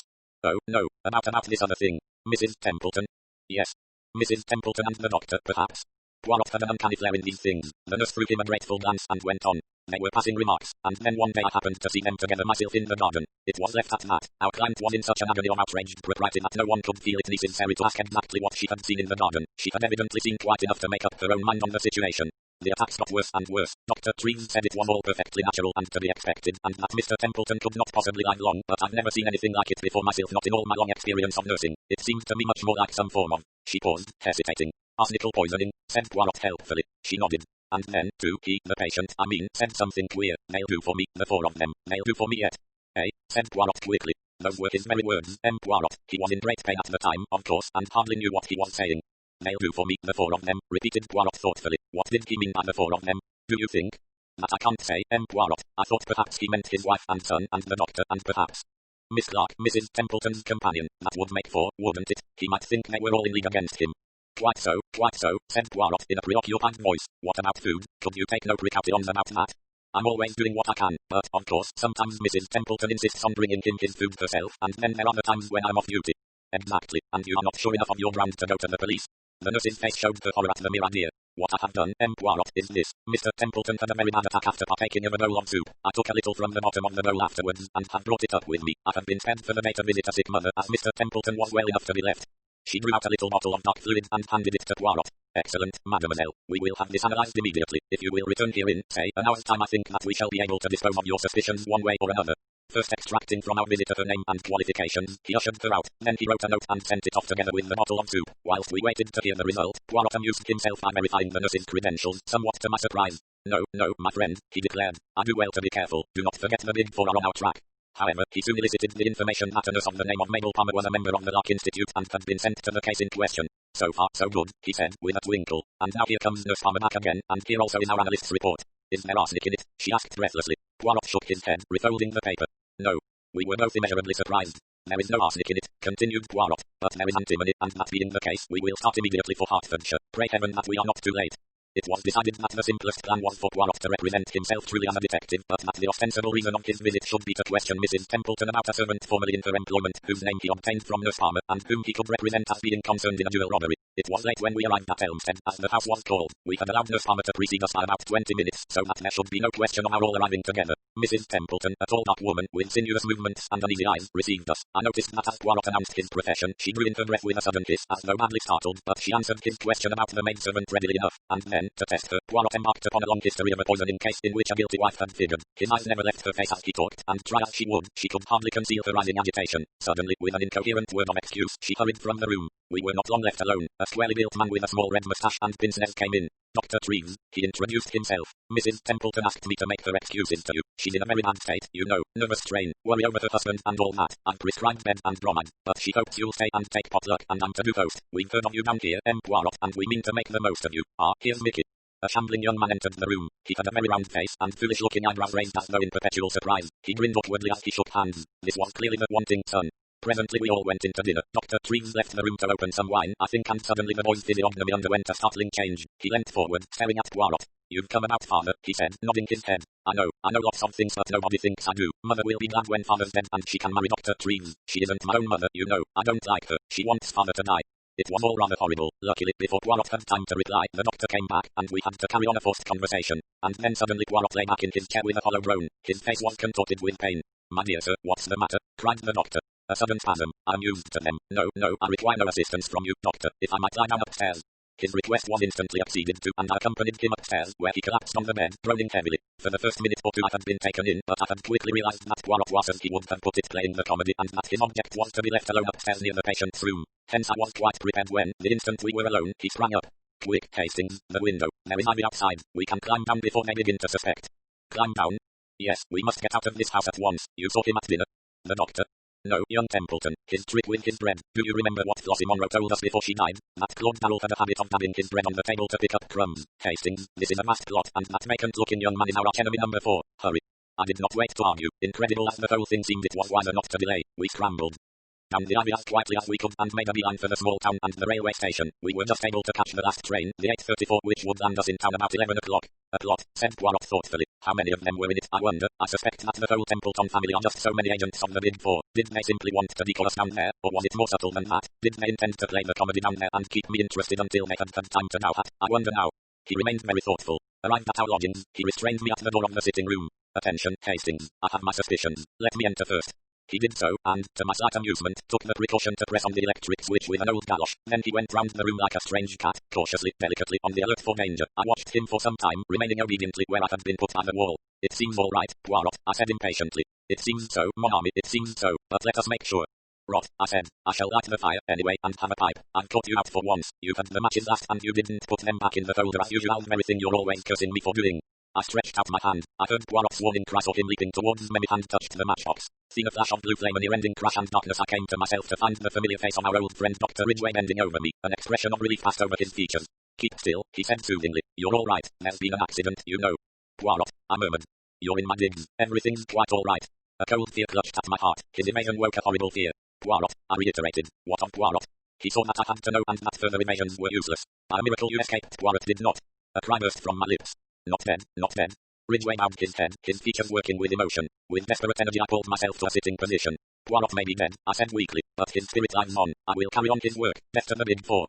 Then I fell back, fainting. 16. The Dying Chinaman. Even now I can hardly bear to write of those days in March. Poirot unique, the inimitable Hercule Poirot dead. There was a particularly diabolical touch in the disarranged matchbox, which was certain to catch his eye, and which he would hasten to rearrange in their touch of the explosion. That, as a matter of fact, it was I who actually precipitated the Carter's trough never ceased to fill me with unavailing remorse. It was, Dr. Ridgway said, a perfect miracle that I had not been killed, but had escaped with a slight concussion. Although it had seemed to me as though I regained consciousness almost immediately, it was in reality over 24 hours before I came back to life. It was not until the evening of the day following that I was able to stagger feebly into an adjoining room, and view with deep emotion the plain elm coffin which held the remains of one of the most marvelous men this world has ever known. From the very first moment of regaining consciousness I had only one purpose in mind: to avenge Poirot's death, and to hunt down the Big Four remorselessly. I had thought that Ridgway would have been of one mind with me about this, but to my surprise the good doctor seemed unaccountably lukewarm. Get back to South America, was his advice, tendered on every occasion. Why attempt the impossible? Put as delicately as possible, his opinion amounted to this: if Poirot, the unique Poirot, had failed, was it likely that I should succeed? But I was obstinate, putting aside any question as to whether I had the necessary qualifications for the task, and I may say in passing that I did not entirely agree with his views on this point. I had worked so long with Poirot that I knew his methods by heart, and felt fully capable of taking up the work where he had laid it down. It was, with me, a question of feeling. My friend had been foully murdered. Was I to go tamely back to South America without an effort to bring his murderers to justice? I said all this and more to Ridgway, who listened attentively enough. All the same, he said when I had finished, my advice does not vary. I am earnestly convinced that Poirot himself, if he were here, would urge you to return. In his name, I beg of you, Hastings, abandon these wild ideas and go back to your ranch. To that only one answer was possible, and, shaking his head sadly, he said no more. It was a month before I was fully restored to health. Towards the end of April, I sought and obtained an interview with the Home Secretary. Mr. Crowther's manner was reminiscent of that of Dr. Ridgway. It was soothing and negative. Whilst appreciating the offer of my services, he gently and considerately declined them. The papers referred to by Poirot had passed into his keeping, and he assured me that all possible steps were being taken to deal with the approaching menace. With that cold comfort I was forced to be satisfied. Mr. Crowther ended the interview by urging me to return to South America. I found the whole thing profoundly unsatisfactory. I should, I suppose, in its proper place, have described Poirot's funeral. It was a solemn and moving ceremony, and the extraordinary number of floral tributes past belief. They came from high and low alike, and bore striking testimony to the place my friend had made for himself in the country on his adoption. For myself, I was frankly overcome by emotion as I stood by the graveside and thought of all our married experiences and the happy days we had passed together. By the beginning of May I had mapped out a plan of campaign. I felt that I could not do better than keep to Poirot's scheme of advertising for any information respecting Claude Darrell. I had an advertisement to this effect inserted in a number of morning newspapers, and I was sitting in a small restaurant in Soho, and judging of the effect of the advertisement when a small paragraph in another part of the paper gave me a nasty shock. Very briefly, it reported the mysterious disappearance of Mr. John Ingles from the SS Shanghai shortly after the latter had left Marseilles. Although the weather was perfectly smooth, it was feared that the unfortunate gentleman must have fallen overboard. The paragraph ended with a brief reference to Mr. Ingles' long and distinguished service in China. The news was unpleasant. I read into Ingles' death a sinister motive. Not for one moment did I believe the theory of an accident. Ingles had been murdered, and his death was only too clearly the handiwork of that accursed Big Four. As I sat there, stunned by the blow, and turning the whole matter over in my mind, I was startled by the remarkable behavior of the man sitting opposite me. So far I had not paid much attention to him. He was a thin, dark man of middle age, sallow of complexion, with a small pointed beard. He had sat down opposite me so quietly that I had hardly noticed his arrival. But his actions now were decidedly peculiar, to say the least of them. Leaning forward, he deliberately helped me to salt, putting it in 4 little heaps round the edge of my plate. "You will excuse me," he said, in a melancholy voice. "To help a stranger to salt is to help them to soar.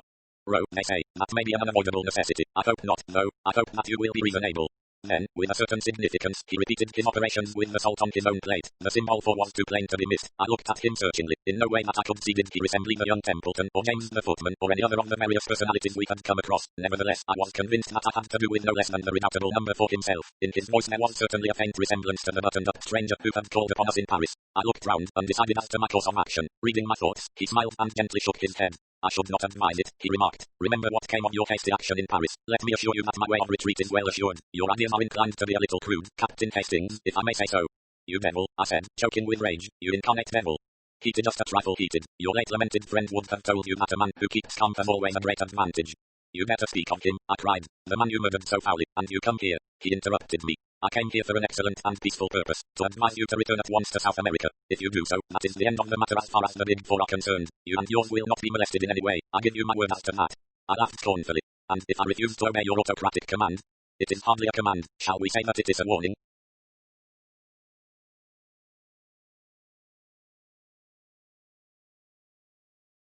There was a cold menace in his tone. "The first warning," he said softly. "You will be well advised not to disregard it." Then, before I had any hint of his intention, he rose and slipped quickly away towards the door. I sprang to my feet and was after him in a second, but by bad luck I cannoned straight into an enormously fat man who blocked the way between me and the next table. By the time I had disentangled myself, my quarry was just passing through the doorway, and the next delay was from a waiter carrying a huge pile of plates who crashed into me without the least warning. By the time I got to the door there was no sign of the thin man with the dark beard. The waiter was fulsome in apologies. The fat man was sitting placidly at a table ordering his lunch. There was nothing to show that both occurrences had not been a pure accident. Nevertheless, I had my own opinion as to that. I knew well enough that the agents of the Big Four were everywhere. Needless to say, I paid no heed to the warning given me. I would do or die in the good cause. I received in all only 2 answers to the advertisements. Neither of them gave me any information of value. They were both from actors who had played with Claude Darrell at one time or another. Neither of them knew him at all intimately, and no new light was thrown upon the problem of his identity and present whereabouts. No further sign came from the Big Four until about 10 days later. I was crossing Hyde Park, lost in thought, when a voice, rich with a persuasive foreign inflection, hailed me. "Captain Hastings, is it not?" A big limousine had just drawn up by the pavement. A woman was leaning out, exquisitely dressed in black, with wonderful pearls. I recognized the lady first known to us as Countess Vera Rossakoff, and afterwards under a different alias as an agent of the Big Four. Poirot, for some reason or other, had always had a sneaking fondness for the Countess. Something in her very flamboyance attracted the little man. He was wont to declare in moments of enthusiasm, a woman in 1,000, that she was arrayed against us on the side of our bitterest enemies, never seemed to weigh in his judgment. "Ah, do not pass on," said the Countess. "I have something most important to say to you, and do not try to have me arrested either, for that would be stupid. You were always a little stupid. Yes, it is so. You are stupid now, when you persist in disregarding the warning we sent you. It is the second warning I bring you. Leave England at once. You can do no good here, I tell you that frankly. You will never accomplish anything." "In that case," I said stiffly, "it seems rather extraordinary that you are also anxious to get me out of the country." The Countess shrugged her shoulders, magnificent shoulders, and a magnificent gesture. "For my part, I think that, too, stupid. I would leave you here to play about happily, but the chiefs, you see, are fearful that some word of yours may give great help to those more intelligent than yourself. Hence I ought to be banished." The Countess appeared to have a flattering idea of my abilities. I concealed my annoyance. Doubtless this attitude of hers was assumed expressly to annoy me and to give me the idea that I was unimportant. "It would, of course, be quite easy to move you," she continued, "but I'm quite sentimental sometimes. I pleaded for you. You have a nice little wife somewhere, have you not? And it would please the poor little man who is dead to know that you were not to be killed. I always liked him, you know. He was clever but clever. Had it not been a case of 4 against 1, I honestly believe he might have been too much for us. I confess it frankly, it was my master. I sent a wreath to the funeral as a token of my admiration, an enormous one of crimson roses. Crimson roses express my temperament." I listened in silence and a growing distaste. "You have the look of a mule when it puts its ears back and kicks. Well, I have delivered my warning. Remember this, the third warning will come by the hand of the destroyer."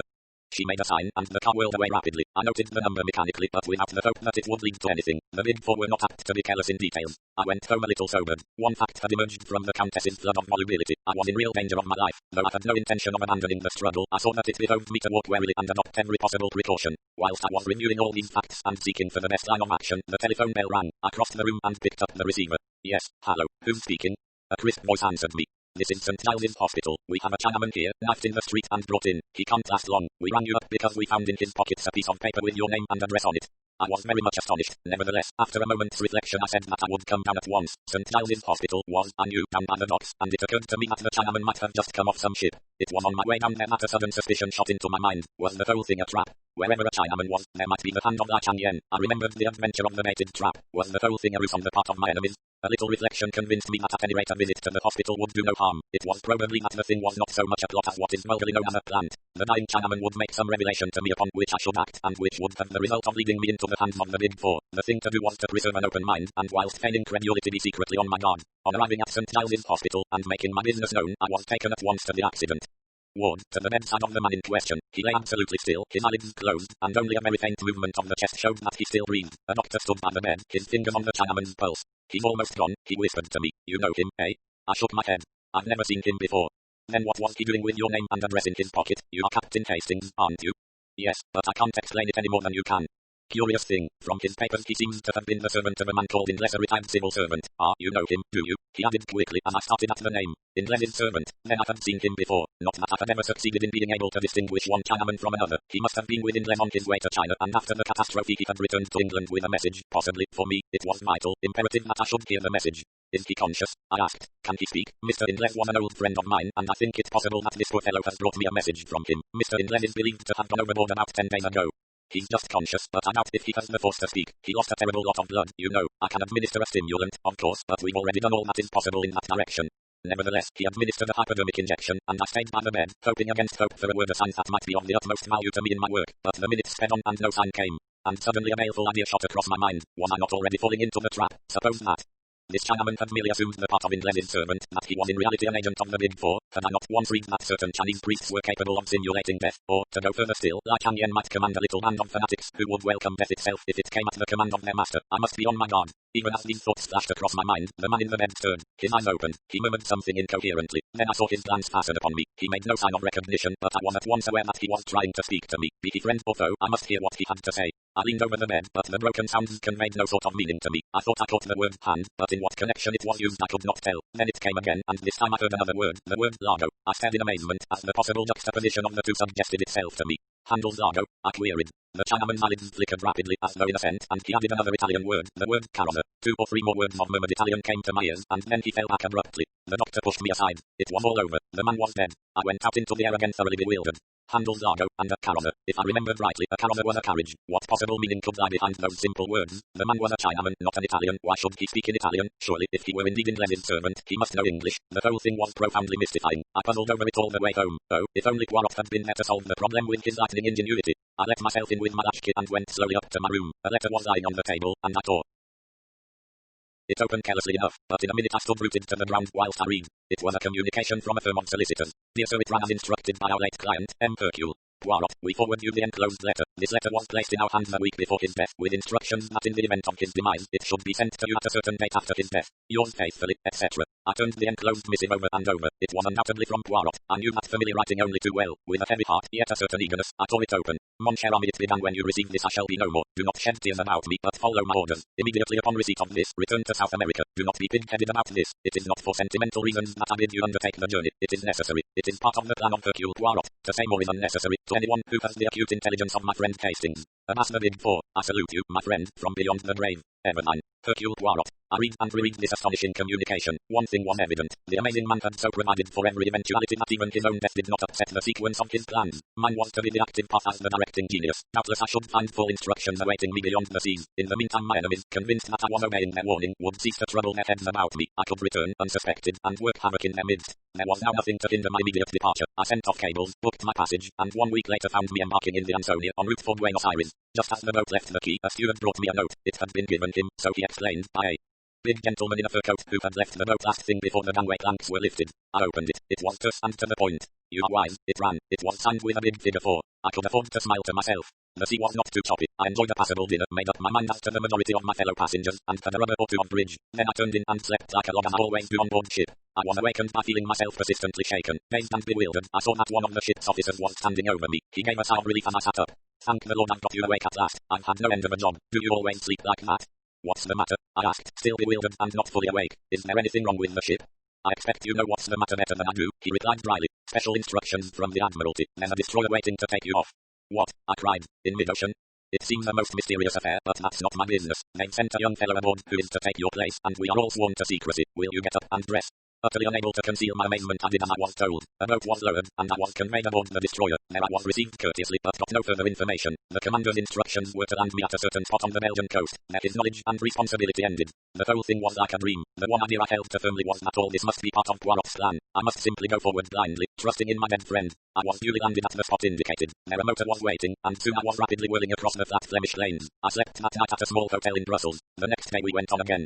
The country became wooded and hilly. I realized that we were penetrating into the Ardennes, and I suddenly remembered Poirot saying that he had a brother who lived at Spa. But we did not go to Spa itself. We left the main road and wound into the leafy fastnesses of the hills, till we reached a little hamlet and an isolated white villa high on the hillside. Here the car stopped in front of the green door of the villa. The door opened as I alighted. An elderly manservant stood in the doorway bowing. "M. le Capitaine Hastings," he said in French. "M. le Capitaine is expected, if he will follow me." He led the way across the hall, and flung open a door at the back, standing aside to let me pass in. I blinked a little, for the room faced west and the afternoon sun was pouring in. Then my vision cleared, and I saw a figure waiting to welcome me with outstretched hands. It was so impossible it couldn't be, but yes. "Poirot," I cried, and for once did not attempt to evade the embrace with which he overwhelmed me. But yes, it is indeed I. Not so easy to kill Hercule Poirot. But Poirot we... A ruse de guerre, my friend, a ruse de guerre. All is now ready for our grand coup. But you might have told me. No, Hastings, I could not, never, in 1,000 years, could you have acted the part at the funeral. As it was perfect. It could not fail to carry conviction to the big 4. But what I've been through. Do not think me too unfeeling. I carried out the deception partly for your sake. I was willing to risk my own life, but I had qualms about continually risking yours. So, after the explosion, I have an idea of great brilliancy. The good Ridgeway, he enables me to carry it out. I am dead. You will return to South America. But, mon ami, that is just what you would not do. In the end I had to arrange a solicitor's letter and a long rigmarole. But, at all events, here you are, that is the great thing. And now we lie here but still the moment comes for the last grand coup and final overthrowing of the big 4.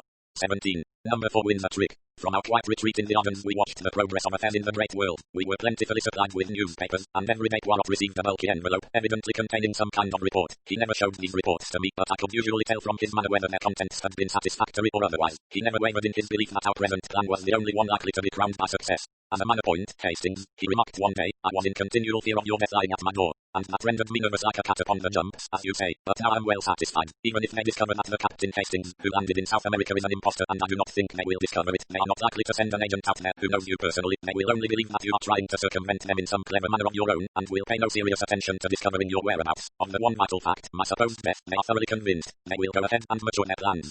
And then, I asked eagerly, and then, mon ami, grand resurrection of Hercule Poirot. At the 11th hour I reappear, throw all into confusion, and achieve the supreme victory in my own unique manner.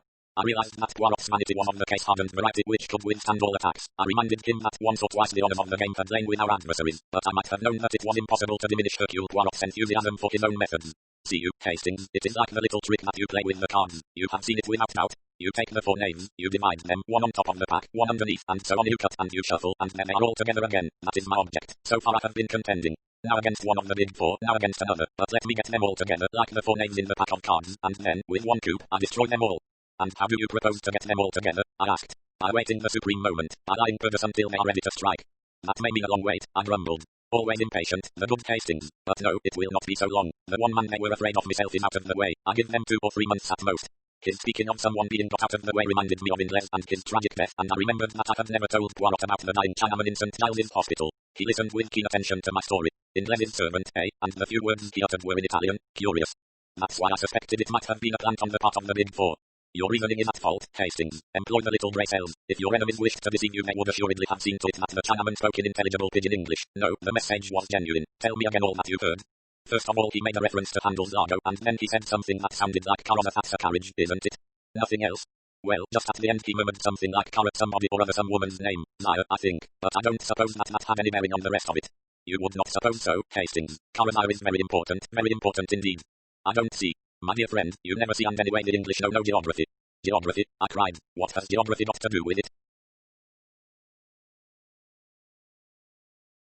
I dare say Thomas Cook would be more to the point.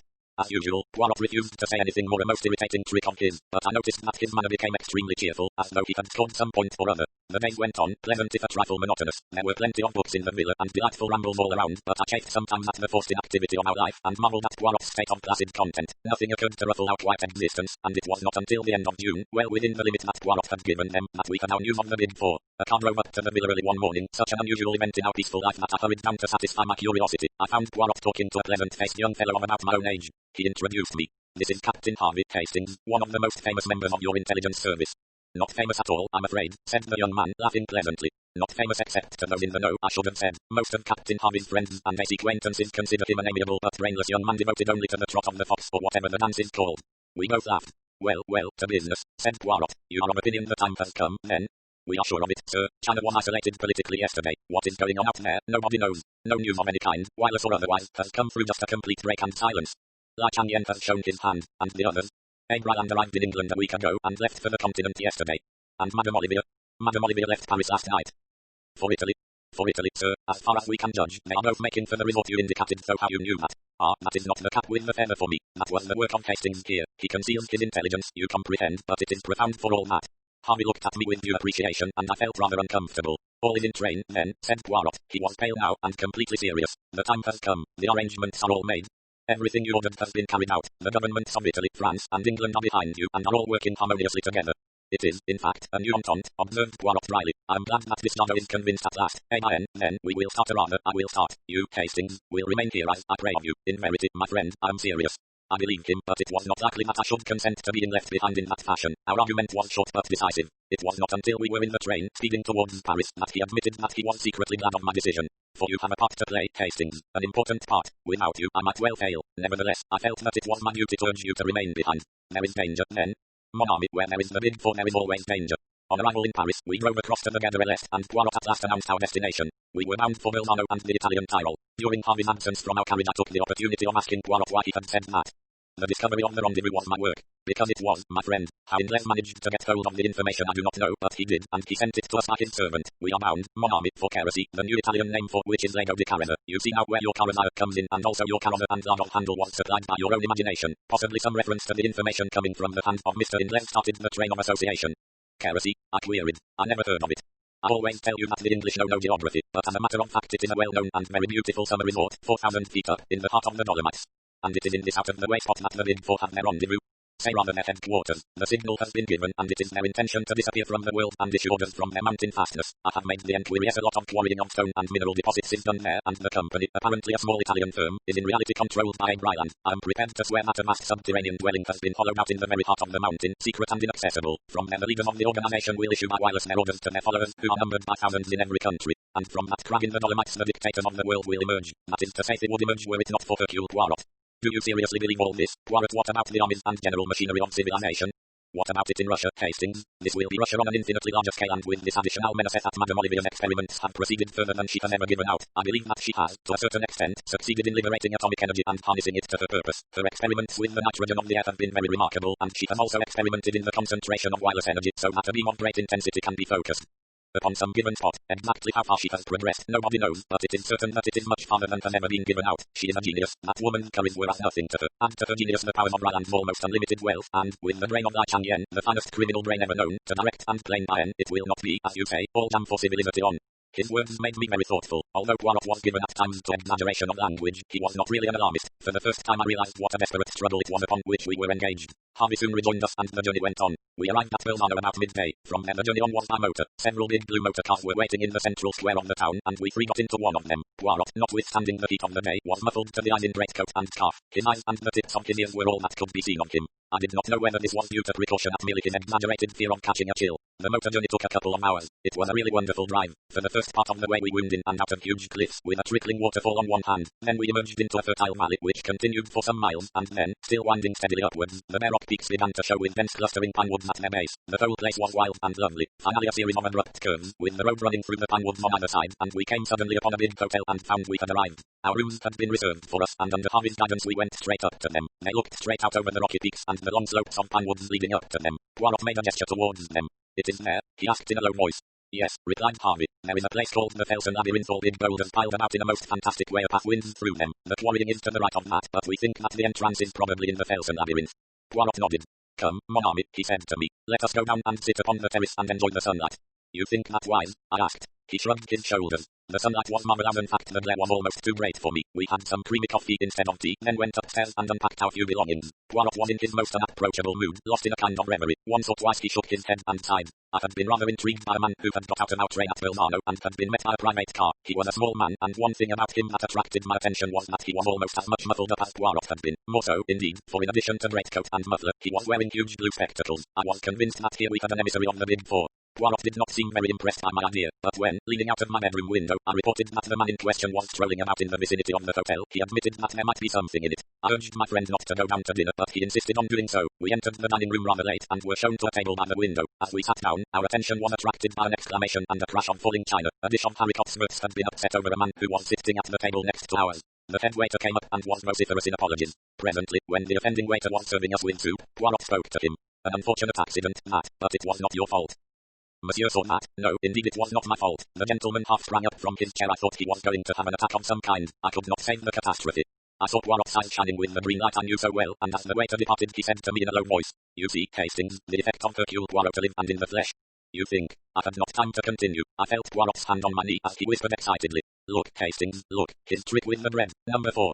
Sure enough, the man at the next table to ours, his face unusually pale, was dabbing a small piece of bread mechanically about the table. I studied him carefully. His face, clean-shaven and puffily fat, was of a pasty, unhealthy sallowness, with heavy pouches under the eyes and deep lines running from his nose to the corners of his mouth. His age might have been anything from 35 to 45. In no particular did he resemble any one of the characters which number 4 had previously assumed. Indeed, had it not been for his little trick with the bread, of which he was evidently quite unaware, I would have sworn readily enough that the man sitting there was someone whom I had never seen before. He has recognized you, I murmured. You should not have come down. My excellent Hastings, I have feigned death for 3 months for this one purpose. To startle number 4. To startle him at a moment when he must act quickly or not at all, and we have this great advantage, does not know that we recognize him. He thinks that he is safe in his new disguise. How I bless Flossie Monroe for telling us of that little habit of his. What will happen now? I asked. What can happen? He recognizes the only man he fears, miraculously resurrected from the dead, at the very minute when the plans of the Big Four are in the balance. Madame Olivia and Abraham lunched here today, and it is thought that they went to Cortina. Only we know that they have retired to their hiding place. How much do we know? That is what number 4 is asking himself at this minute. He dare take no risks. I must be suppressed at all costs. Amen. Let him try to suppress Hercule Poirot. I shall be ready for him. As he finished speaking, the man at the next table got up and went out. He has gone to make his little arrangements, said Poirot placidly. Shall we have our coffee on the terrace, my friend? It would be pleasanter, I think. I will just go up and get a coat. I went out onto the terrace, a little disturbed in mind. Poirot's assurance did not quite content me. However, so long as we were on guard, nothing could happen to us. I resolved to keep thoroughly on the alert. It was quite 5 minutes before Poirot joined me. With his usual precautions against cold, he was muffled up to the ears. He sat down beside me and sipped his coffee appreciatively. Only in England is the coffee so atrocious, he remarked. On the continent they understand how important it is for the digestion that it should be properly made. As he finished speaking, the man from the next table suddenly appeared on the terrace. Without any hesitation, he came over and drew up a third chair to our table. You do not mind my joining you, I hope, he said in English. Not at all, monsieur, said Poirot. I felt very uneasy. It is true that we were on the terrace of the hotel, with people all around us, but nevertheless I was not satisfied. I sensed the presence of danger. Meanwhile number 4 chatted away in a perfectly natural manner. It seemed impossible to believe that he was anything but a bona fide tourist. He described excursions and motor trips, and posed as quite an authority on the neighborhood. He took a pipe from his pocket and began to light it. Poirot drew out his case of tiny cigarettes. As he placed one between his lips, the stranger leant forward with a match. Let me give you a light. As he spoke, without the least warning, all the lights went out. There was a chink of glass and something pungent under my nose, suffocating me. 18. In the Felsen Labyrinth. I could not have been unconscious more than a minute. I came to myself being hustled along between 2 men. They had me under each arm, supporting my weight, and there was a gag in my mouth. It was pitch dark, but I gathered that we were not outside, but passing through the hotel. All round I could hear people shouting and demanding in every known language what had happened to the lights. My captors swung me down some stairs. We passed along a basement passage, then through a door and out into the open again through a glass door at the back of the hotel. In another moment we had gained the shelter of the pine trees. I had caught a glimpse of another figure in a similar plight to myself, and realized that Poirot, too, was a victim of this old coup. By sheer audacity, number 4 had won the day. He had employed, I gathered, an instant anesthetic, probably ethyl chloride, breaking a small bulb of it under our noses. Then, in the confusion of the darkness, his accomplices, who had probably been guests sitting at the next table, had thrust gags in our mouths and hurried us away, taking us through the hotel to baffle pursuit. I cannot describe the hour that followed. We were hurried through the woods at a breakneck pace, going uphill the whole time. At last we emerged in the open, on the mountainside, and I saw just in front of us an extraordinary conglomeration of fantastic rocks and boulders. This must be the Felsen Labyrinth of which Harvey had spoken. Soon we were winding in and out of its recesses. The place was like a maze devised by some evil genie. Suddenly we stopped. An enormous rock barred our path. One of the men stopped and seemed to push on something when, without a sound, the huge mass of rock turned on itself and disclosed a small tunnel-like opening leading into the mountainside. Into this we were hurried. For some time the tunnel was narrow, but presently it widened, and before very long we came out into a wide rocky chamber lighted by electricity. Then the gags were removed. At a sign from number 4, who stood facing us with mocking triumph in his face, we were searched and every article was removed from our pockets, including Poirot's little automatic pistol. A pan smote me as it was tossed down on the table. We were defeated, hopelessly defeated, and outnumbered. It was the end. Welcome to the headquarters of the Big Four, Hercule Poirot, said number 4 in a mocking tone. To meet you again is an unexpected pleasure, but was it worthwhile returning from the grave only for this? Poirot did not reply. I dared not look at him. Come this way, continued number 4. Your arrival will be somewhat of a surprise to my colleagues. He indicated a narrow doorway in the wall. We passed through and found ourselves in another chamber. At the very end of it was a table behind which 4 chairs were placed. The end chair was empty, but it was draped with a mandarin's cape. On the second, smoking a cigar, sat Mr. A. Ryland. Leaning back on the third chair, with her burning eyes and her nuns face, was Madame Olivia. Number 4 took his seat on the 4th chair. We were in the presence of the Big Four. Never before had I felt so fully the reality and the presence of Li Changyan as I did now when confronting his empty seat. Far away in China, he yet controlled and directed this malign organization. Madame Olivia gave a faint cry on seeing us. Ryland, more self-controlled, only shifted his cigar and raised his grizzled eyebrows.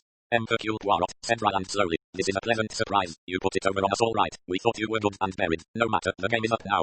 There was a ring of steel in his voice. Madame Olivia said nothing, but her eyes burned, and I disliked the slow way she smiled. Madam and messieurs, I wish you good evening, said Poirot quietly. Something unexpected, something I had not been prepared to hear in his voice made me look at him. He seemed quite composed, yet there was something about his whole appearance that was different. Then there was a stir of draperies behind us, and the Countess Vera came in. Ah, said number 4, our valued and trusted lieutenant, an old friend of yours is here, my dear lady.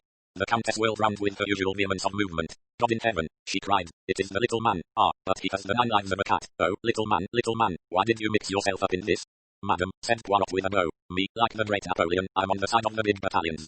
As he spoke I saw a sudden suspicion flash into her eyes, and at the same moment I knew the truth which subconsciously I already sensed. The man beside me was not Hercule Poirot. He was very like him, extraordinarily like him. There was the same egg-shaped head, the same strutting figure, delicately plump, but the voice was different, and the eyes instead of being green were dark, and surely the moustaches those famous moustaches. My reflections were cut short by the Countess's voice. She stepped forward, her voice ringing with excitement. You have been deceived. This man is not Hercule Poirot. Number 4 uttered an incredulous exclamation, but the Countess leant forward and snatched at Poirot's moustaches. They came off in her hand, and then, indeed, the truth was plain, for this man's upper lip was disfigured by a small scar which completely altered the expression of the face. Not Hercule Poirot, muttered number 4, but who can he be then? I know, I cried suddenly, and then stopped dead, afraid I had ruined everything. But the man I will still refer to as Poirot had turned to me encouragingly. Say it if you will, it makes no matter now, the trick has succeeded. This is Hercule Poirot, I said slowly, Hercule Poirot's twin brother. Impossible, said Ryland sharply, but he was shaken. Hercule's plan has succeeded to a marvel, said Hercule placidly. Number 4 leapt forward, his voice harsh and menacing. Succeeded, has it? He snarled. Do you realize that before many minutes have passed you will be dead? Yes, said Hercule Poirot bravely. I realize that. It is you who do not realize that a man may be willing to purchase success by his life. There were men who laid down their lives for their country in the war. I am prepared to lay down mine in the same way for the world.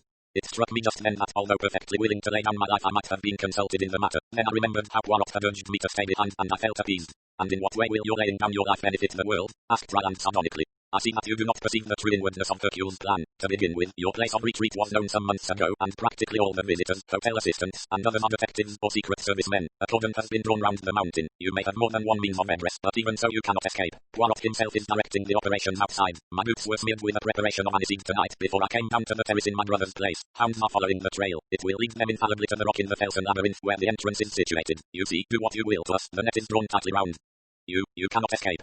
Madame Olivia laughed suddenly. You are wrong. There is one way we can escape, and, like Samson of old, destroy our enemies at the same time. What do you say, my friends? Ryland was staring at Hercule Poirot. Suppose he's lying, he said hoarsely. The other shrugged his shoulders. In an hour it will be dawn. Then you can see for yourself the truth of my words. Already they should have traced me to the entrance in the Felsen labyrinth.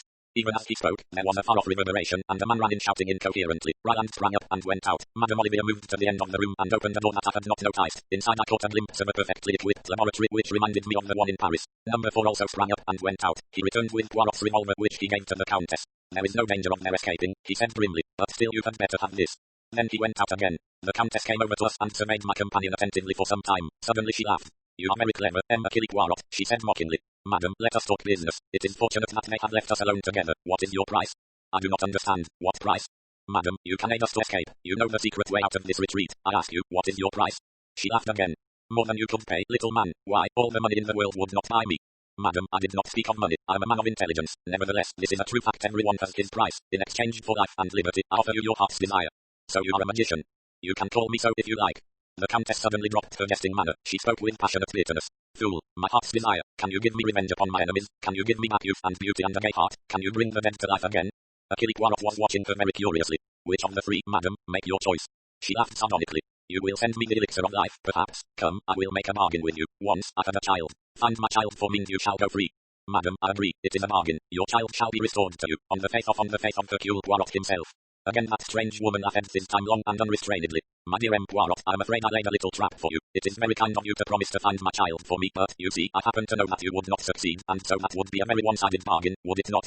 Madam, I swear to you by the holy angels that I will restore your child to you. I asked you before, M. Poirot, could you restore the dead to life? Then the child is dead, yes. He stepped forward and took her wrist. Madam, Roman two who speak to you, swear once more, I will bring the dead back to life. She stared at him as though fascinated. You do not believe me, I will prove my words. Get my pocketbook which they took from me. She went out of the room and returned with it in her hand. Throughout all she retained her grip on the revolver. I felt that Hercule Poirot's chances of bluffing her were very slight. The Countess Verosakov was no fool. Open it, madam, the flap on the left-hand side. That is right. Now take out that photograph and look at it. Wonderingly, she took out what seemed to be a small snapshot. No sooner had she looked at it than she uttered a cry and swayed as though about to fall. Then she almost flew at my companion. Where, you shall tell me, where? Remember your bargain, madam. Yes, I will trust you. Quick, before they come back. Catching him by the hand, she drew him quickly and silently out of the room. I followed. From the outer room she led us into the tunnel by which we had first entered, but a short way along this forked, and she turned off to the right. Again and again the passage divided, but she led us on, never faltering or seeming to doubt her way, and with increasing speed. If only we are in time, she panted. We must be out in the open before the explosion occurs. Still we went on. I understood that this tunnel led right through the mountain and that we should finally emerge on the other side, facing a different valley. The sweat streamed down my face, but I raced on. And then, far away, I saw a gleam of daylight. Nearer and nearer, I saw green bushes growing. We forced them aside, pushed our way through. We were in the open again, with the faint light of dawn making everything rosy. Poirot's cordon was a reality. Even as we emerged, 3 men fell upon us, but released us again with a cry of astonishment. Quick, cried my companion. Quick, there is no time to lose. But he was not destined to finish. The earth shook and trembled under our feet. There was a terrific roar and the whole mountain seemed to dissolve. We were flung headlong through the air. I came to myself at last. I was in a strange bed and a strange room. Someone was sitting by the window. He turned and came and stood by me. It was Hercule Poirot. Say, was it? The well-known ironical voice dispelled any doubts I might have had. But yes, my friend, it is. Brother Hercule has gone home again to the land of myths. It was all the time. It is not only number 4 who can act a part. Belladonna in the eyes, the sacrifice of the moustaches, and a real scar the inflicting of which caused me much pain 2 months ago, but I could not risk a fake beneath the eagle eyes of number 4. And the final touch, your own knowledge and belief that there was such a person as Hercule Poirot. It was invaluable. The assistance you rendered me, half the success of the coup is due to you. The whole crux of the affair was to make them believe that Hercule Poirot was still at large directing operations. Otherwise, everything was true, the aniseed, the cordon, etc. But why not really send a substitute? And let you go into danger without me by your side. You have a pretty idea of me there. Besides, I always had a hope of finding a way out through the Countess. How on earth did you manage to convince her? It was a pretty thin story to make her swallow all that about a dead child. The Countess has a great deal more perspicacity than you have, my dear Hastings. She was taken in at first by my disguise, but she soon saw through it. When she said, you are very clever, Hercule Poirot, I knew that she had guessed the truth. It was then or never to play my trump card. All that rigmarole about bringing the dead to life. Exactly, but then, you see, I had the child all along. What?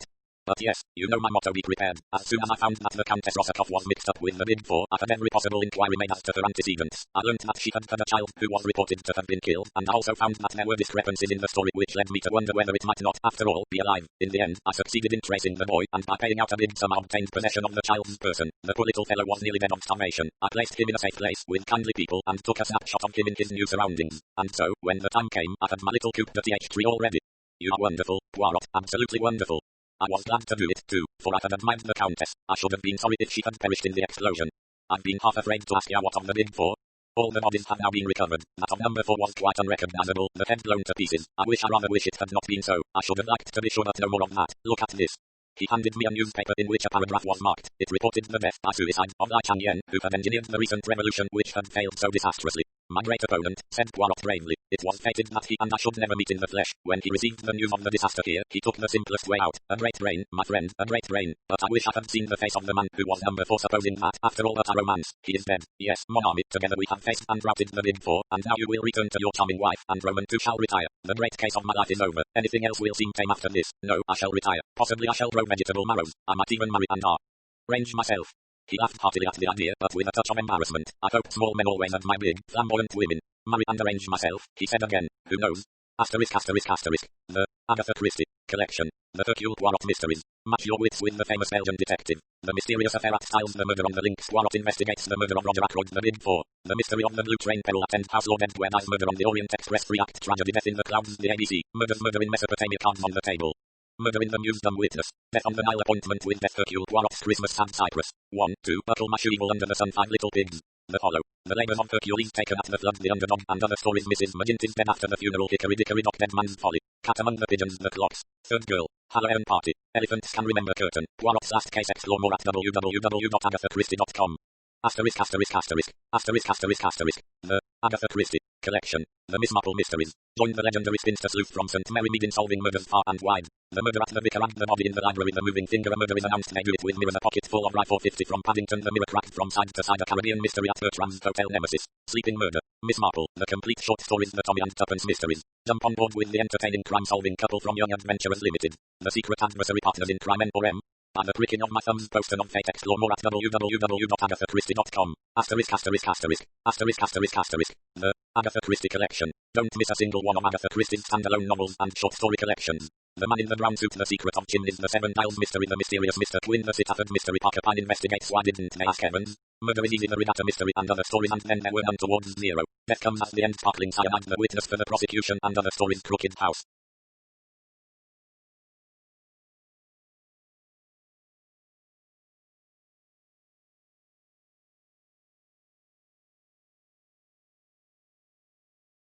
Three blind mice and other stories. They came to Baghdad. Destination unknown. Ordeal. Innocence. Double sin and other stories. The Pale Horse. Star over Bethlehem. Poems and holiday stories. Endless night.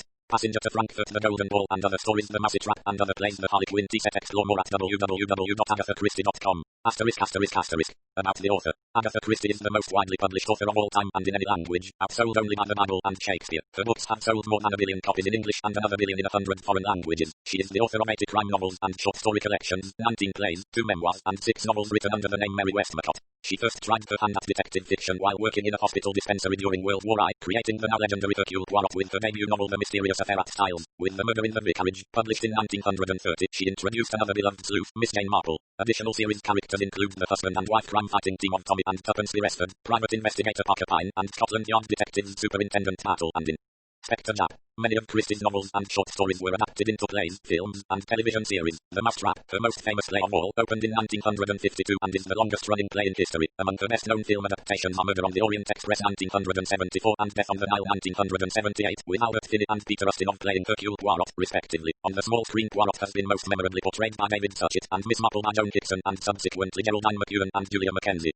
Christie was first married to Archibald Christie and then to archaeologist Sir Max Mallowan, whom she accompanied on expeditions to countries that would also serve as the settings for many of her novels. In 1971 she achieved one of Britain's highest honours when she was made a Dame of the British Empire. She died in 1976 at the age of 85. Her 120th anniversary was celebrated around the world in 2010. www.agathachristie.com. Visit www.authortracker.com for exclusive information on your favourite HarperCollins authors. The Agatha Christie collection. The Man in the Brown Suit. The Secret of Chimneys. The Seven Dials Mystery. The Mysterious Mr. Twin. The Sitaford Mystery. Parker Pine investigates. Why didn't they ask Evans? Murder is easy. The Regatta Mystery and other stories and then there were none. Towards zero. Death comes at the end. Sparkling cyanide. The witness for the prosecution and other stories. Crooked House. Three blind mice and other stories. They came to Baghdad. Destination unknown. Ordeal. Innocence. Double sin and other stories. The Pale Horse. Star over Bethlehem. Poems and holiday stories. Endless night. Passenger to Frankfurt. The Golden Ball and other stories. The Mousy Trap and other plays. The Harlequin tea set. The Hercule Poirot mysteries. The Mysterious Affair at Styles. The Murder on the Links. Poirot investigates. The murder of Roger Ackroyd. The Big Four. The mystery of the blue train. Peril at End House. Lord Edgware dies. Murder on the Orient Express. 3-act tragedy. Death in the clouds. The ABC. Murder in Mesopotamia. Cards on the table. Murder in the Muse. Dumb witness. Death on the Nile. Appointment with Death. Hercule Poirot's Christmas. Sad Cyprus. 1, 2. Buckle Mash. Evil under the sun. 5 little pigs. The Hollow. The labors of Hercules taken at the flood. The underdog and other stories. Mrs. Magint is dead after the funeral. Hickory Dickory Dock. Dead man's folly. Cat among the pigeons. The clocks. Third girl. Halloween party. Elephants can remember curtain. Poirot's last case. The Miss Marple mysteries. The murder at the vicarage. The body in the library. The moving finger. A murder is announced. They do it with mirrors. A pocket full of rye. 450 from Paddington. The mirror cracked from side to side. A Caribbean mystery at Bertram's Hotel. Nemesis. Sleeping murder. Miss Marple. The complete short stories.